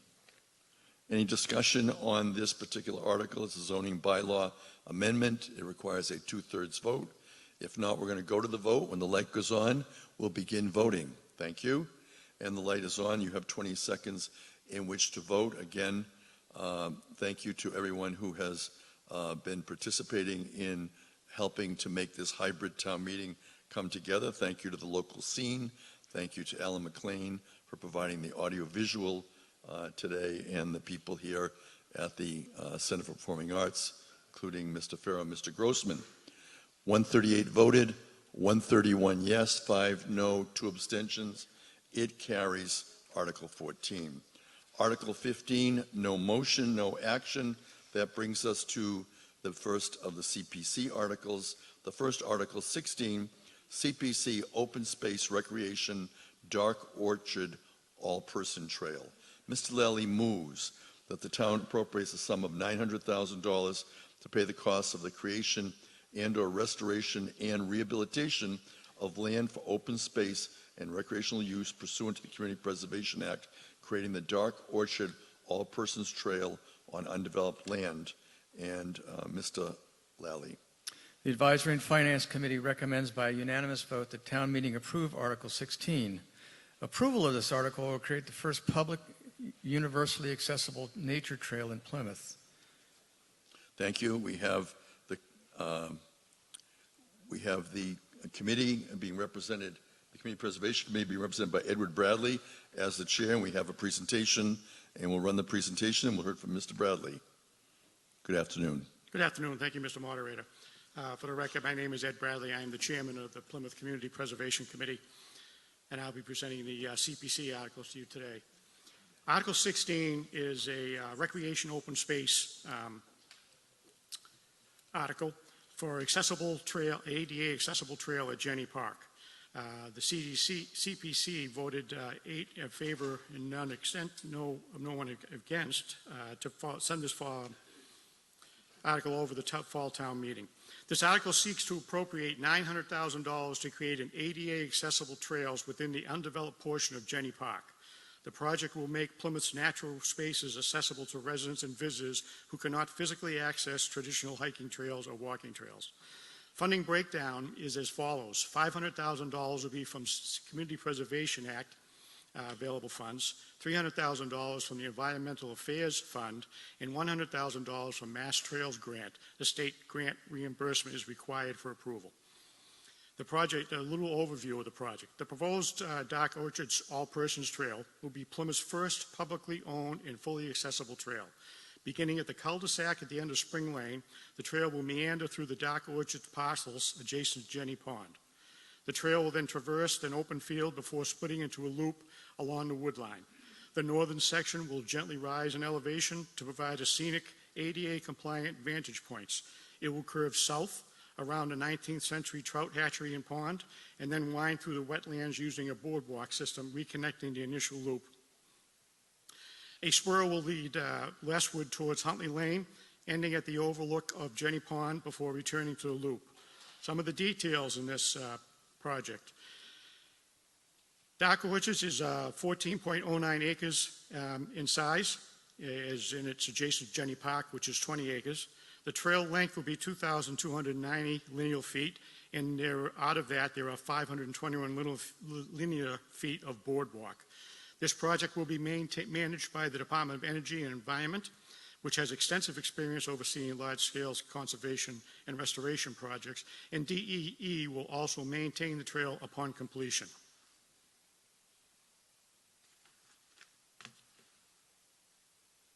Unless we have any questions? Any questions for Mr. Bradley or the Preservation Committee? Mr. Babini. Thank you, Mr. Moderator. Just a general question. Is there in place a budget to maintain this path after it's constructed? Mr. Bradley. The DEE staff maintains all the parks and trails, such as these in town, and they will. This one will be part of that. So it'll this be is within. a question for Mr. Gould then. It's within his existing budget. Is he here? Yes. Yes. Nate Christopher, he's the Natural Resource Specialist. Yeah, good afternoon. David is here, but this is my project, so I'll answer. Fine. So we do maintain all the properties, all the trails, just with our supplies and materials line item budget. We do have $5,000 in place for 5 years from now, with the understanding that there's probably going to need to be resurfacing done. So that's been baked into this project. Is this customary to all the paths you have constructed in the town of Plymouth today? Yes, we maintain about 34 miles of trails. Okay, thank you. Right. Donna Curtin, Precinct 3. Don't go away. Donna Curtin, Precinct 3. First of all, I'd just like to say the presentation of materials in the CPC book on this article in particular was just superb. The level of detail that we have here, how clearly things are laid out and explained. So, Nate, if that was your work, congratulations and thank you very much. I did have one question. I know there are several points where you discuss that you're going to be very attentive to whether or not materials may emerge as the ground is disturbed as minimally as possible for the introduction of this trail and boardwalks and other kinds of things. That there's several places where the language makes clear that you're being attentive to that and cautious to that. It also points out that you currently have the Public Archaeology Lab under contract to begin an intensive locational archaeological survey. And I just wanted to ask, is that part of the funding in this article? Is that separately funded? When does that process begin, and how can we as members of the public be apprised of if archaeological findings prove to be significant? Sure. So the archaeological investigation is complete. That was not part of the request that we're making right now. We got the final report from PAL, Public Archaeological Lab, who did the investigation. A couple of weeks ago, it was sent to Mass Historic. Mass Historic has since accepted it and issued us the certificate saying that everything is fine. We have that. We have the report publicly available. There was no finding, so there won't be any impacts to any indigenous or historic resources down that area. Thank you. You're welcome. Thank you. Any further discussion on Article 16? If not, we're going to go to a vote. When the light goes on, you can begin voting. You're voting now. It's a 2/3 vote on Article 16, CPC, open space, recreation, dark orchard, all-person trail. Town meeting members are now voting. We've had 132 already voting. We have 20 seconds in which to vote. 134 have voted. We're voting on Article 16. It's a 2/3 vote. When the light goes off, we will have the vote of town meeting members on this particular of the first Community Preservation Committee articles. And the total is 137 yes, 3 no, 0 abstentions. It carries by more than 2/3. Article 17, CPC Open Space Recreation, Gilmore Land Acquisition. Mr. Lally moves that the Select Board is authorized to acquire by purchase, gift, eminent domain, or otherwise for open space and recreational purposes pursuant to General Laws, Chapter 44B, and to accept the deed to the town of Plymouth of fee simple interest of land located off Bogside Drive, Highview Road, Acorn Trail, Hollis Road, Edgewater Drive, and Beaver Dam Road in the town of Plymouth. Mr. Lally. The Advisory and Finance Committee recommends by a unanimous vote that town meeting approve Article 17. Again, we have a presentation. Mr. Bradley is chair of the Community Preservation Committee. Edward Bradley. Thank you, Ian. Article 17 is the Gilmore land purchase. It's also a recreation open space article. The Community Preservation Committee voted unanimously in the affirmative to send this article to fall town meeting. The purchase of 13 parcels of land totaling 20.8 acres to benefit the town in 3 ways. It's going to provide open space. It's going to remove this land from the present degrading practices, and there's going to be an ecosystem benefits resulting from major changes in the land use. Purchasing this land will result in connectivity to the abutting tracts of open space, town-owned Beaver Dam Conservation Area, which is on one side, and the nonprofit Mass Audubon-owned Tidmarsh Wildlife Sanctuary on the other side. Parking is already established, as well as some trails over to Little Island Pond. The vote is contingent upon the town receiving $448,000 in grant reimbursements. Proposed open space acquisition, this is eventually the, wrong one. Yeah. The vote is contingent upon getting that grant. The acquisition includes a wooded upland, pond frontage, and 2 cranberry bogs, which will be retired and restored to improve the water quality of Island Pond, Bartlett Brook, Bartlett Pond, and White Horse Beach area. The public benefits are going to be some passive recreation. There'll be walking, hiking, bird watching, fishing, canoeing, and kayaking, habitat protection for fish and wildlife, and prevention of potential residential development and associated environmental impacts. And now eventually, as I said in here, that those bogs will be retired, and that'll be something that was similarly done at Eel River, also the foothills, and also at Tidmarsh Farms. Those are examples of that type of restoration when it's completed. If there's any questions? Article 17 is a 2/3 vote. And Richard Cirque, Precinct 2. Microphone. Given to the possible acquisition by Tidmarsh from the town, since it's next door to Tidmarsh, to consolidate all the land under one ownership? Tidmarsh is making a donation towards this. There are some of the money. Okay, good. Yeah. Any further discussion to Article 17? If not, we're going to go to a vote. When the light goes on, you can begin voting. This is a 2/3 vote. Town meeting members are voting. We are moving through the warrant. We're up to Article 17. We're in the first afternoon session, and this is coming to you live from Plymouth North High School, where town meeting is assembled in person. We are in a hybrid format, and town meeting members are also able to participate remotely, which has helped with our attendance, level of attendance. We have a quorum of 108. We currently have 139 voting, 137 yes, no, 2, 0 abstentions. It carries. We're scrolling through the precincts. You can see how people voted while we go to the next article, which is Article 18, Community Preservation Committee, Affordable Housing, Habitat for Humanity. Mr. Lally moves the town appropriates $70,000 for a grant to the Habitat for Humanity of Greater Plymouth for the purposes of affordable housing and construct a single-family home pursuant to General Laws 44B, Section 12, and General Laws, Chapter 184, 31, 33. Mr. Lally. The Advisory and Finance Committee recommends by unanimous vote that town meeting approve Article 18. The committee notes that this property, when constructed, will count towards the town's subsidized housing inventory. It's a majority vote. Edward Bradley is the chair of the Community Preservation Committee. Article 18 is an affordable housing article. It's for the Habitat for Humanity at 31 Strand Avenue. The committee voted 5 in favor and 3 negatively for this article to go to fall town meeting. This is for the appropriation of $70,000 to the Habitat for Humanity of Greater Plymouth for the purpose of constructing a single-family home at 31 Strand Avenue. 2 weeks ago, I toured this home. It's almost complete. It's a wonderful 3-bedroom home. It's got a nice lot. It fits in the neighborhood perfectly, both architecturally and with the colors chosen. It has a nice yard for a growing family that's going to be living there. And it's another example of partnering to get a great affordable housing for our family. Discussion on Article 18. If not, Laurie Downs, Precinct 17.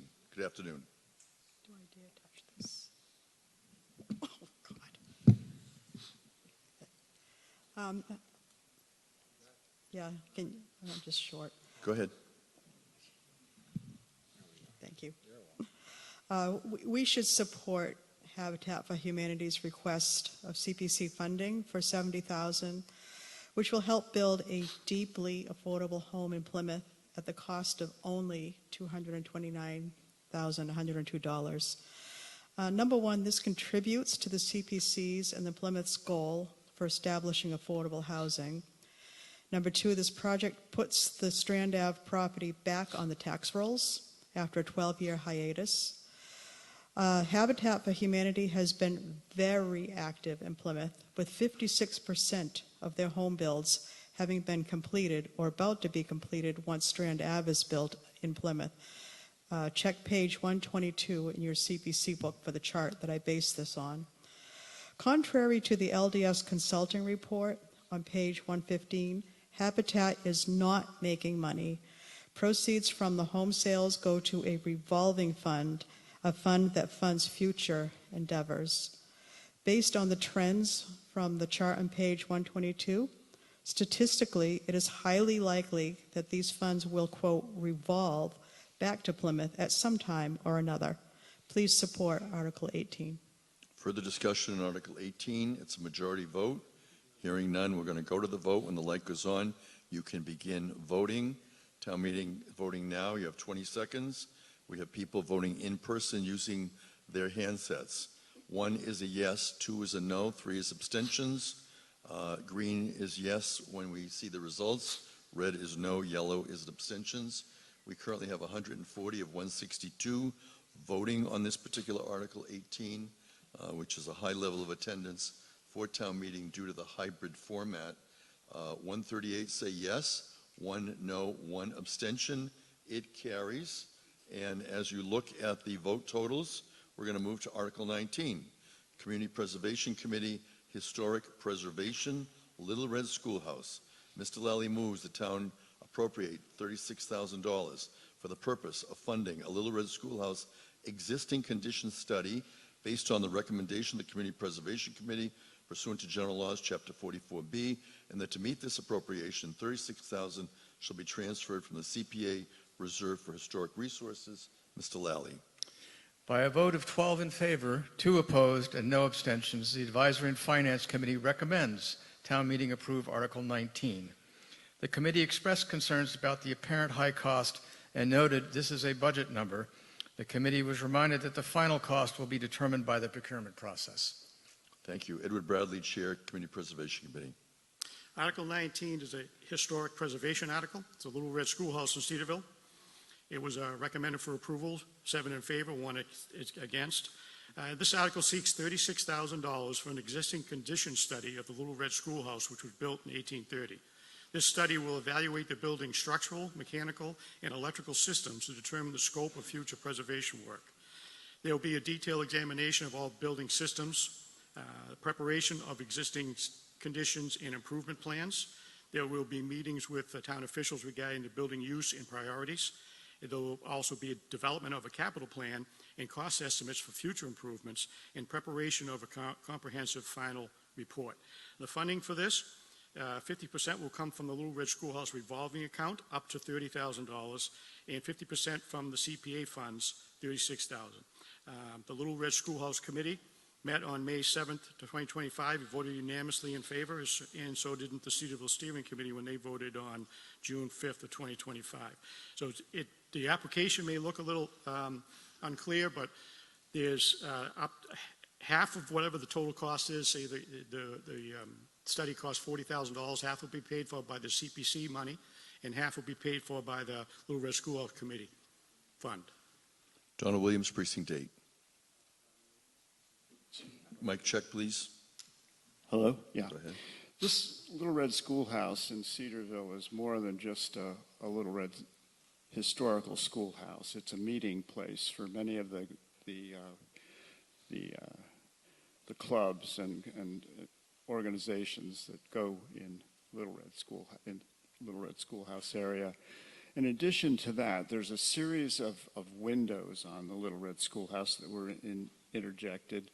These windows are not historical windows, and that needs to be identified and dealt with, because then we will be able to get grants to keep the upkeep of that Little Red Schoolhouse going. And special thanks to Terry McKenna for loving that schoolhouse. Thank you. Thank you, Donald Williams, Precinct 8. For the discussion on Article 19, seeing none, hearing none. Yes, please come forward. Larry Whalen, Town Meeting Member, Precinct 12, Chair of the Little Red Schoolhouse Committee. This building is very important to Cedarville. As a matter of fact, while we were out at lunch, I got a phone call, and there was somebody waiting to get into the building today using it from 1 to 3. I reached out to Terry, who was sitting not too far from me, and we got the building opened up for the group using it.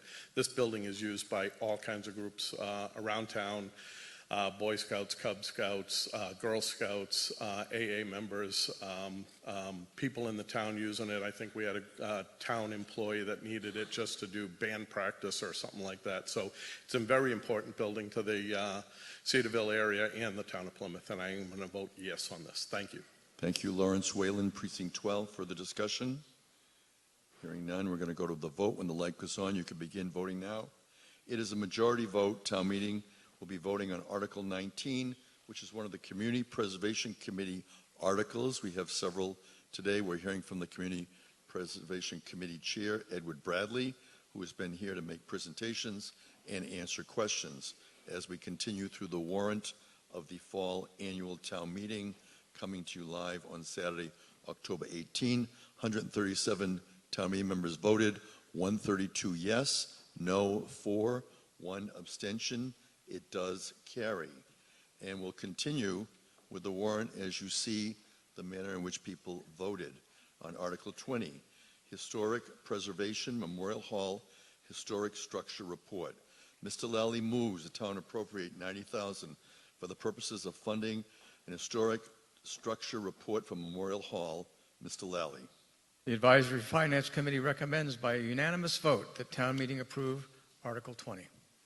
Edward Bradley, Chair, Community Preservation Committee. Article 20 is another historic preservation article.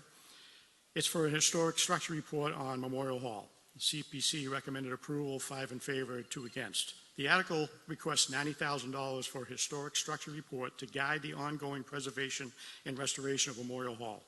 The study is expected to take about 6 months and will provide a comprehensive architectural and historical assessment of the building, identify significant features and alterations, and include cost guidance to supplement the current feasibility study. The report will serve as a foundational document for any further restoration or capital improvements for this project, whether it be to restore the current Memorial Hall or to build a new one. We need to know what's in that building that is historic that needs to be saved. Further discussion on Article 20. Hearing none, we're going to go to the vote. When the light goes on, you can begin voting now. You're voting on Article 20. which is the Community Preservation Committee article, Historic Preservation Memorial Hall Historic Structure Report. It is a majority vote. We've been hearing from the chair of the Community Preservation Committee, who is Edward Bradley, and we're going through the warrant. We'll continue with the CPC articles. Currently on this article, 138 voting, and the totals on the vote, 125 yes, 10 no, 3 abstentions. It carries, and while we see the vote, we're going to continue with Article 21.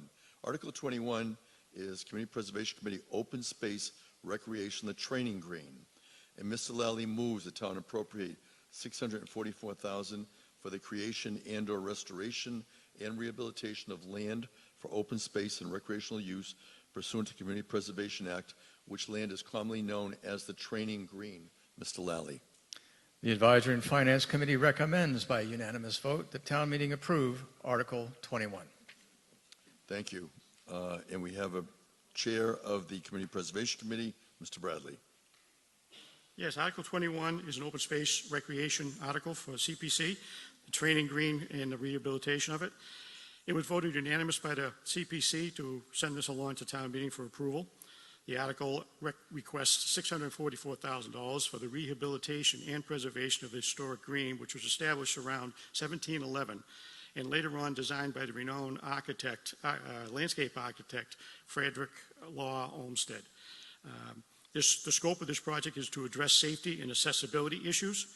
It will install ADA and MAAB, which is the Max Architectural Board compliance entries, walkways, and stairways. It'll upgrade lighting, irrigation, and the flagpole system, and preserve the park's historic landscape design. This is located at 65 Sandwich Street. Training Green has served as a militia muster through the 19th century.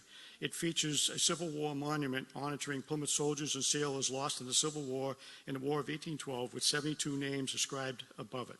It is known to be one of the oldest still operating parks in the country. Thank you. That was Mr. Bradley. He is chair of the Community Preservation Committee. We have multiple motions to amend.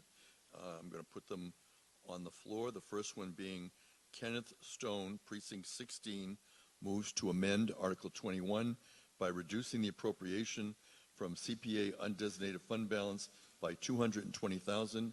Kenneth Stone, on your motion to amend. Thank you. The Training Green is a memorial honoring those who gave the ultimate sacrifice to our nation and to all who have served. It deserves thoughtful preservation and restoration, but not alteration. We have to be smart about how we do it, and to ensure that we are fully aligned with the Mass Historical Commission's guidelines for historically sensitive restoration. I believe parts of the current proposal deviate from those standards. At the same time, we must be fiscally conservative, especially given the significant budgetary challenges facing the town. Although Article 21 is described as funding the restoration and rehab of open space and recreational land, I think we all understand this project is truly about historic preservation. The Training Green is not Hedges Pond or Stevens Field. As the CPC itself acknowledges, this green has played a central role in Plymouth's histories from its earliest days. Just as importantly, the green represents the work of Frederick Law Olmsted, the preeminent landscape architect of the 19th century, designer of Central Park in New York, the Emerald Necklace in Boston, and the U.S. Capitol's grounds. Any restoration done within this park should be undertaken with a single guiding principle: to preserve Olmsted's vision, not to alter it. There are many elements of the proposal that deserve full support regarding the walkways and stairs, the railings, ensuring ADA compliance, regrading the lawn, replacing benches, improving trash and recycling receptacles, and lighting the flag and the monument. These are all reasonable and worthwhile investments. However, two major components, the irrigation and the interior lighting, should not be included. Regarding irrigation, we are experiencing reoccurring droughts and watering restrictions nearly every year. Installing and maintaining an irrigation system is expensive, it's wasteful of water, and it's unsustainable at a time when we should be protecting this critical resource. Olmsted believed in low-maintenance natural plantings as environmentally sensitive. Even on Coles Hill, another historic site, thrives without irrigations. Its lawns brown up in the summer, green up again in the spring and fall. That's the natural cycle in New England grass. We do not need sprinklers to preserve beauty and dignity. Go over to Veterans Field. It had irrigations installed. It's not used anymore. Secondly, there's interior lighting. There is already sufficient ambient light from the surrounding streets and homes to make the green safe for evening use. Adding new poles and fixtures would violate Olmsted's original designs. Gas lights existed in 1890 when he completed his plan. Had he wanted lighting in the park's interior, he would have included it. The design never called for lighting with the green, nor has there ever been any lighting in the green. There are pictures after the turn of the century of lamps around the perimeter lighting the external sidewalks, but not within the green itself. Moreover, proposed uplighting of the monument and the flagpole will provide ample illumination at the center of the park, complementing the existing lighting as residents safely transit over the walkways as they currently do. As critical, however, are financial priorities. We cannot continue drawing heavily from the CPC reserve funds. They are called reserve funds for a reason. Town meeting has recognized that in order to control residential sprawl, the town must own the land. We voted to establish a land bank and today a land acquisition reserve account to make that possible. However, the land bank remains tied up in Beacon Hill, and if it's ever enacted, it'll take 3 to 5 years before meaningful funds accrue, and the acquisition account will accrue only a small amount annually. Meanwhile, we face a number of significant open space challenges, including the Atlantic Country Club and the Holtec properties, and if those are left unchecked, they could lead to over 1,000 new residential units. Our CPC reserves have long been the most reliable funding source for land acquisition, but these reserves are being rapidly expended. The CPC is already committed to $11.5 million of projects, and this project and others on today's agenda will be another 2.5. We cannot continue to spend at that pace and expect to be ready when other critical opportunities arise. And we all know that Prop 2.5 overrides are looming. Therefore, for both fiscal prudence and historical integrity, I move to amend the article by reducing appropriations from the CPA reserve fund by $220,000. This reduction removes only the light poles and the irrigation, while preserving all important restoration work that truly honors the park's history and those it commemorates, as well as Olmsted's vision. It ensures that the training green is restored with respect, restraint, and responsibility, and I urge you to vote yes on the amendment. Lawrence Pizer, Precinct 3. We're debating a motion to amend on Article 21. Lawrence Pizer, Precinct 3. On the motion to amend. Can you get that picture back up? Good afternoon. Lawrence Pizer, Precinct 3. This is our shot. This, I've lived near the training green for almost half a century, and nothing has been done other than to watch it deteriorate. Okay, then that the one of the whole, the over. Oh, overhead? Yeah.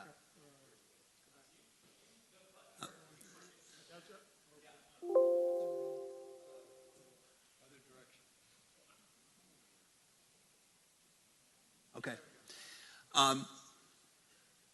We have watched it deteriorate for a half a century. This is our shot at putting the green in shape for the next half century. Take a look at the grass. It needs irrigation. There's no question about that. If we don't put irrigation, it won't be an attractive park.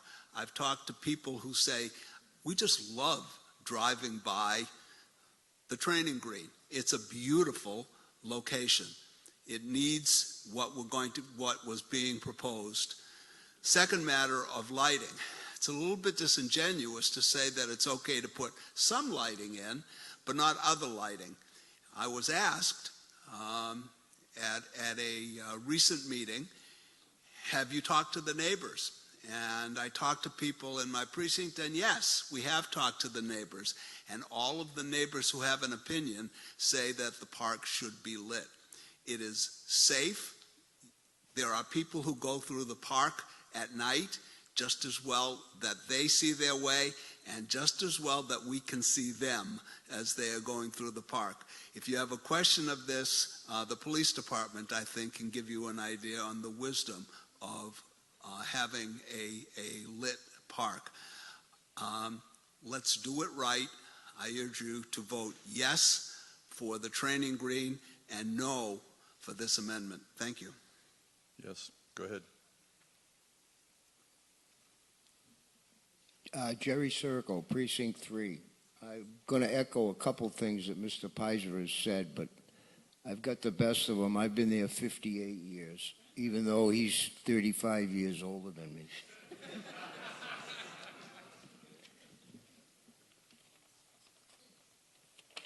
Go ahead, Mr. It's a very delicate issue.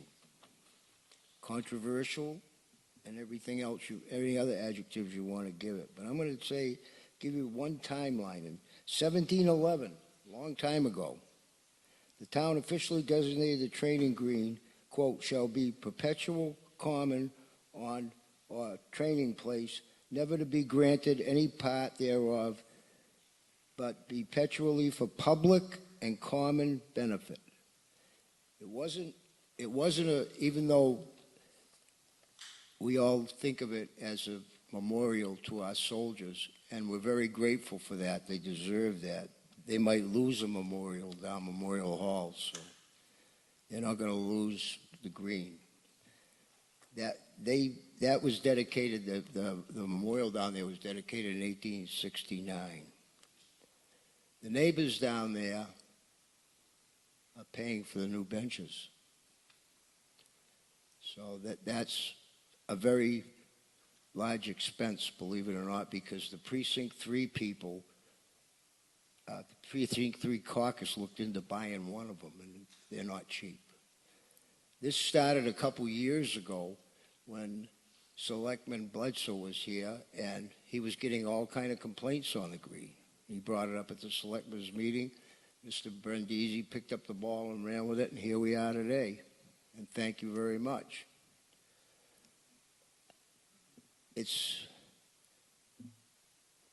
You got to remember, this is for the whole town. This is not for Precinct 3, for downtown. It just happens to be there, but it's for the whole town. Going to be a lot of construction there, a lot of damage. New grass has to be planted. Should probably be watered. And I don't think the town's going to send guys down there with hoses to water it every morning. And I understand that the town would follow the water restrictions and everything that all the other residents and so forth are under. And also, once it's established, I don't believe it would have to be watered every day either. 30 seconds. Thank you. How are you, Mr. Moderator? Fine. Thank you, Mr. Sirico. Okay. I'll close with that. I won't bother you anymore. How's that? Gerald Sirico is Precinct 3. Patricia Edelman, Precinct 6, followed by Michelle Christensen. Patricia Edelman. Steve Leiden, Precinct 17, Chairman of the Visitor. I think I called on. Oh, I'm sorry. But you contacted me before today, and you're on the speakers list. Thank you. Thank you. Pat Adelman, Precinct 12. I love this green, and there's no doubt about it. It needs the upkeep. But that's just the key question is upkeep. CPC funds are not supposed to be for the upkeep of town parks. So for that reason, I agree with the amendment to take out the lighting and the irrigation and keep it according to the Olmsted design. And if you're using CPC funds, then do what's historically correct. Thank you. Patricia Edelman is Precinct 12. Michelle Christensen, Precinct 9, followed by Stephen Leiden, Precinct 17. Thank you, Michelle Mr. Moderator. Christensen. Good afternoon, Michelle Christensen, Precinct 9. I have spent considerable time reviewing the proposed renovation plans as a civil engineer. I've walked the green many, many times now. I studied the original Olmsted diagrams, and I obtained legible plan copies from Nick Fiala so I could fully understand the general notes and read all the texts that were on the plans as well as the engineering details. And I reviewed each line item on all the quotes that are in our handbook. That took a lot of time. Let me begin by saying, I get it. I understand and appreciate the intent behind this project. It is a wonderful opportunity to honor our veterans and our town and give this cherished space the care and attention it deserves. My own father was a veteran, and I know firsthand how meaningful it is to create a place that reflects dignity, gratitude, and respect. That said, I believe that with a few thoughtful adjustments, we can make this project more sustainable, more economically prudent, and more faithful to the park's historic character without compromising its purpose or meaning. First, the proposed irrigation system is unnecessary. Given our reoccurring drought conditions and our water use restrictions, installing sprinklers sends the wrong message. Instead, we can use drought-tolerant grass varieties or even clover, they're both attractive and practical. Even Arlington Cemetery and other memorial parks have now reduced or eliminated irrigation in response to environmental realities. We need to follow that example. Second, the proposed pedestrian lighting is not needed. This is a memorial, not a space intended for use after dark. There is already sufficient ambient light from the nearby homes. Adding more lighting could unintentionally encourage nighttime gatherings.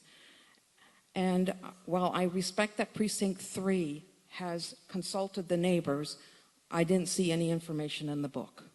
Third, we must preserve the park's historical integrity. The original Olmsted design did not include any additional lighting, shrubbery, or doggy stations and doggy poop bags.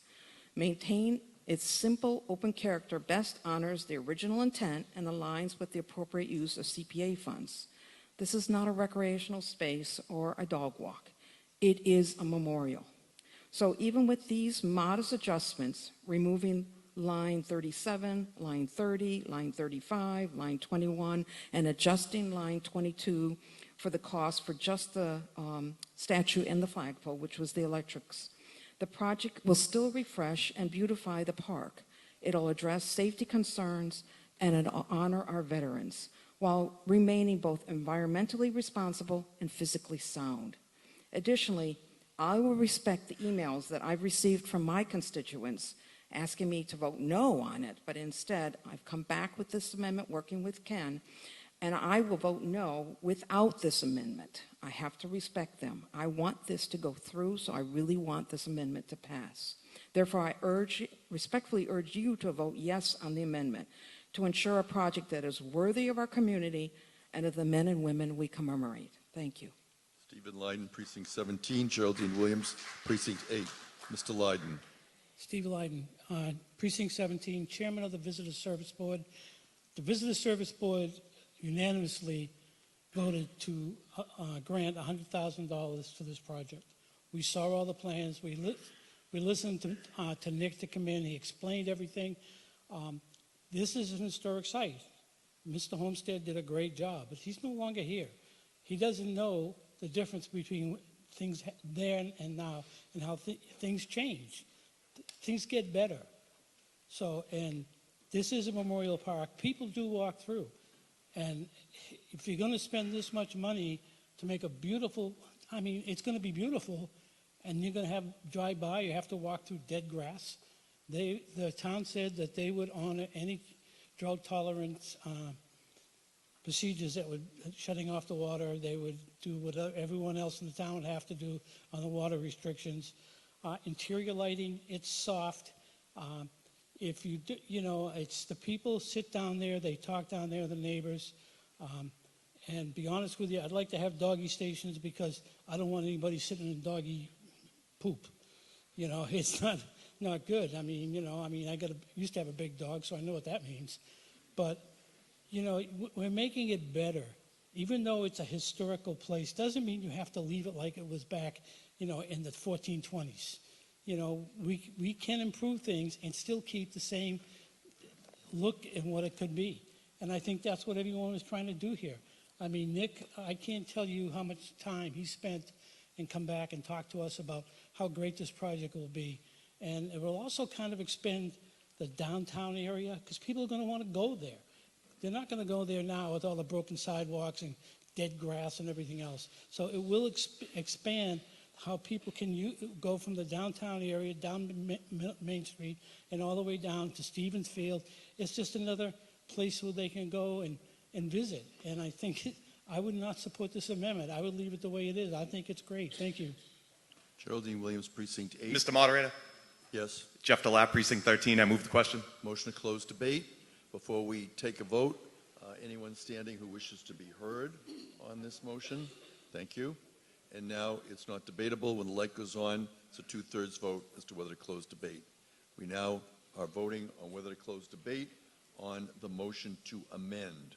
Motion to amend number 1. And this is a procedural motion.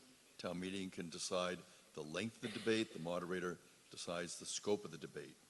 And following this, we would then determine the manner in which we'll proceed. Since the second motion depends on the first, the voting has concluded. 86 say yes, 49 say no, 1 abstention. The motion carries. Does not carry on closing debate. And so we'll continue with debate. And the next we have Geraldine Williams, and I believe we have Virginia Davis. Geraldine Williams, Precinct 8. I have to agree with what Michelle Christensen and Ken Stone have said about keeping the historic character and the not being necessary to have the irrigation. As a very serious gardener for the last 55 years, I understand that we would not need, I understand the cycle of grasses around here. And no one expects, when everybody else's grass is turning brown, to see pure, beautiful green grass on the training green. If, as part of this plan, which I looked at also very carefully, they're putting sufficient topsoil and preparing before they plant the grass, if you have sufficient topsoil there, you will not need to water all the time. You will not lose that grass. That grass will not die. It may go dormant, but it will not die. Thank you. Thank you. Virginia Davis. Hi, Jenny Davis, Precinct 4. I grew up in this town. I'm 84 years old. And so I've seen this green go kind of the way Jerry has. But I must say I will vote with Ken Stone because Olmsted, we need to respect this landscape architect's plan. We don't need irrigation. If Arlington Cemetery is removing theirs, then I totally agree with Jerry, if it's prepared correctly and there's enough soil, yes, it will brown, but if they plant the rice greens and all aside. The other thing it doesn't need is shrubs. Again, they would need water. This just needs to be beautified, lit, the walks repaired. It is a hallowed ground, but we need to keep it hallowed according to Olmsted. Thank you. Derek Brindisi, Town Manager, followed by Nathan Siegel. Great. Thank you, Mr. Moderator. I just want to clarify a few points on this proposal. So number one, it's not a historic proposal. This is an open space and recreation proposal. Although we keep talking about historic, we are maintaining the original design by Mr. Olmsted. That design has not changed. We are seeking to add lighting. And I can tell you from my perspective, what I receive on a regular basis from you all, residents of this community, oftentimes I get, when are we going to light this park? When are we going to start lighting our parking lots? For example, Copper Cove. That was well documented by the Plymouth Independent about the lack of lighting and what was happening with some of the youth that were hanging around there at night. So as pointed out by Mr. Pizer, lighting provides a level of public safety. It's not going to take away from the original design of Mr. Olmsted.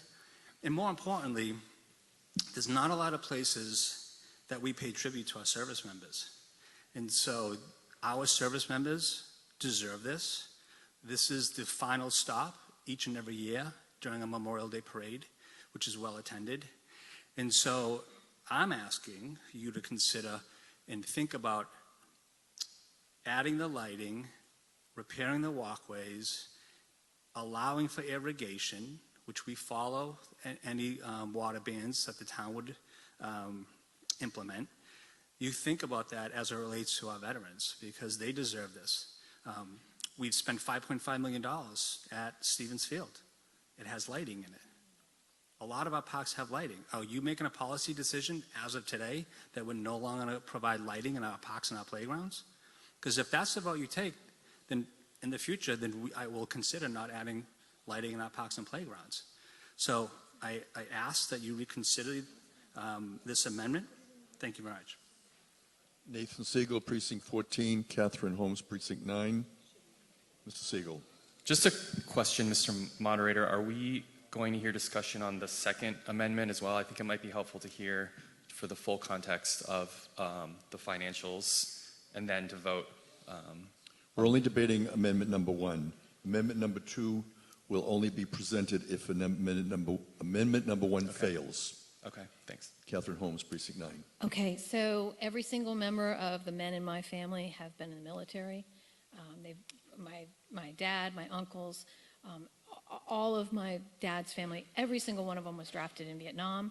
My grandparents, they were all in the Navy on both sides.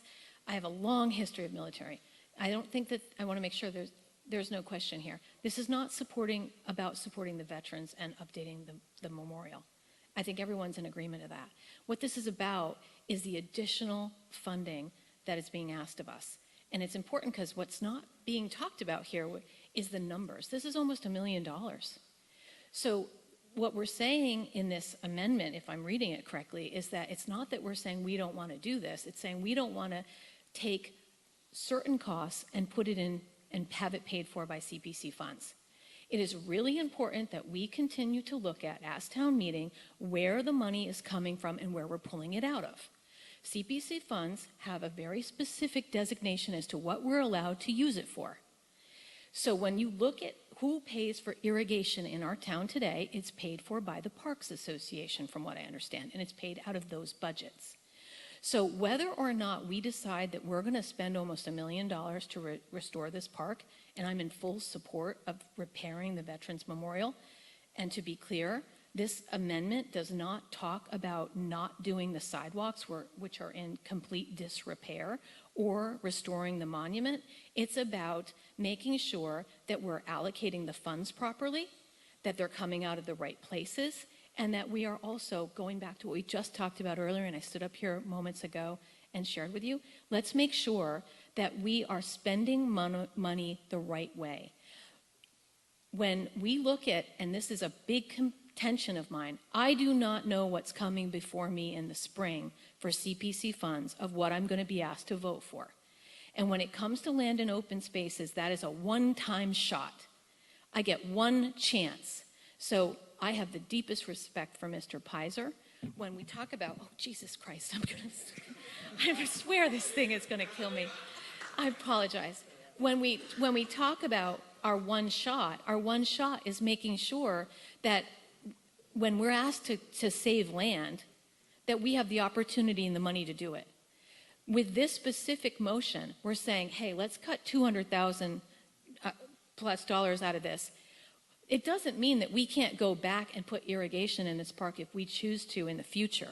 But it's saying that right now what we want to make sure is that this memorial, which this problem has been in existence for over 15 years. This is not a new thing that just came up. Everybody's known that this memorial is in disrepair. So there's a couple of things we need to look at. There should be, maybe they come back to us in the spring and they say, hey, we're going to do irrigation, but it comes out of this budget, and maybe people will be more amenable to doing that. But two, I'd like to understand what's coming before us on CPC funds, so I know what that I'm looking at for voting before I vote in favor of this. I'm supporting this. Please vote yes on this, and vote yes on supporting the memorial rehabilitation. Thank you. Thank you. Christopher Ayers, followed by Dale Weber. Yes, this is actually a follow-up to the town manager and a comment that he just made. Perhaps I misunderstood him, but the comment he made was, if we don't support this, he will now consider not putting lighting in parks going forward? It sounded like he's telling us if we don't support We're this, then debating the I'm just training trying to get green, Article clarification on that 21, comment. Mr. Ayers. I'm So sorry? We're debating Article 21 specifically related to the training green, so. we don't I wanna get understand. I'm too just far trying to get afield. clarification how that relates to future lighting issues from, I don't understand. That's what I'm trying to Mr. understand. Brindisi, do you want to clarify as it relates to the training green? My comment was simply that if the debate today is about not adding lighting into a park, into a public park, which we've done in the past, and which I get on a regular basis about parks and parking lots adding lighting, and if this body votes against adding lighting, are you making a statement that you no longer think that adding lighting in our parks and playgrounds is something that you want to support? It was a question, not a statement. We're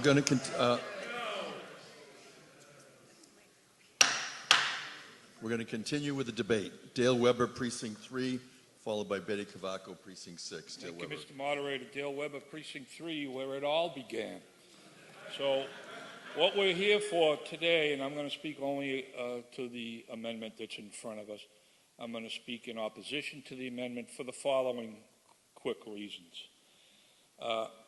Mr. Stone spoke about certain places that don't have irrigation or are limiting them. Important fact that as we talk about in the past, the emerald necklace that we've all been trying to do with the Community Preservation Committee and the walking paths, when you walk through the waterfront at the beautiful areas down there, you go through the DCR park, that is sprinkled and irrigated. Coles Hill is irrigated. Whether or not they choose to use it or not, it's their business. Brewster Gardens Town Park is irrigated. These are beautiful lawns. They look good. Part of the community preservation is the preservation of the community and the park that we're talking about here. So sprinkling and irrigation, especially where we're going to be digging this place up quite a bit to remove and replace the walkways and bring them up to ADA compliance. There's going to be some grade changes that have to be done. While we're digging this place up and we have to reseed and regrade anyway, why not be cost efficient and cost effective and bury some sprinklers in the ground at the same time and some conduit for electric lighting? Now I'm going to talk about the requirements. When you build to ADA requirements, part of those requirements are lighting for the safe passage and walking of the participants that are being asked to walk on the Americans with Disabilities Act compliant walkways. Irrigation is important, lighting is important. Please vote against the amendment. Thank you. Thank you. We're going to go to remote participants, beginning with Mark Pulcinelli, Precinct 1. We're going to bring him in. He is participating remotely, and Mr. Pulcinelli has asked that he can be heard on the motion to amend from Kenneth Stone. That motion to amend is to reduce the appropriation, $220,000. Mr. Pulcinelli, are you with us? Yes, can you hear me? Yes, go ahead. Welcome. Thank you. I just want to quickly speak and say that I agree with this amendment. The irrigation is really unnecessary in this day and age. There are alternatives that are more environmentally friendly. We all know the issues we have with water and the preservation needed there and the drought conditions. On the lighting, just quickly, I'll say that I'd urge the members of town meeting not to take the town manager's threats to not light children's parks seriously. We hold the power of appropriating money. If we decide to put lighting into a different park, but not this one, we certainly can do this. There's no reason we can't take this on a park by park or land by land, situation by situation basis. Thank you. Thank you. We're going to go to Robert Trossel, Precinct 10. He is a remote participant. And can we bring in Mr. Trossel as a panelist? Mr. Trossel, are you with us? Robert Trossel. And go ahead, Mr. Trossel. Can you hear me? We can. Go ahead. Welcome. Hi, I couldn't get the video to work. Let's see, video there. That's I'll get it okay. to We work. can hear you. There you go, There it is. Robert.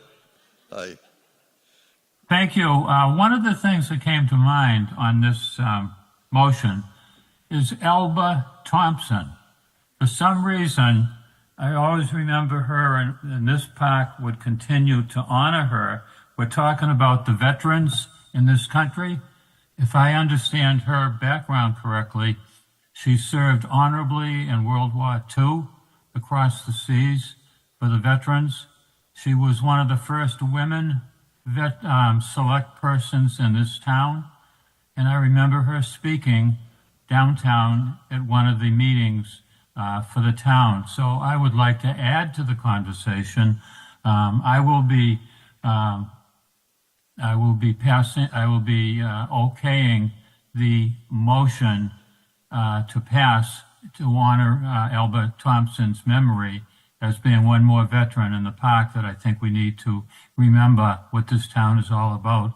And she was a terrific woman and a terrific veteran and a terrific selectman. Thank you. Thank you. That was Robert Trossel, Precinct 10, Betty Cavaco, Precinct 6. Thank you, Mr. Moderator. One of the things that I find interesting is that when we go into like a construction process, it really isn't a good thing to like want to plant grass and do all that and then to maybe come back 1 or 2 town meetings later to do irrigation, because we did irrigation on our yard and it was a disaster, and I would hate to see that happen.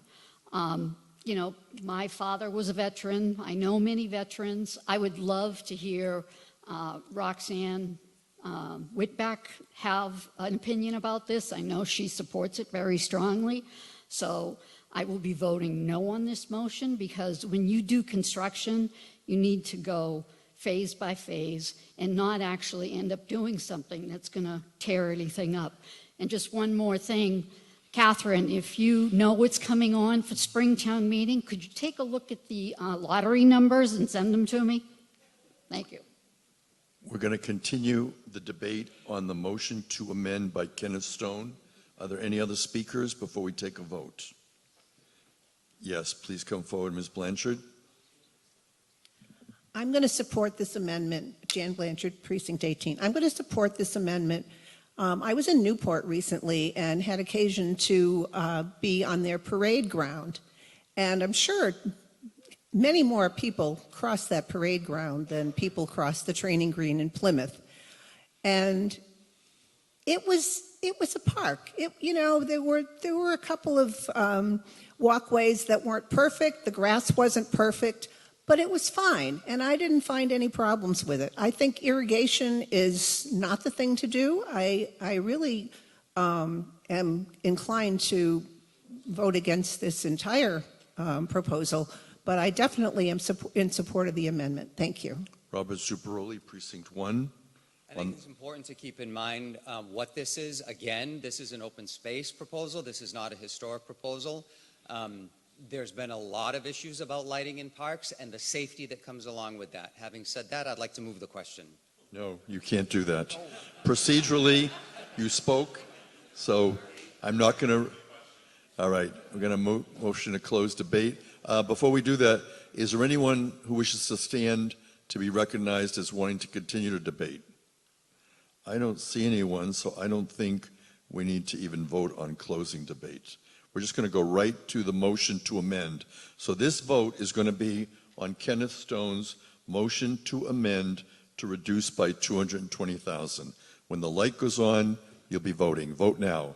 And this is going to be a majority vote on whether to amend the main motion by reducing by $220,000. Town meeting has been in session since 8 o'clock this morning, and currently we are debating Article 21. We will continue to debate Article 21 after this motion to amend, and we will continue to go through the warrant this afternoon. We have 74 say yes, 66 say no, 0 abstentions. The motion carries. It's a majority vote. We now have the main motion as amended.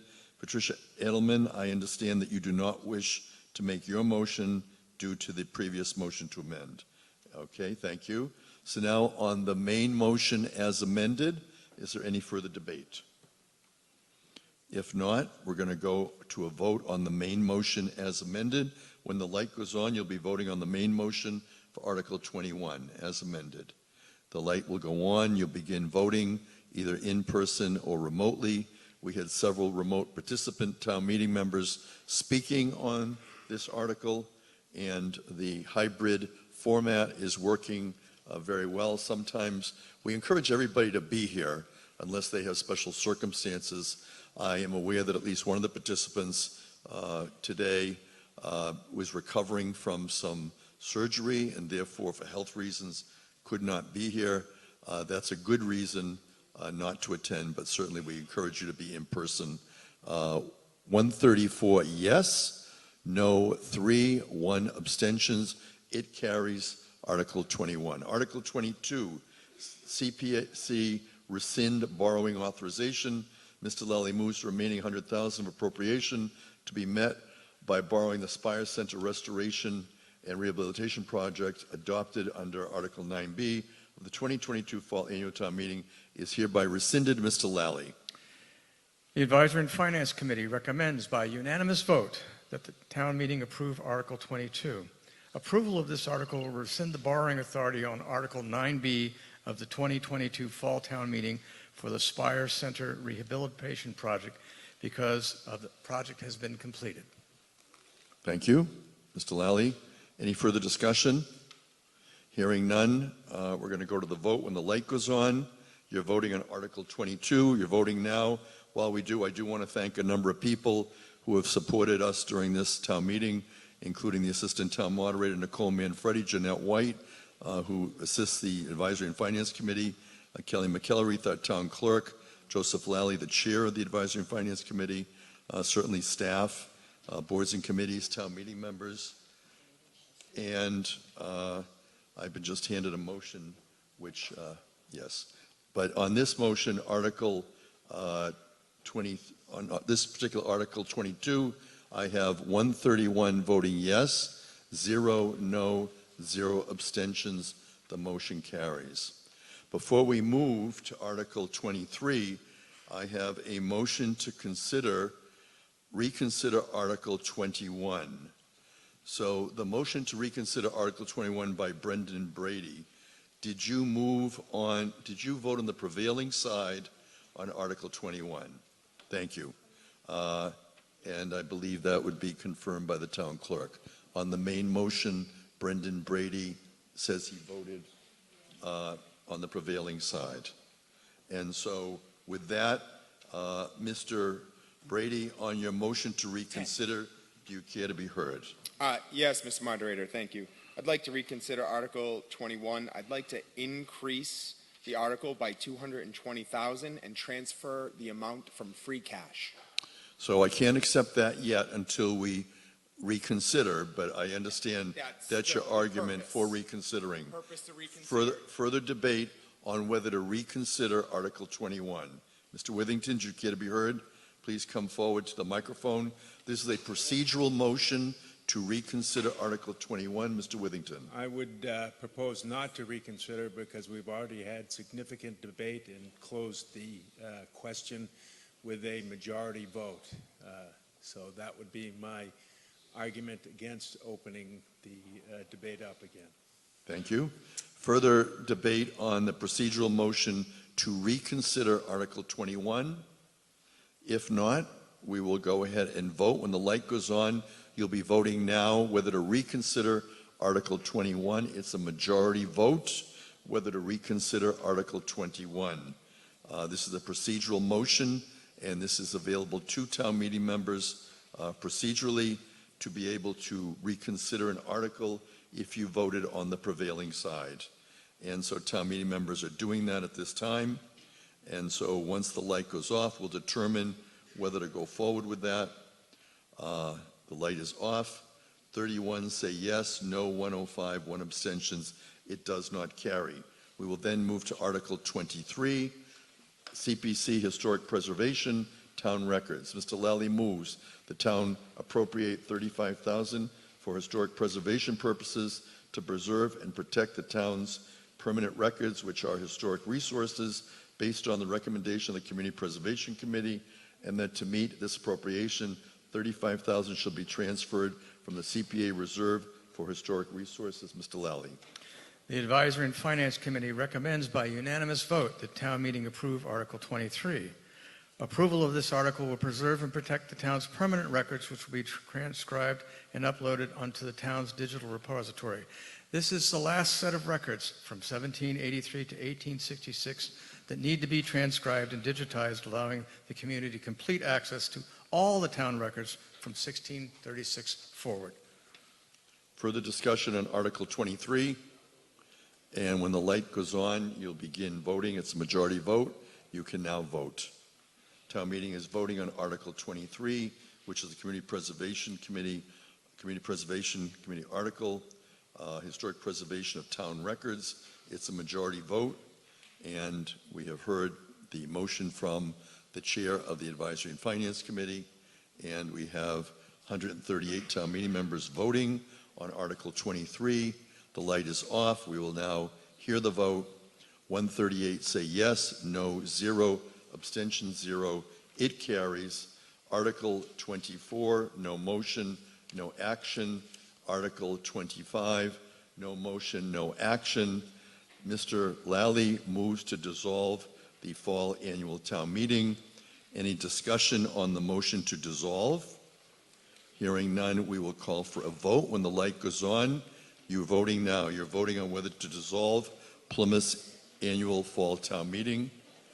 And the light will be on for 20 seconds. I want to thank everyone for your participation. Special thanks to Lee Hartman, Director of Planning and Development, for his institutional memory. We appreciate all of his service all of these years. And with that, we have the vote. 137 voted yes, 0 no, 0 abstentions.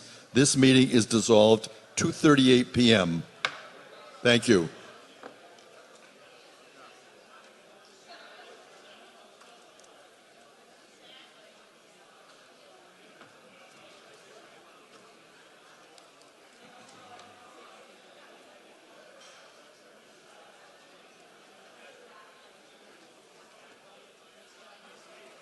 Oh, you too. Thank you.